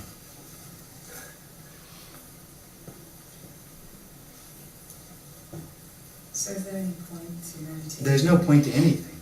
So, So why not meditate? It's like saying why not exercise? Exercise is good for the body. Yeah. Meditation's good for This has no suggestion on any level Yeah. that there should or shouldn't be anything happening, because it's already obvious that whatever's happening is the absolute, is fullness, is everything happening. So it matters not. It just doesn't matter. War doesn't matter. Killing babies doesn't matter. Falling in love doesn't matter. It doesn't matter. It's absolute freedom. It's uncontainable, ungraspable, absolute freedom. But that's not somewhere else. That's all there is. This is that. Even seeking. You could sort of say that no thing or the absolute thought it'd be very clever and look for itself.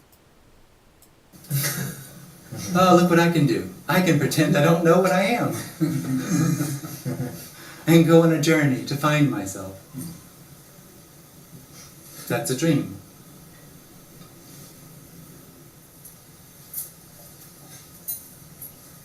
So Jim, are you saying that there's nothing to do? No, I'm saying there's no one to do it. So you're saying perfection is everywhere? You Or could say, unconditional. you could say all there is perfection, all there is unconditional love, all there is pizza. So what's being pointed to is something beyond the concepts, beyond the words. So infinite is not conceptual, you can't conceptualize it. Unconditional love is nothing to do with the love that the individual thinks that it experiences. Absolute has nothing to do with anything anybody could. So if we're talking about everything, if we're talking about the absolute, call it pizza. It's not the word. But that's all there is the All there is all there is. the one thing. There's no thing. All there is whatever arises. There's nothing outside of the absolute.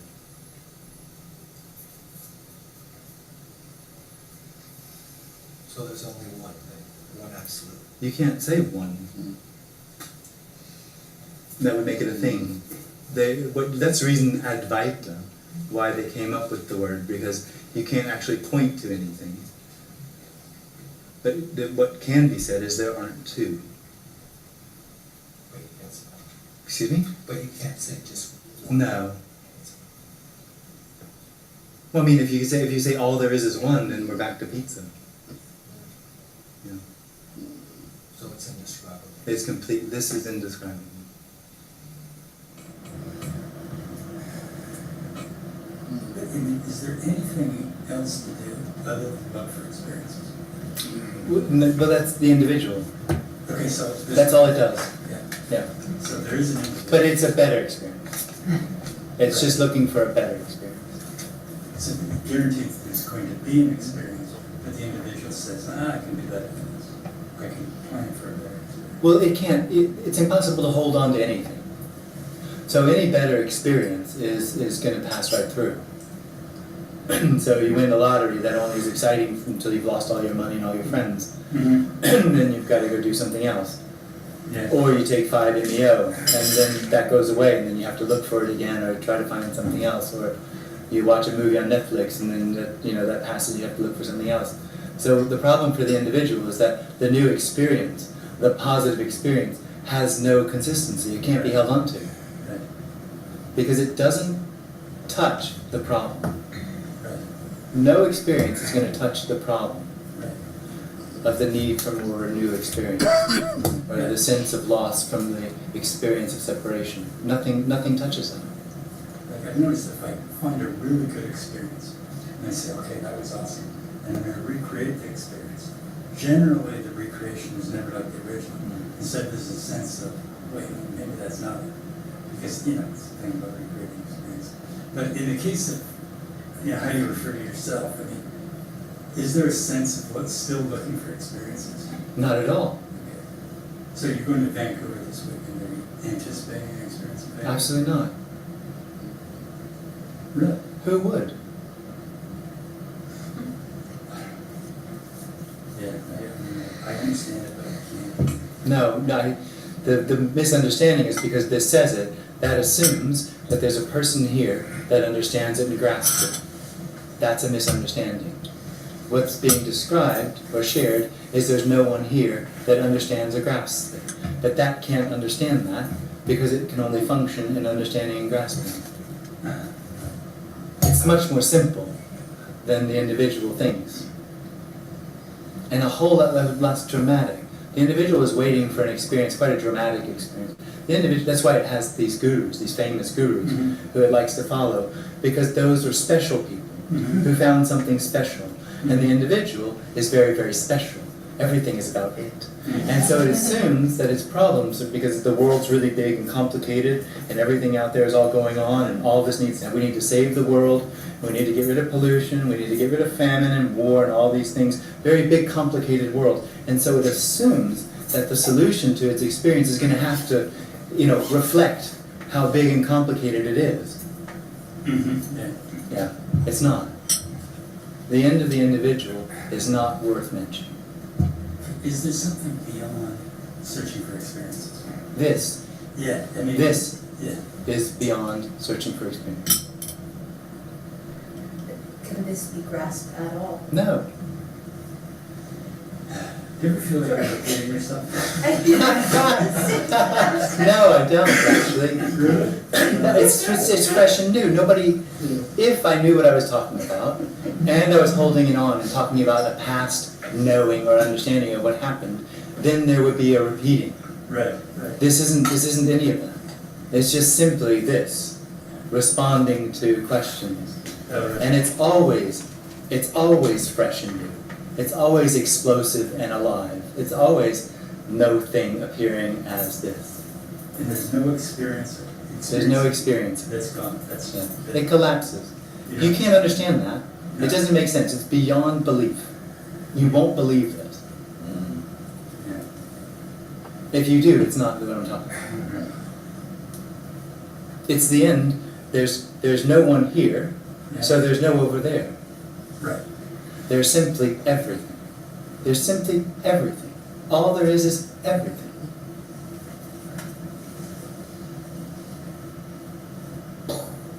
And no one observing it. Who would observe everything? If there were an observer, there would be somebody here who was observing something else over there. So how come, so when people are speaking about meditation and observing and watching, what are they speaking about? They're talking about their experience. They're talking about things that help them. The problem for the biggest problem for the individual are emotions and feelings. I mean, emotions and thoughts. That's the biggest problem. And so all the solutions that the individual have include itself, because it can't imagine that it's not. Because even the imagination as it isn't is going to have it in it, imagining that it's not. So it thinks that detachment is the solution, and so it seeks detachment because that sounds like a good idea, and it can do it. It can actually do it. Most of the teachings that you hear, there's a real integrity. Not with all of them, I don't think I've heard that that's not true, but with some of them, there's a real integrity in it. People have really detached, and you can realize all sorts of things. And it's a dream. It's a dream. The individual, when it arises, it sort of goes out like that. And in that is the whole story. And in that story, the I can realize God. I can realize all those things. I can realize eternity. I am eternal. I can realize that. Oh, okay, that's within this breath. Absolutely.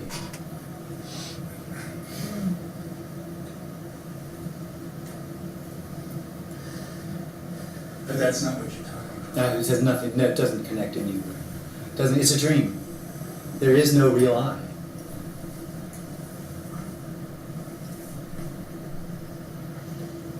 If the I is there and realize eternity, that I will still suggest that there's meaning and purpose. That it is better to realize eternity in God than it is not to. Mm-hmm. That's like being a really, really good person. And that's what the individual is all about, being a good person.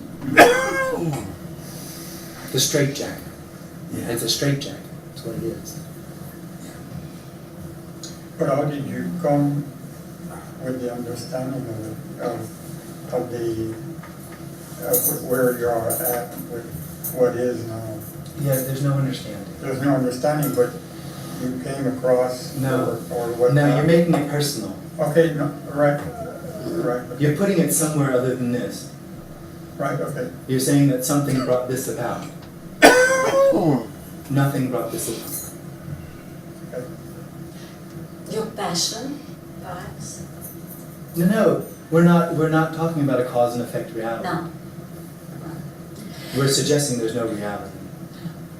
Sometimes I think it's now I hear you and I think it's an experience what I will I feel sometimes just what I'm in my thoughts or my feeling, and sometimes wow, a burn anything could and I feel gratitude for life, and it's a energetic feeling. It's intense, and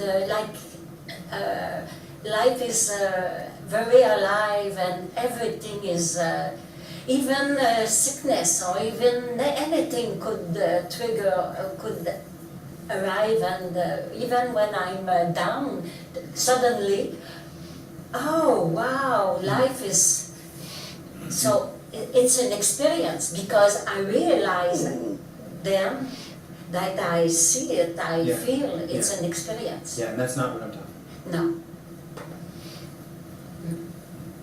Good, because it could be a story that I told myself, or that I about. It's just what perceive apparently life. happened. Huh? It's just what apparently happens.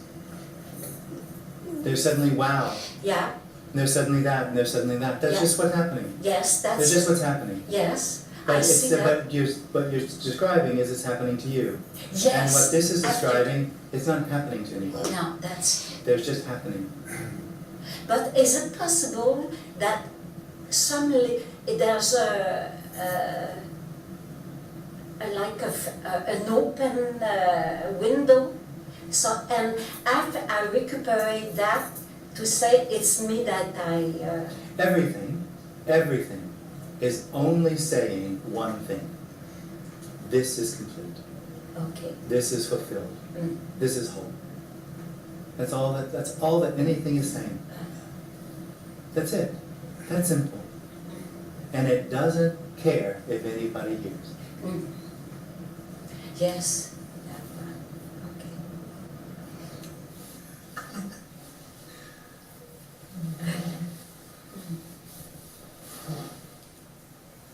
And how do you relate to the past now? There's no one here. So if a memory There's comes up, just- it's just a thought. There's just what's happening. What I can't describe is what a thought is when there's nobody that's paying attention to it. Just like I can't describe, no one can describe what it's like not to see what's happening. So the individual looks, and the function of the brain is seeing. What's the difference? How do you describe that? They're worlds apart.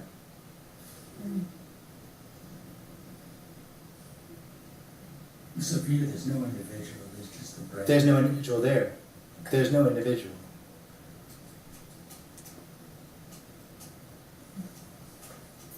There's just happening. There's just happening. Right. Absolutely. Yeah.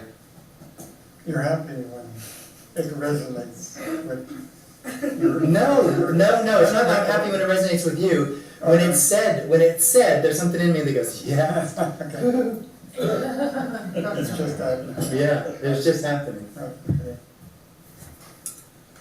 Couldn't give a fuck about you, sorry. I don't know where that comes from. Not personal. No. Just business. This has no expectation or intention for anything to happen. There's no expectation for it to be heard, no intention for it to be heard. And then misleadingly, admittedly it's misleadingly, this says it doesn't care. That doesn't really hit the point. But there's no holding on to what apparently does or doesn't happen. I grasp. Yeah. So some describe it as love. Do you use that terminology? Unconditional love. Unconditional. So inconceivable love. Inconceivable. Unconditional. Non-conditional. The individual is conditional. It lives in a conditioned world.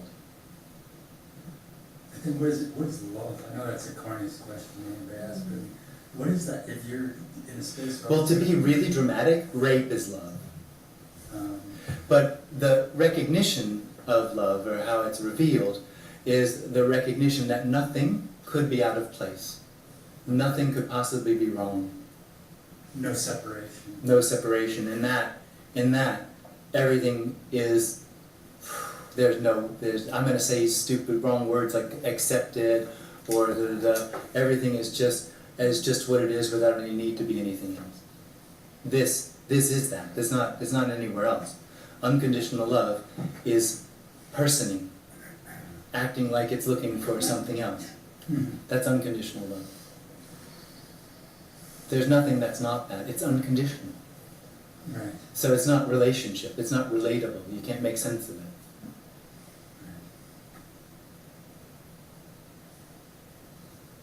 By using that phrase, though, you create something you just look for, to seek. Every single word that's said here can be misunderstood.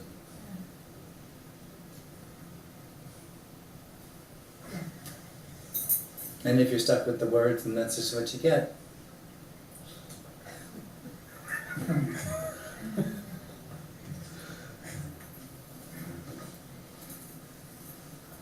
It is pretty amazing.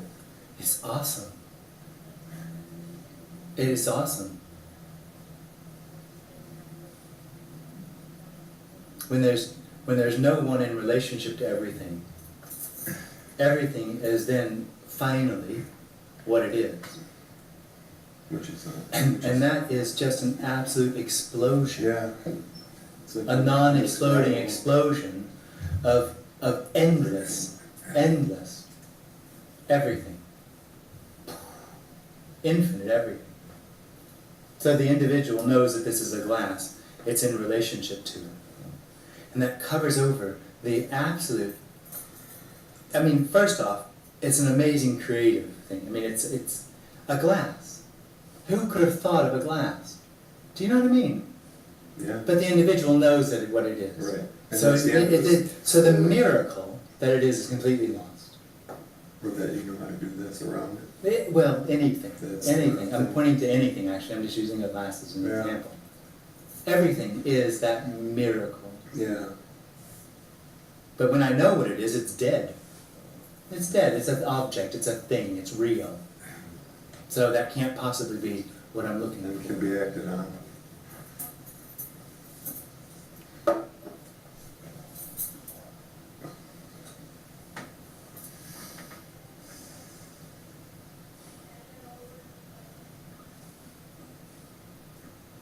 I'm not suggesting that this walks around going, that's not what it is.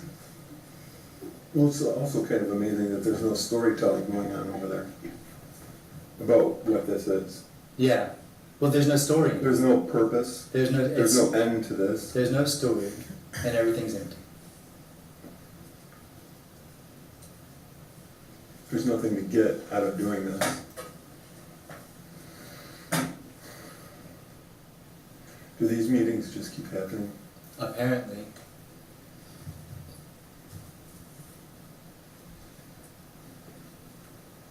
They don't really happen. Right. Thanks for having them anyway, though.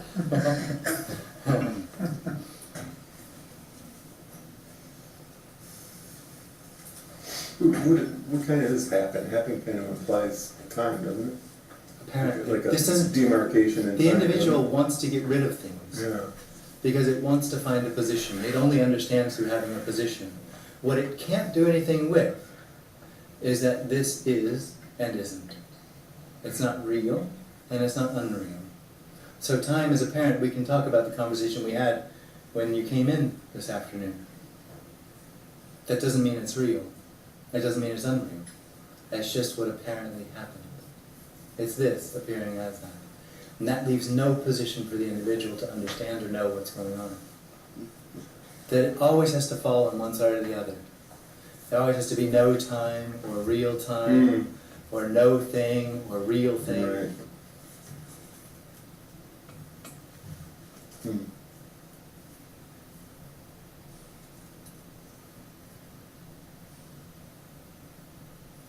So even beyond doesn't have any ground to stand on because it's always in relation to something that. Totally. Yeah. Although I say beyond, just as a description, Yeah. yeah. But there's nothing beyond. I'll say beyond the personal, I can say that. That happens.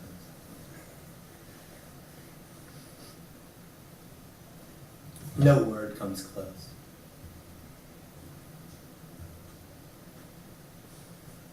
But some come closer. Hmm.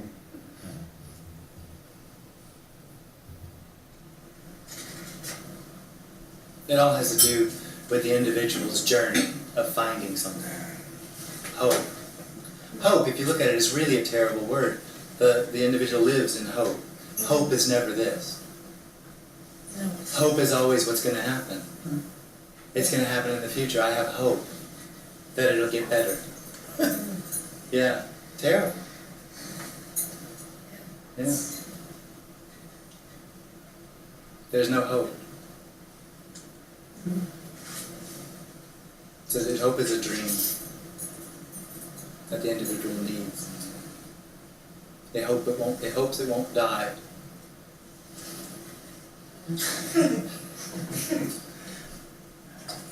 It's a very short list of people.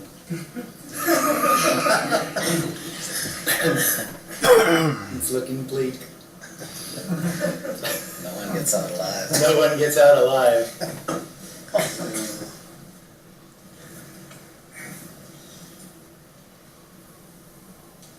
It's like a treadmill, really. It's not a treadmill. It never ends. It never ends. Until it does. Yeah. Until it drops away. Yeah. So if it drops away, it'll drop away for everyone, eventually. Well, it's not real. So it doesn't drop away for anyone, but it'll definitely stop happening. Could be. Yeah. But not I necessarily. tell you, there's a realization that I am eternal. Because now is eternal, meaning endless. I can realize now, I can do that. So I don't know if some sort of psychic reality where there's a reincarnation, I don't know. From here, there's no reason why anything couldn't happen. But who wants an eternal dream of hope? Never this. Not even the eye wants that. What's that? Not even. Oh yeah, it does. Yeah, it does. Yeah, it doesn't want to die. Yeah, totally. It's So just afraid of death. eternal suffering is better than Yeah, death. suffering.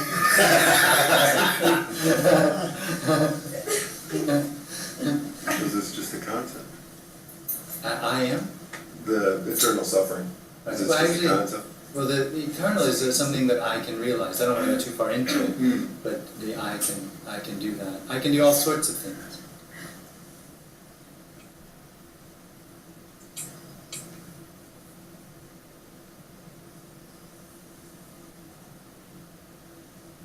We kind of said that special thing, and there is a huge special thing in the eye, wanting to be special. No, the eye is special. The experience of the eye is I am special because it's all about me. Yeah. The whole appearance. I am the center of the universe. That's pretty special. Yeah. Do you think the eye is understood as dualistic with world, like in north, south, east, west, and then there's me, world? So if there's no north and there's no south, once you take away the north and you don't have the south. But if you take away me, then what falls away is the world. Absolutely. So I is defined as dualistic with world, right? No, the dualism is I am here. Okay. Here is the beginning of dualism. So the construct goes like this. There's a tension in the body that is assumed as a here, as personal, as here. Yeah. That here immediately becomes personal, or I am. Sure. And then what the appearance still doesn't make sense. So around the I am are belief systems built up. That's it. And that whole construct is inside, outside. It don't need a world. You don't need north and south. It's simply, and that happens in this. This appears as that. Yeah, it's this. Appears as the construct of I am here, I am all my belief systems. Okay. That's disappearing as that. That seems like it's the way humans function. Does it seem like that would be? But that's what the me created, right? It doesn't seem like that would be what an animal or plant. Totally. This sense of I, but we're naming it I. We have like a parallel world going on with thought, and the culture puts in your name and your sex. No. It totally happens within the body. It's not a reaction to cultural conditioning. The sense is there at birth. No, it's not. And prior to that. It seems to come after birth. It seems to come around 18 months or so. So you don't think it's something that's pretty intimate? No, absolutely not. If there's only spacious aliveness, nothing is holding on to anything that's happening. So any apparent conditioning, any apparent putting on, just flows right through, like everything else does, in spacious aliveness. There has to be a center that takes responsibility for what apparently is happening, or what's being said, or what's being conditioned. But it seems like that it happens around that time, 18 months, you say, although I think it's actually prior to that, because I've had a lot of children. But, see, I mean, the sense of I is there, the sense of, you know, just this body. And then, if it, but it's reinforced by the culture. Yeah, you could say that. But it seems to have a functional, you know, it seems to have some function. No, it has no function. As a function, it would have to be able to have some power or be a cause of something. It is simply a reaction. It doesn't do anything. It reacts. Do you see that animals have the same? No, they don't. No, they don't. So that's where, I mean, it seems that what we're talking about is the human dimension of experience. No. Comes out of that. No. No. It doesn't actually cause or create anything. It's a reaction to a reaction. But it seems like it's a natural aspect of not that it's good. It's a psychosomatic misunderstanding. For humans. And it's obvious when it falls away that what's natural is no I. So the human dimension you can actually. If you call it human dimension. Well, I'm just talking about it because it doesn't arise in animals or plants. Yeah. It's arising in humans. If you want to talk about neuroscientists, the neuroscientists will tell you their brains aren't complicated or complex enough to extrapolate a personal experience. And ours are, and that's the reason that it seems to happen. Some sort of physical structure. It's just big. If you want to go further into it, we learned how to cook food. Because we had learned how to cook food, our mandible was able to get smaller. Because the mandible got smaller, it had space for the brain to get bigger. As the brain got bigger, it was able to become more complex. And in its complexity, it was able to extrapolate the experience with a sense of an I. Right. Yeah. So there's no point or purpose to that. No. And that's just a story. It's just what evolved. This is what apparently happened. Right. But when self fell away, or whatever, however we want to put that the self that didn't exist fell away. Jim functions. Jim doesn't. Within the human. But this does. This functions within. The body does. And I know that because I've met other people that that's possible. Because I don't know about myself at all.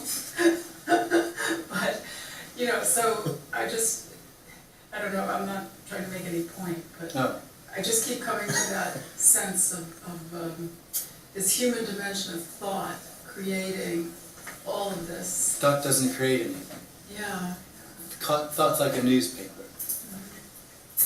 It's a report. Really? Because I've heard that this is here because of thought. Yeah, I know. I think, therefore I am. Yeah, I think, therefore I think I am.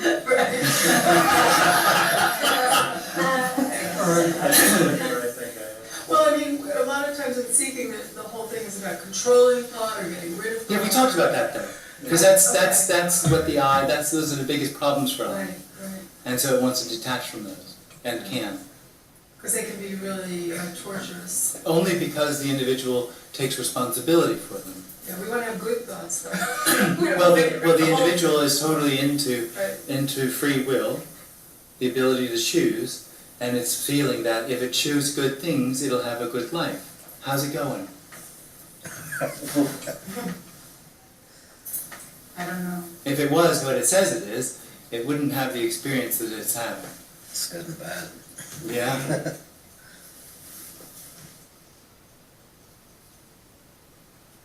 So there's really no sense in improving. It's not like I can adopt better belief systems. Actually, you can. Can I remove? Actually, you can, and you can go to therapy and get help. Absolutely. And this isn't suggesting that any of that is wrong or right. And it's not suggesting that one shouldn't or should. The suggestion is that it doesn't touch the problem, the core problem. But it can make your prison a little more comfortable. Rearrange the furniture so you can get to the toilet without tripping over chairs. Why not?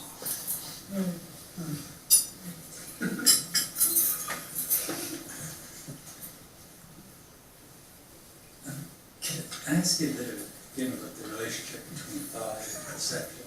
Or does one cause the other? I mean, how do you see that? Are these paintings there because of what I think of paintings? Or are you saying the thought is just a newspaper, it's a report? Seeing is a function of the brain. Sure, yeah. And so this brain sees paintings. No thought is required. The thoughts may say, hey, I've got thoughts about that. Totally. Because that looks like New York, so then I think about New York. That's all it is. That's all it is. And it goes on all It's a messaging system. And no one's controlling the thoughts, it just happens all day. Well, the eye has an effect on thoughts. Okay. By taking responsibility to it, it creates a feedback loop between thoughts and feelings. Right.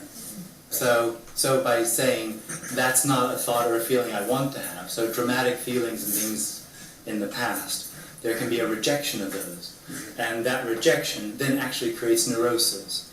So that, as a reaction, not as a cause, creates neurosis and other problems, with the feedback loop that goes on. And so when the I is no longer there, meaning no one cares, Right. there's just what happens to arise, the whole system sort of calms down, gets a bit softer.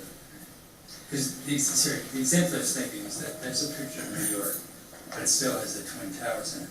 So I might have this big drum in my brain, oh, isn't that so sad that the Twin Towers are in the picture? And I think, oh, I shouldn't be thinking about that because that's a good story. But once all that I feedback loop is gone, then I can just say, well, there's New York, and Twin Towers in it. But why wouldn't you think this shouldn't have happened? Anything can arise. This isn't about having particular thoughts. So it just becomes a so what? It just becomes what's happening. Yeah. And nobody's there to say so what. But somebody told you it was New York, you have to be told that. Because otherwise you'd be looking at it and But this has nothing to do with what the brain has as information. but it's what's put into you, what you've been told. You're mixing up what we're talking about. This has nothing to do with the conditioning of the brain. This has to do with an experience inside the body that arises out of attention that says the conditioning of the brain matters. It doesn't, because nothing matters. There's no goal to this. There's no intention to this. This is freedom arising as this. It doesn't need to be conditioned or unconditioned. There isn't anything better about being unconditioned. There isn't anything better about being no me. That's not what's being shared here. What's being shared is there is only unconditional love. There is nothing else. And that can arise or appear as anything. And that doesn't matter. That's it. And this is that. It doesn't need to become anything. It's already that.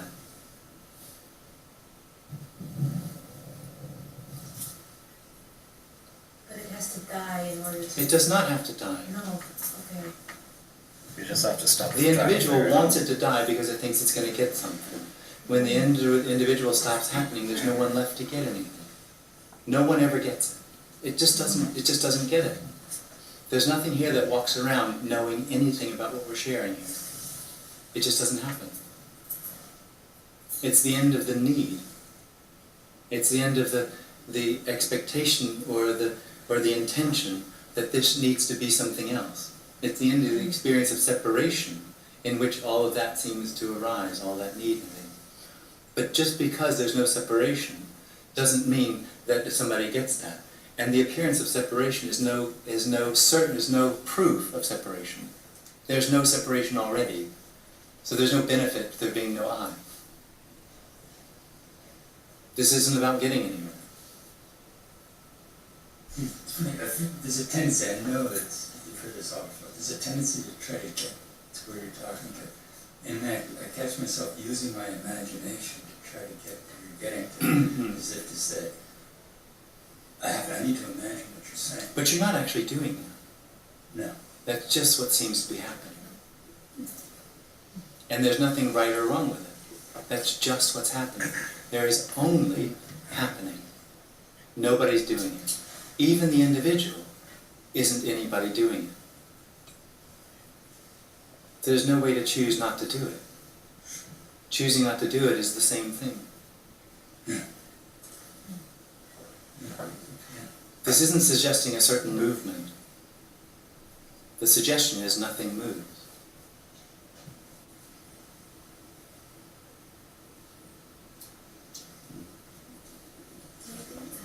Is there a relationship between thoughts and feelings for you? Yeah, definitely. So it's still, The whole still system happens? still seems to function. So thoughts and feelings are linked, Are are linked. well, they can play on each other. They can, but they don't have to. No, Oh, they don't have to. no.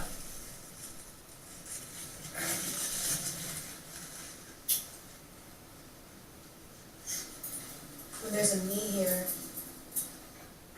Well, with the me, there's always linking it to, well, the me is looking for something. So the me, when a thought comes up, there's, I think I've talked about this, there's a little toolkit that it's got. yeah. And every thought and every feeling goes through the system of beliefs. So you get this enormous file cabinet, right? And the file cabinet has the heading on the file cabinet is how to find what I'm looking for. And it takes this enormous system of beliefs and it's filing away the whole time, because thoughts come up and they don't actually fit. So they have to be tinkered with to fit into the right box. Some are rejected and those are put down there. I'm not supposed to think those things. That's a good thought, I'll put it there. That's a bad thought. I've got all these thoughts and all these boxes everywhere. That's all about how to get what I'm looking for. That gives a lot of energy to thoughts and feelings. Makes them seem important. When that box falls away, there's just thoughts and feelings. Who cares? There's just thoughts and feelings, so the whole system quiets down a bit. But there's nobody left. You're not looking for anything. That totally. It doesn't have to be any certain way. This doesn't have to be in a certain way. For the individual, it has to be a certain way. It has to be a certain way. It wants to be liked. Yeah. It wants to find something. It wants control. It wants to know what's happening. Right. And it's doing all that because? Because it thinks this needs to be different to find what it's looking for. It's doing that because this is dissatisfied. Okay. You know how to make God laugh? A which? You know how to make God laugh? Tell him your plans. Or her. Or it.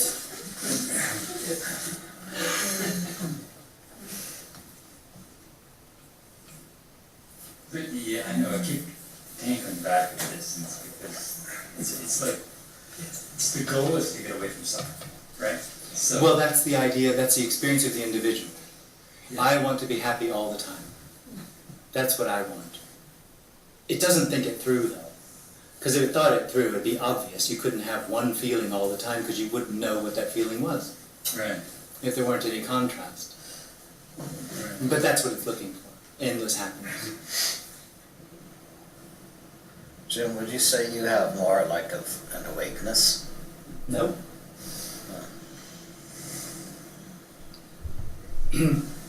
There's an experience, I am repeating myself, there is an experience, maybe, an experience there that there's someone inside, right?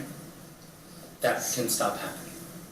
And with that, stops the experience of there's something in there and therefore something out there. There's no more anybody who's awake.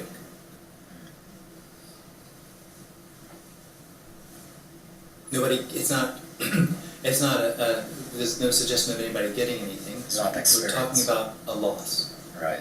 It's not another A loss. experience. It's not another experience.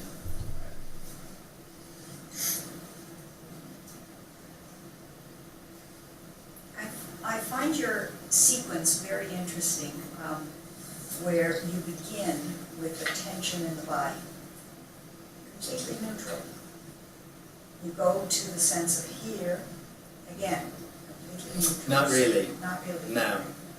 Here Here is taken on as it's the first thing of experiential knowing, and it's like a baby with a comfort blanket.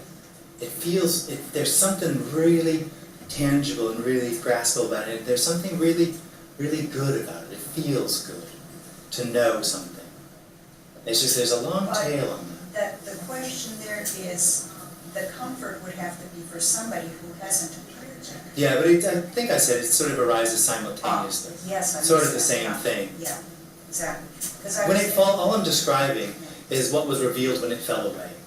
That's just how it fell away. Yeah, That's that's what's here. so lovely, is that a lot of this is descriptive rather than Yeah. prescriptive. Well, if you hear prescription, that's a misunderstanding. Yeah, There's no exactly. prescription. Because I was thinking that as the I am being the third step, which it isn't. It's just- Well, a little bit it is, but there is somebody there that then takes on the here. It doesn't matter. Right. Yeah. But very often in the teaching, as it is proposed in other places, you begin with the I am. Right.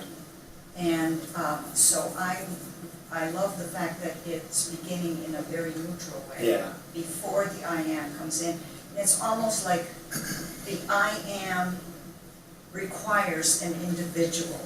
No, No? it is the individual. Ah, that's the difference, yes. It is the individual. There is no Yes. individual. Exactly. It is the individual. Yeah. So you would say then that the sense that the individual has is first a feeling in the body rather than the feeling of existing.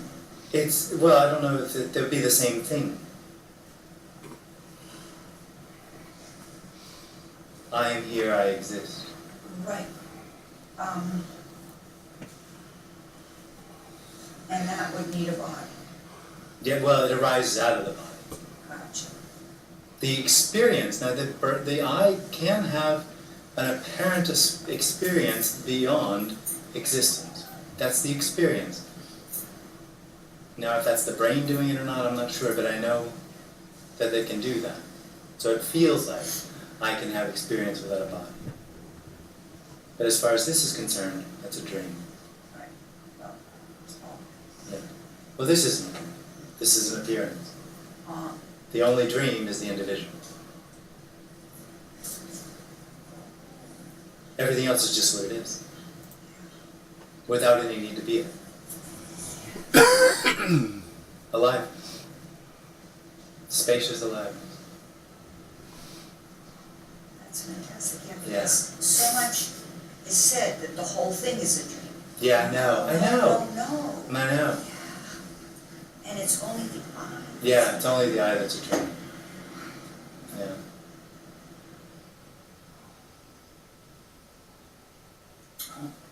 I'm sorry, so all this is not a dream, it's just the I. It's just the I.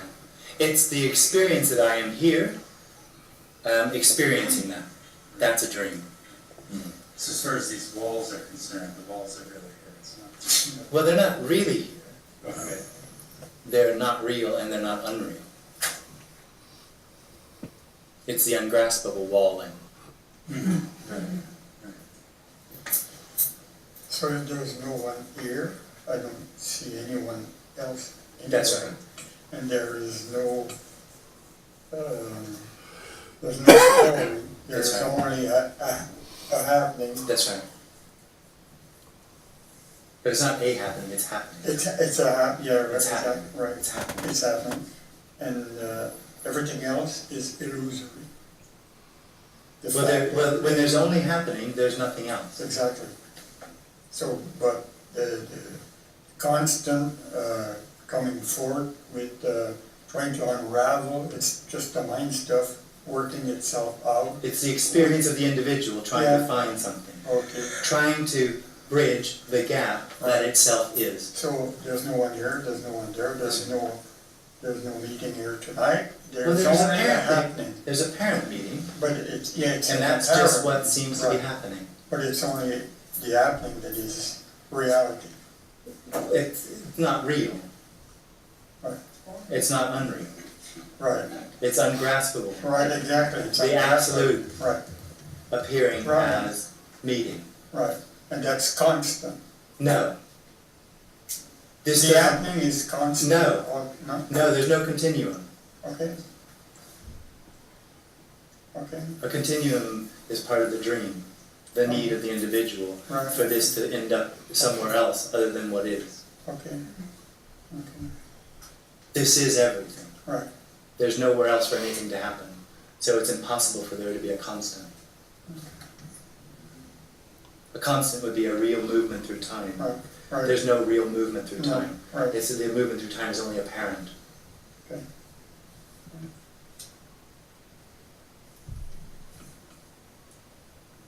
So if the individual, or the I, and this is just happening, Yeah. so it's the perception coming from the I that's creating what the I is seeing, No. no? It's creating the overlay on the appearance. Okay. That the experience says, I am real, everything's happening to me, I have a life, which is a journey heading towards something better, and that journey is called the search for meaning and purpose. That's the dream. Okay. Everything else is just simply what it is. So if the I disappears, Yes? perceptively, this stays the same? Absolutely. Interesting. But it's still not real, or it's It not never real, was or real. That's the false claim of the individual that it's real. And that experience comes out of the experience that I am real. So if the I disappears and then this stays the same, what is this if it's not real? Indescribable. Mm, The absolute. interesting. This thing. Which is already the case.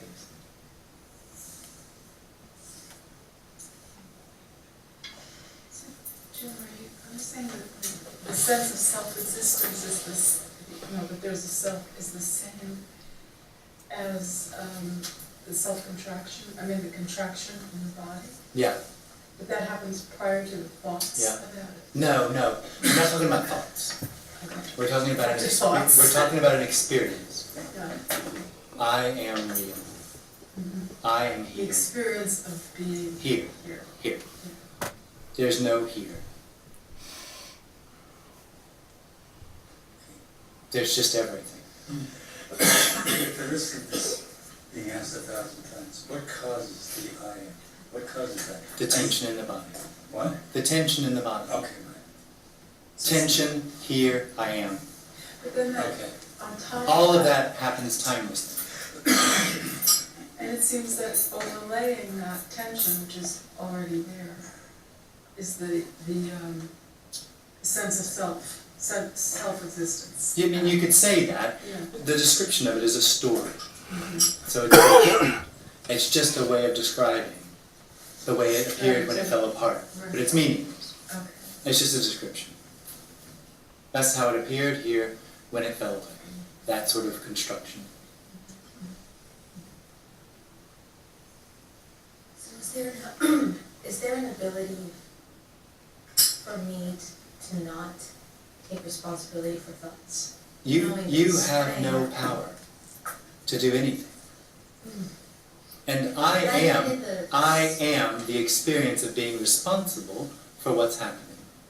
I am is the experience of being the center of the universe, and everything is happening to me. And there is nothing the I, or the experience that I could do about that. It's completely trapped and hopeless. So it has no spectrum of doership whatsoever? There's no spectrum of freedom? Well, you can detach. There's an experience of detachment. Okay. So You could there's do all no- sorts of things, but that has nothing to do with what we're talking about. Right. No. We're talking about an inconceivable end of Right. real time and distance. The collapsing of experience. Which is this. Without anyone knowing what it is. That's what it is. That's this.